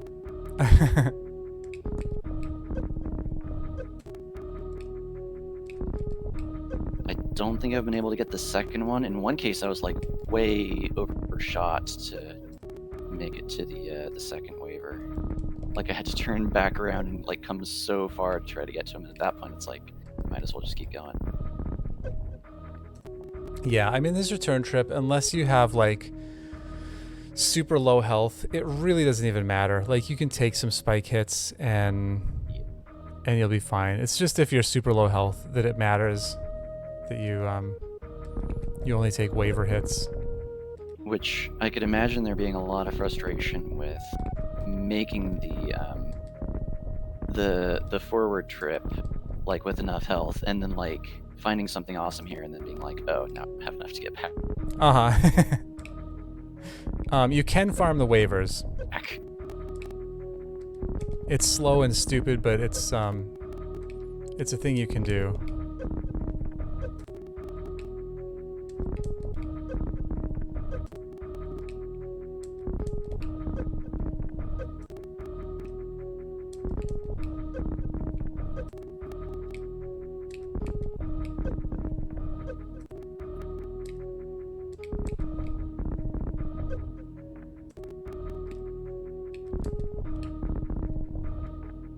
Ah, there we go.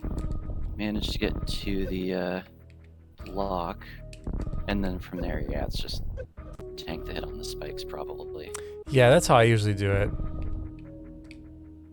Makes sense.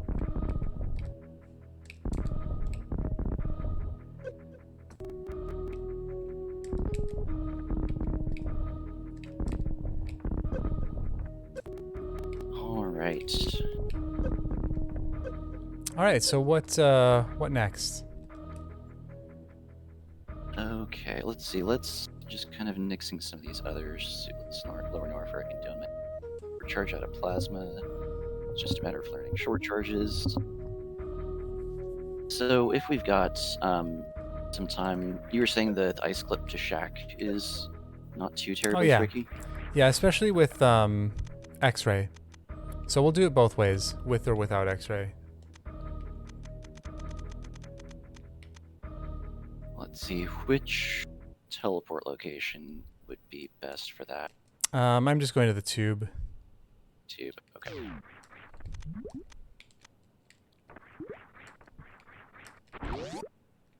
And before we do that, actually, I'm gonna check to see how my computer's doing. Okay. The jitteriness is still pretty bad. That's weird. I know. Because the last time it was that there was like a memory leak in something in the background. It doesn't look like that's the case at the moment. Huh. Let me actually try just restarting. Okay. Yeah, the do what you need to do. Okay. Let's see. That.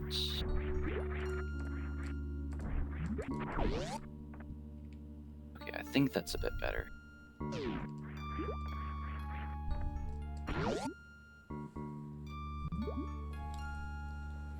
Okay. Maybe.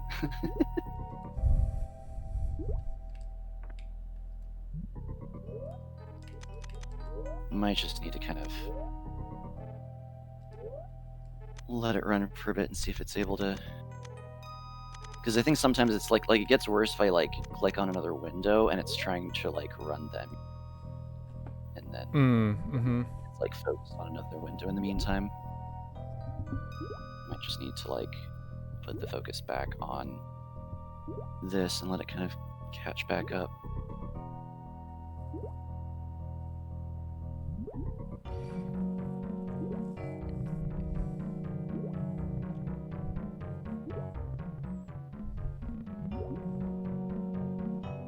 Oh, I should probably turn off base jump to get through here. Yeah, these sand rooms are awful.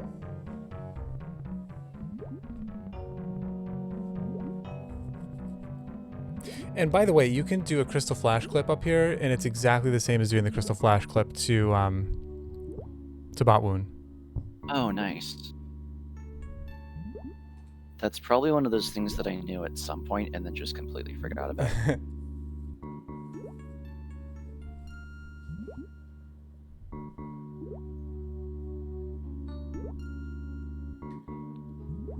Okay, I'm in pants room. All right. So the first thing that I do is just murder everything. So I murder the guy on the top first because otherwise he can get off screen. And then just oops.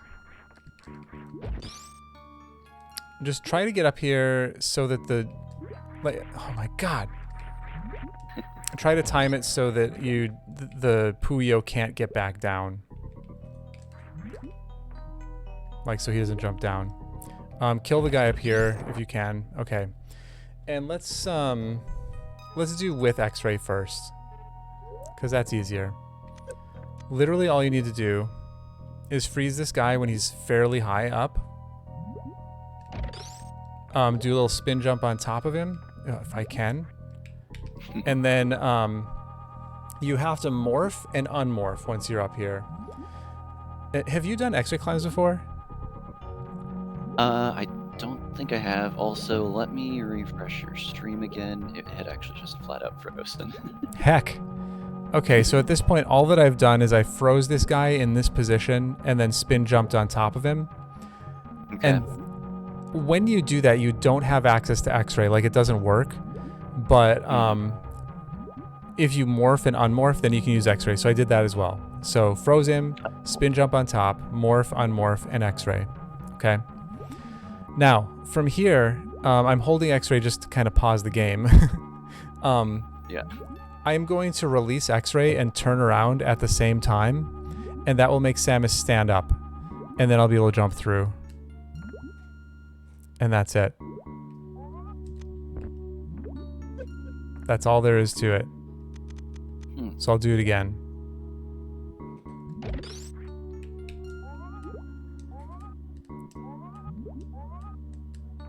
And there we are.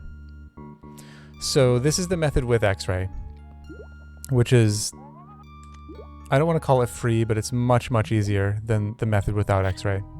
So go ahead and try that first. And as far as equipment to have active, I need ice, obviously. Anything else I need? Well, X-ray. So you need ice, X-ray, of course, gravity. I would turn screw attack off just so you don't accidentally kill the Puyos. Oh, right. That you don't want to kill.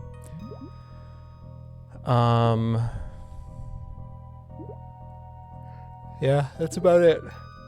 So it's this one. Oh, oops. I was trying to make sure I was moonwalked back into the corner. Then you murdered him? Alright, so let me save state there. Don't know if I'll be able to get to X-ray in time. Let's see. So, oh right, morph, unmorph, X-ray. Yep. Yeah, you should have time. And then, okay. And then what was the sequence from here? So you're going to turn around and you're going to release X-ray and turn around at the same time. Okay. Probably that Puyo above is going to hit you and smack you back down. Yeah. But if that happens, that means that you did it right. Okay. And if he hadn't been there, you would be able to just jump right. Oh, you got it. Yeah, that's it. That's it. Okay, the other method. Let me just talk about this for a second. With the other method, you have to get the Puyo in a very specific frame. I wish I could frame advance here. I don't know why it's not frame advancing.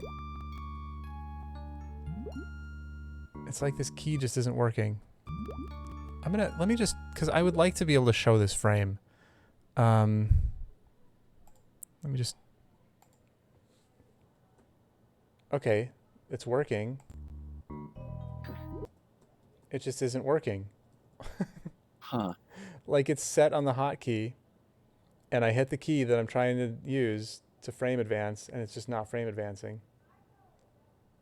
Huh. Weird. Let me try putting it on a different key just to see what happens. Let's put it on that key. Oh, nope, that's a bad key. That key. Let's try that. Nope. It just doesn't want to frame advance. I don't get it. Weird. Here's what I'm going to do. I'm going to make a quick save state and just restart the emulator. Okay.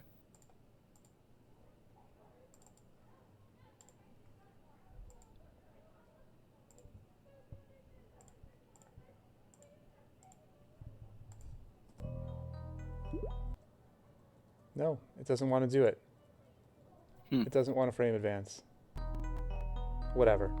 Okay, I will just have to try to get it in the position then.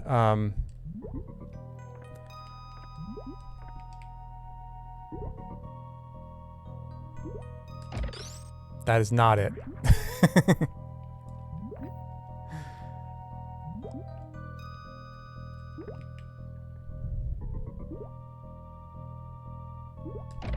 Also not it.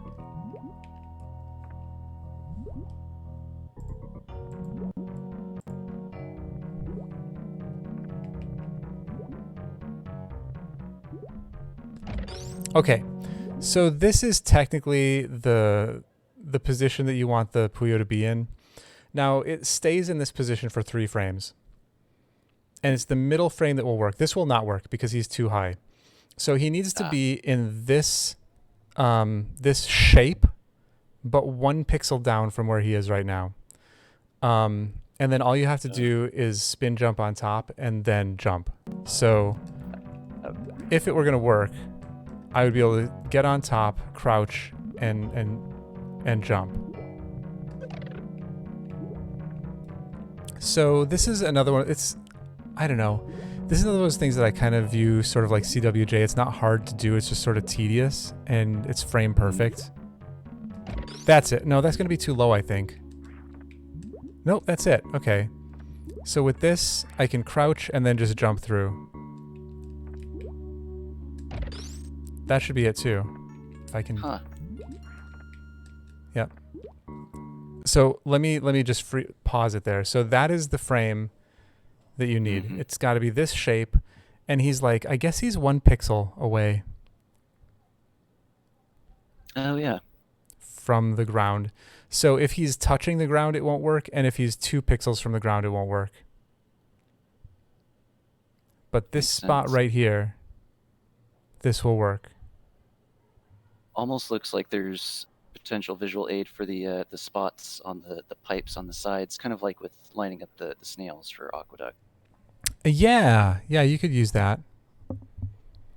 When you're first trying this, I would just attempt it anytime that the Puyo is in this shape. Yeah.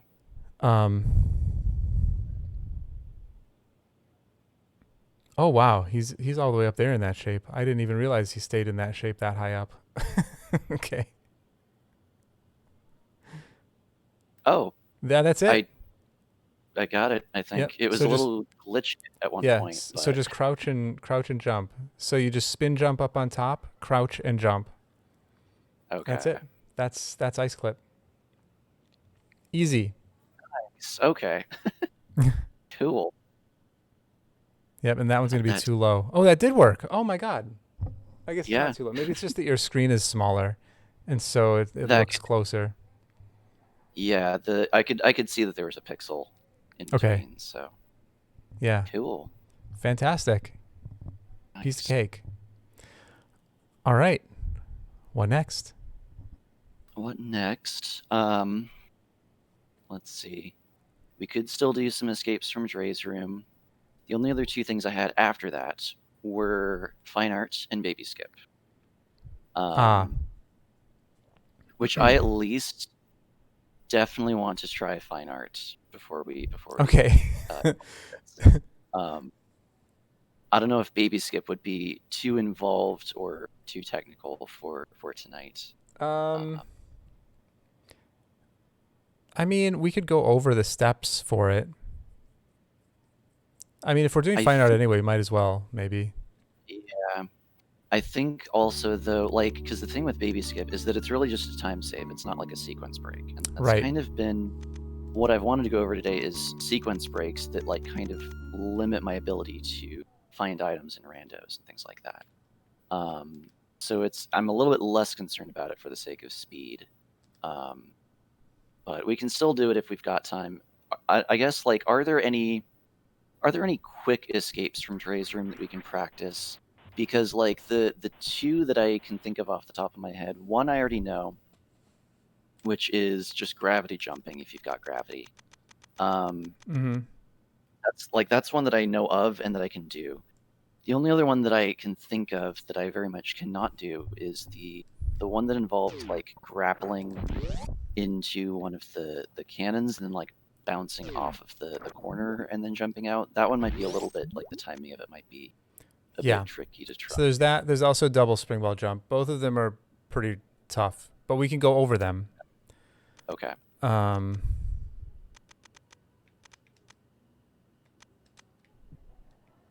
So the grapple jump,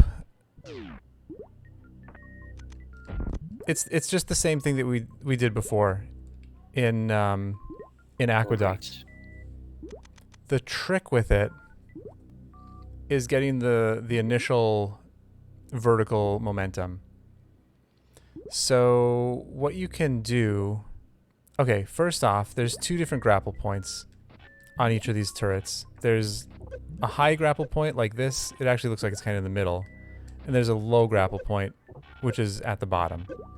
You want to go for the lower grapple point because that's going to give you more, like, it's going to hinge you out farther so that you can get around this. Oh, I should have my suit off.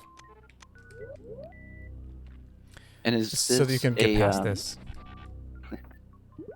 Is this a like what would this trick be like? What would it help you get around? I guess. Like what kind of equipment would you not have when doing that? Gravity. Okay. So like this is a suitless escape. So this is if you're doing suitless Meridia and you want to go kill Dragon and you come in here and maybe it's something important like I don't know, Varia. Maybe you come in here and you find a Varia and you're like, oh man, I really want that. Yeah. But again, this is something where unless you're doing an extremely hard rando or doing RBO or North Korea %, this is not going to be in logic. Okay. Escaping Dre suitless is not in logic unless you're doing very hard randos. Yes, but then again, we are tuning Junie. That's right. So I usually line up with this pipe here. And you're going to do a full jump up and you're going to grab the bottom of this turret. And before we try the jump, I just want you to get a feel for, and by the way, I do a piano grip with this because ultimately what you're going to have to do is release grapple while still holding jump. And that's the best way that I've found to be able to do that. Otherwise, I don't have the coordination if I just use my thumb. But before we get to that point, you can bounce off of this ground. So I just want you to do that a little bit to kind of feel how that feels. You can push toward the wall to get close to it and then push away from it after you bounce and hit jump to kind of jump off of it.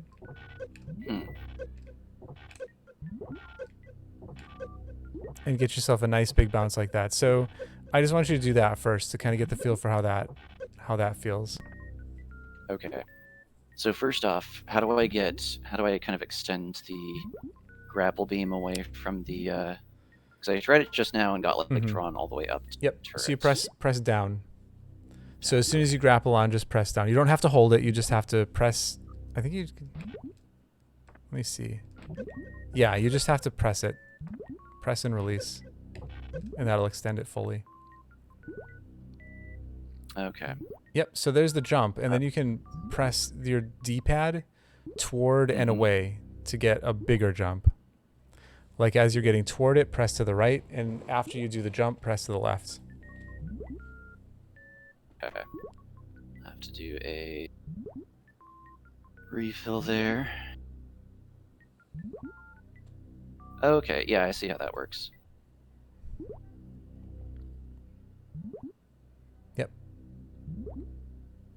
Perfect. Good. So you want to get a nice high bounce when you do this. And that's going to give you the vertical momentum that you need. And then from there, it's just you just release grapple while still holding jump. And then just go into that down, down, up, jump, down, down, up, jump, down, down, up, jump.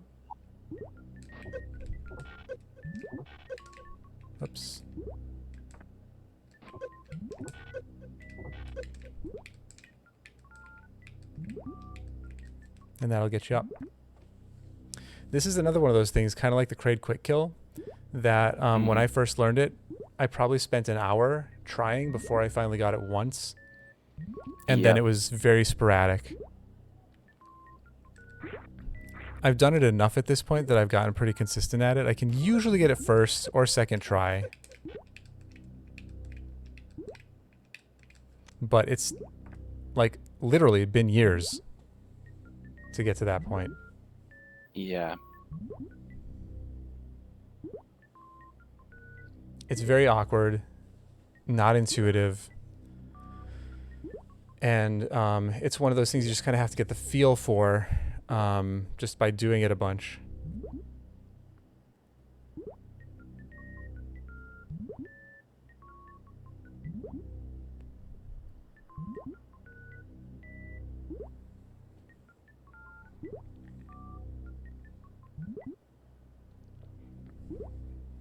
It always throws me off that it's down to extend the Yeah. the left.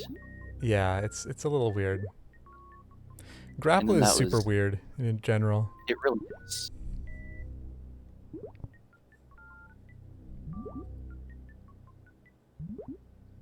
What's funny is as soon as I get out of the grapple, my instinct is to go down, down, and then lay a bomb. Apparently, I've done that a couple. That's already. funny. So I've noticed the last. It's like my thumb. I was gonna say, I've noticed the last couple of times you've done this, you're releasing grapple when you're at the height of the bounce. You want to release as like just after the bounce, so that you still have that upward momentum when you release it. Gotcha. That didn't actually refill. Actually, yeah, there we go. That was much better. That one.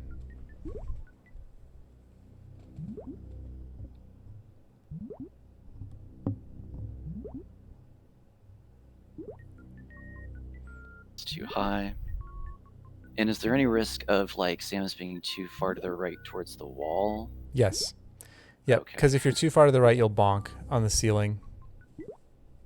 That's what I was afraid of.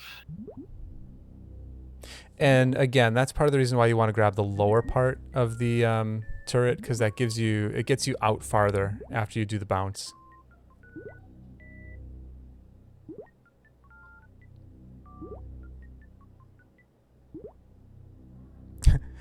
Roger, that is the plan. Like, that will be in the future.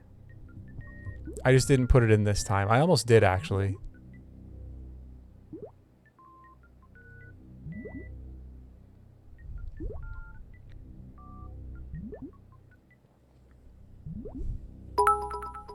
An anonymous cheerer. Thank you for all those ghosts. Much appreciated.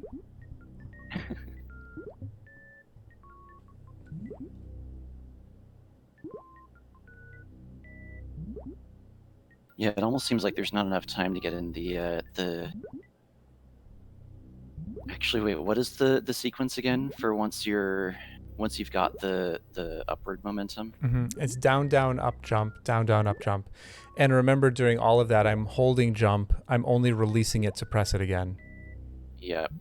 I might be forgetting the up after the first two downs.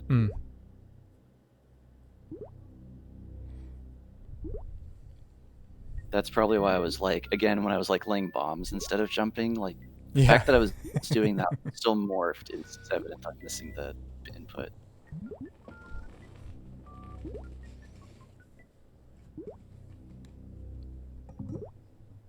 That one might have been close.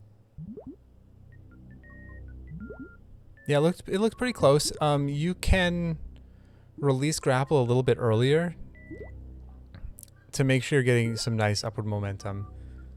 I've never done this before. I'm gonna release grapple and then not go into the jump just to see how much upward momentum I have and how long I have to get it. Yeah, like you can see.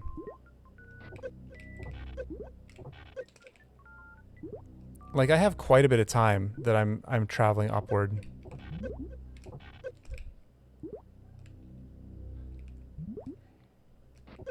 And that's because I'm releasing grapple just after the bounce. Okay.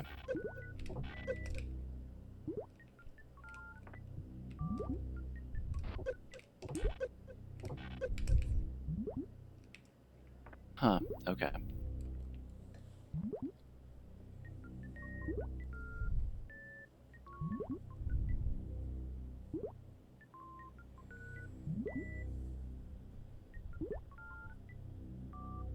Interesting.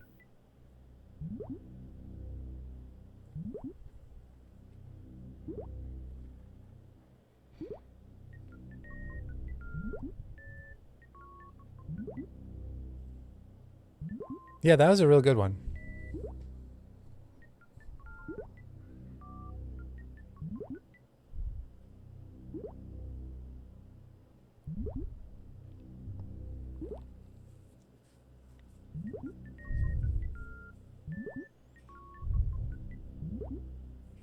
And honestly, if you get into the grapple jump at all, even if it's too far to the right, or if you don't like keep the rhythm all the way to the top, I call that a win for now. Yeah. Pretty much.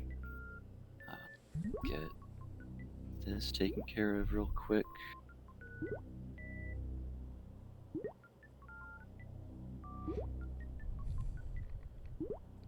Yeah, I was hoping I'd be able to like get actually wait a minute. Okay, there we go. For a second, it seemed like the emulator was for I was hoping to get like one jump, even if I didn't get like all the way up, but that asking a bit too much for now. I mean, I can see it happening. Like it's just the timing. It's just part of it is trusting yourself too. Like, Yeah. you know, you have to be ready because even with the times that I did it, and there's plenty of time with that upward momentum. If I weren't ready to start going into the pattern, it's not going to happen. Yeah.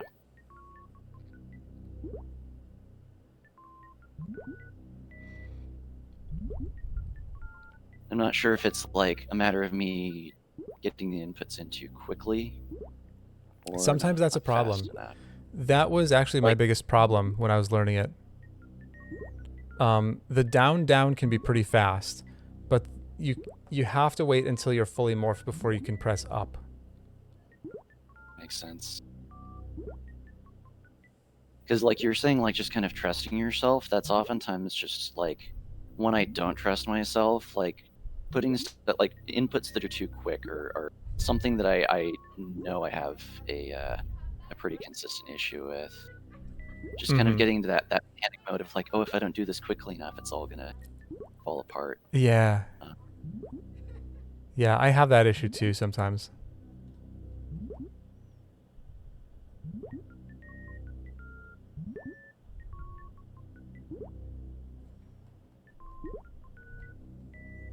Yeah, because she's not like coming out of morph properly. I wonder if that is like if I'm not waiting long enough after Probably. getting into. Probably. That was I think I said this already. That was my biggest problem with this when I first learned it, is just trying to do the inputs too quickly.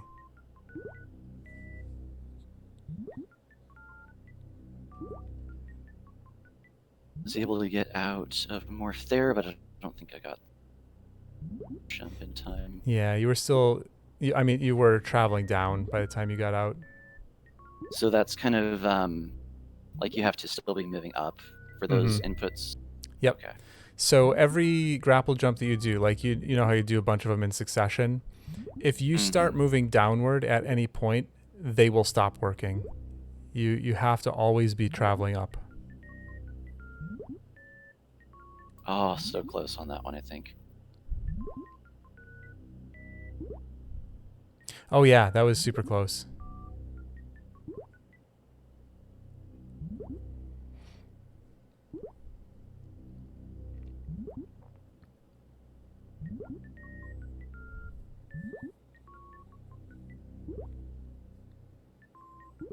Oh, to, I think. Mm-hmm. Yeah, you're getting really close, for sure.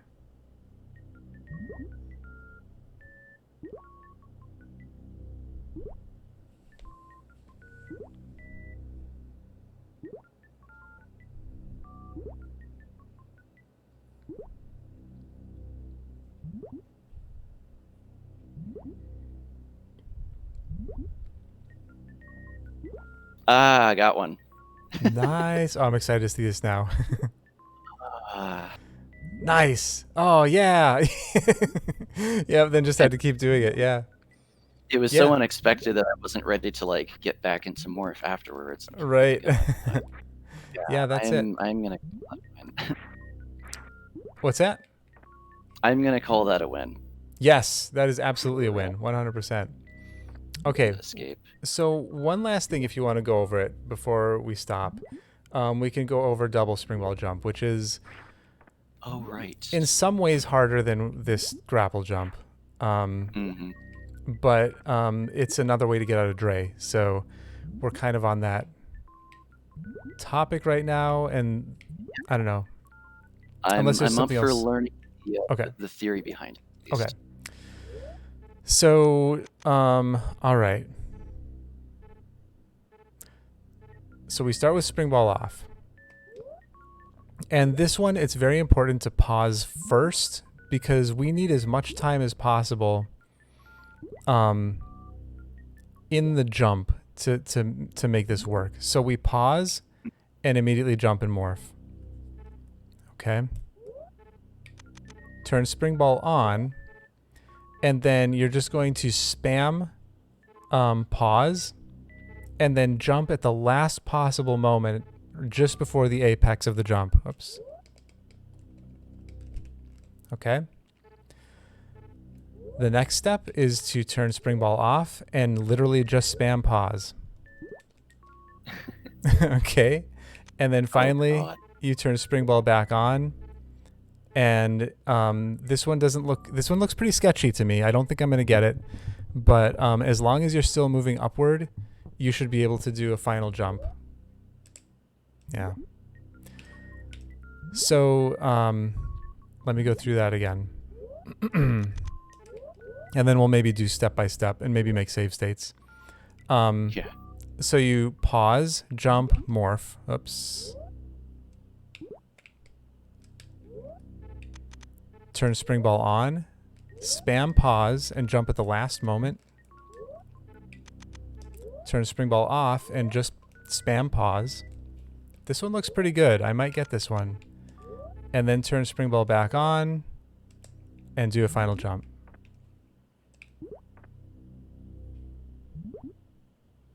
All right. Your turn. Okay. That's it. That's the theory. Okay, so we got that off. So pause, jump and morph, spring ball on. Then it was spam pause, jump at the apex. Mm-hmm. Here. Yeah, I'm not sure you were fully morphed before you paused. Probably wasn't. Yeah, I saw the animation for morphing continuing out of the pause. Let me just try a couple of those first. Yeah, and if you want, like once you feel like you have a really good one, go ahead and make a save state and just kind of do this in sections.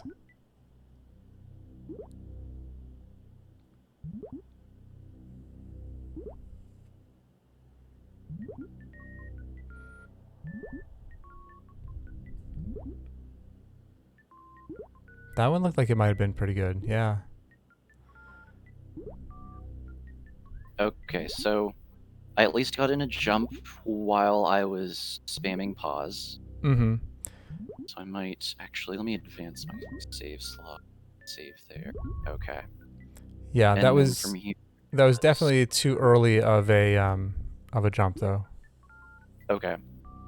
Like you should be almost stopped. Like I'm talking a frame or two before the apex of the jump. that you hit jump Got it. again, and the screen should be fading out again at that point. You should barely see Samus start to like jump for that second jump as you're fading out. Oh. I think it was one where I, again, wasn't trusting that it would actually work and was trying too early to compensate for that. Yeah, that makes sense. In theory, what would be the next sequence from here? Then you would turn Spring Ball back off, and then just spam pause. And the idea is you will still have upward momentum when you come back into the pause screen. Gotcha. So that first part looks real good, though. Like, I would go back to that and just try to get a good second jump. Yeah.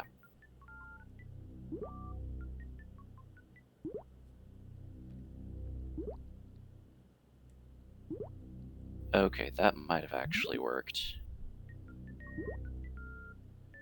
That was pretty good. Yeah. Yeah, I might go with that. Spring Ball off, spam pause. Mm-hmm. That might not have enough time. I think she's probably slowing down a bit too much. So That's, I mean, from what I'm looking at, that looks okay. okay. So spring ball back on, and then out of pause, and just hit jump. Yep. And you have control before, like, you'll be hitting the button as the screen is fading in to do that last jump. Okay. Okay. Actually, let me try this. Hello, Natter. Yeah, we made it.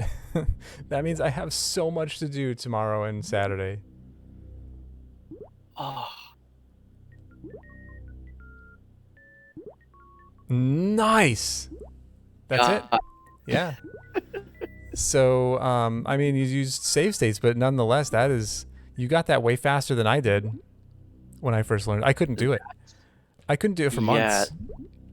The two hilarious things about that is that A, that seemed way easier than the grapple maneuver, and B, I have had so much difficulty doing spring ball jumps just in general. Like I was saying earlier, I felt I tried them like 100 times and like happened to get one success. That's so funny. But the fact that I got something like that done that quickly underwater is kind of baffling. Yeah, that's amazing. This is a very hard trick. Normally, maybe you're like a double spring ball jump savant. Who knows?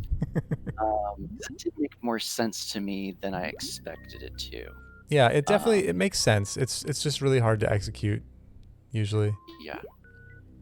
So Cool. we've got done escapes from Dre's room.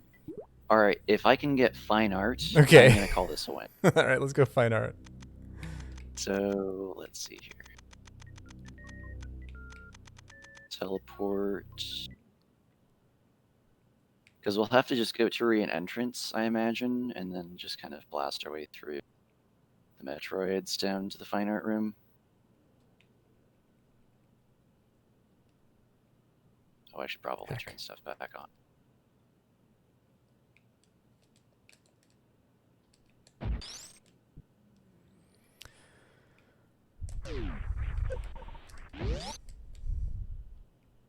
I have 438 health. Hopefully I don't get grabbed here.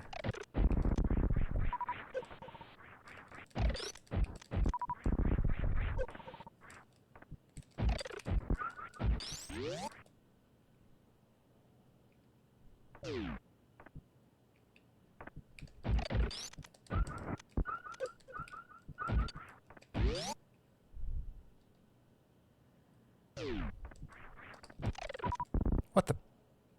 Freaking fat fingers.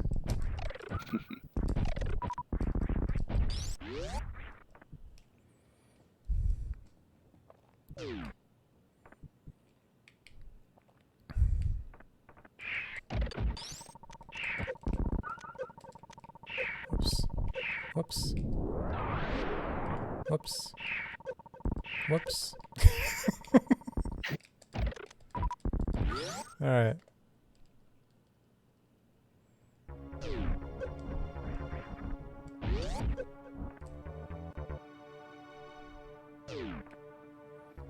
So fine art. Fine art will be different whether you have a high jump or speed or whatever. Oops. I don't know what's easiest. Also, like, I might need a history lesson of fine art in general, and like if there's a story behind it, because it's one of those things where I've kind of like known that it's a thing, but haven't necessarily understood entirely. Like, So, as far as I understand, this was Chili's idea. I don't know if it was anybody else's idea before that.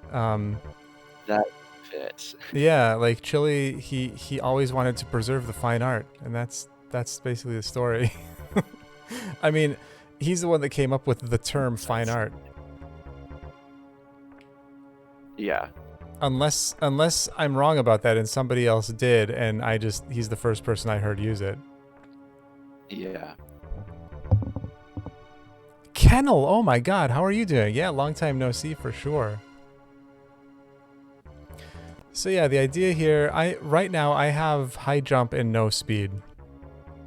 Oh, look at that. I did the booze version. Normally, well, I don't know, maybe it's easier to just do it this way. If all you have to do is jump at the right time and then press down.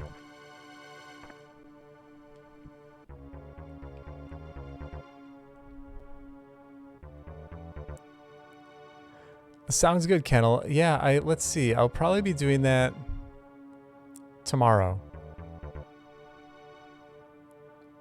It's gonna be bad. Yeah, I wouldn't worry about the morph because it's not needed.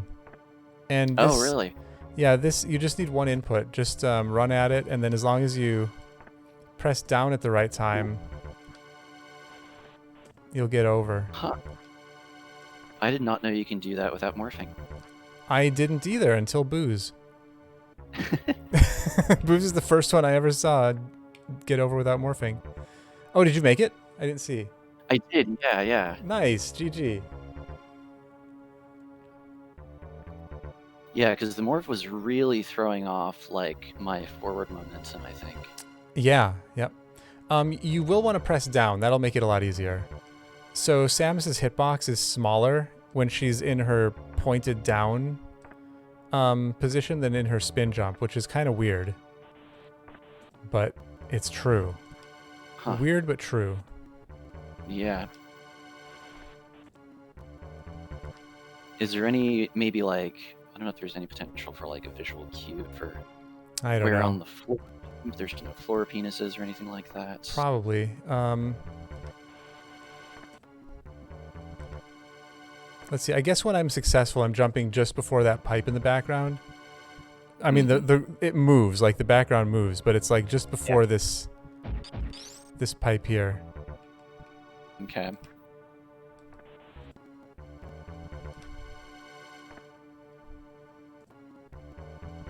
Oops.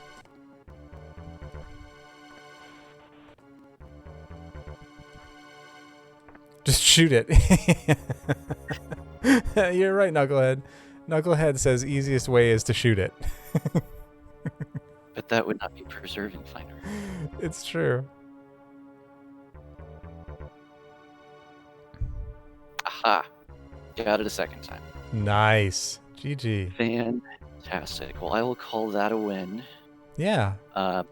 Fine art and for everything. It is now 7 o'clock, so I've got an hour before writing night for dinner, so I think this is an excellent place to call it a wrap. Yeah, fantastic. This is fun. I enjoyed this. Yeah. I hope it was This helpful. was a lot of fun. It was a lot of help. I'm sure a lot of this, as before, I will have forgotten the next time I try it. But I'll always go back over and like kind of go back over the sequences and such. Mm-hmm. And I save all of really these. Oh yeah. So like it'll be on the channel. There's a whole channel in the server dedicated to just like preserving these videos. So Yes. that'll live there. Yes. Excellent. And like really what it also kind of what also helps is like knowing that I've done it once is like a huge help to like know that it's possible, and then it's just a matter of timing and practice and things like that. Mm-hmm. And kind of like you were saying, like trusting yourself and kind of just kind of not being too quick about things, or kind of like just getting a feel for timing and developing muscle memory and all that kind of stuff. So Yeah, exactly. so yeah, the fact that I was able to accomplish so many of these, even just once, I'm calling a huge, huge. Yeah, we win. covered a lot We did. just now. Which I am endlessly grateful for. This was a lot Oh, of help, and I of course. thank you enough. Oh, of course, of course. I'm super glad to do it. So, yeah. Have yourself a good night. Have some good dinner, and I will talk to you later. Will do. See you around. All right, later. Good night.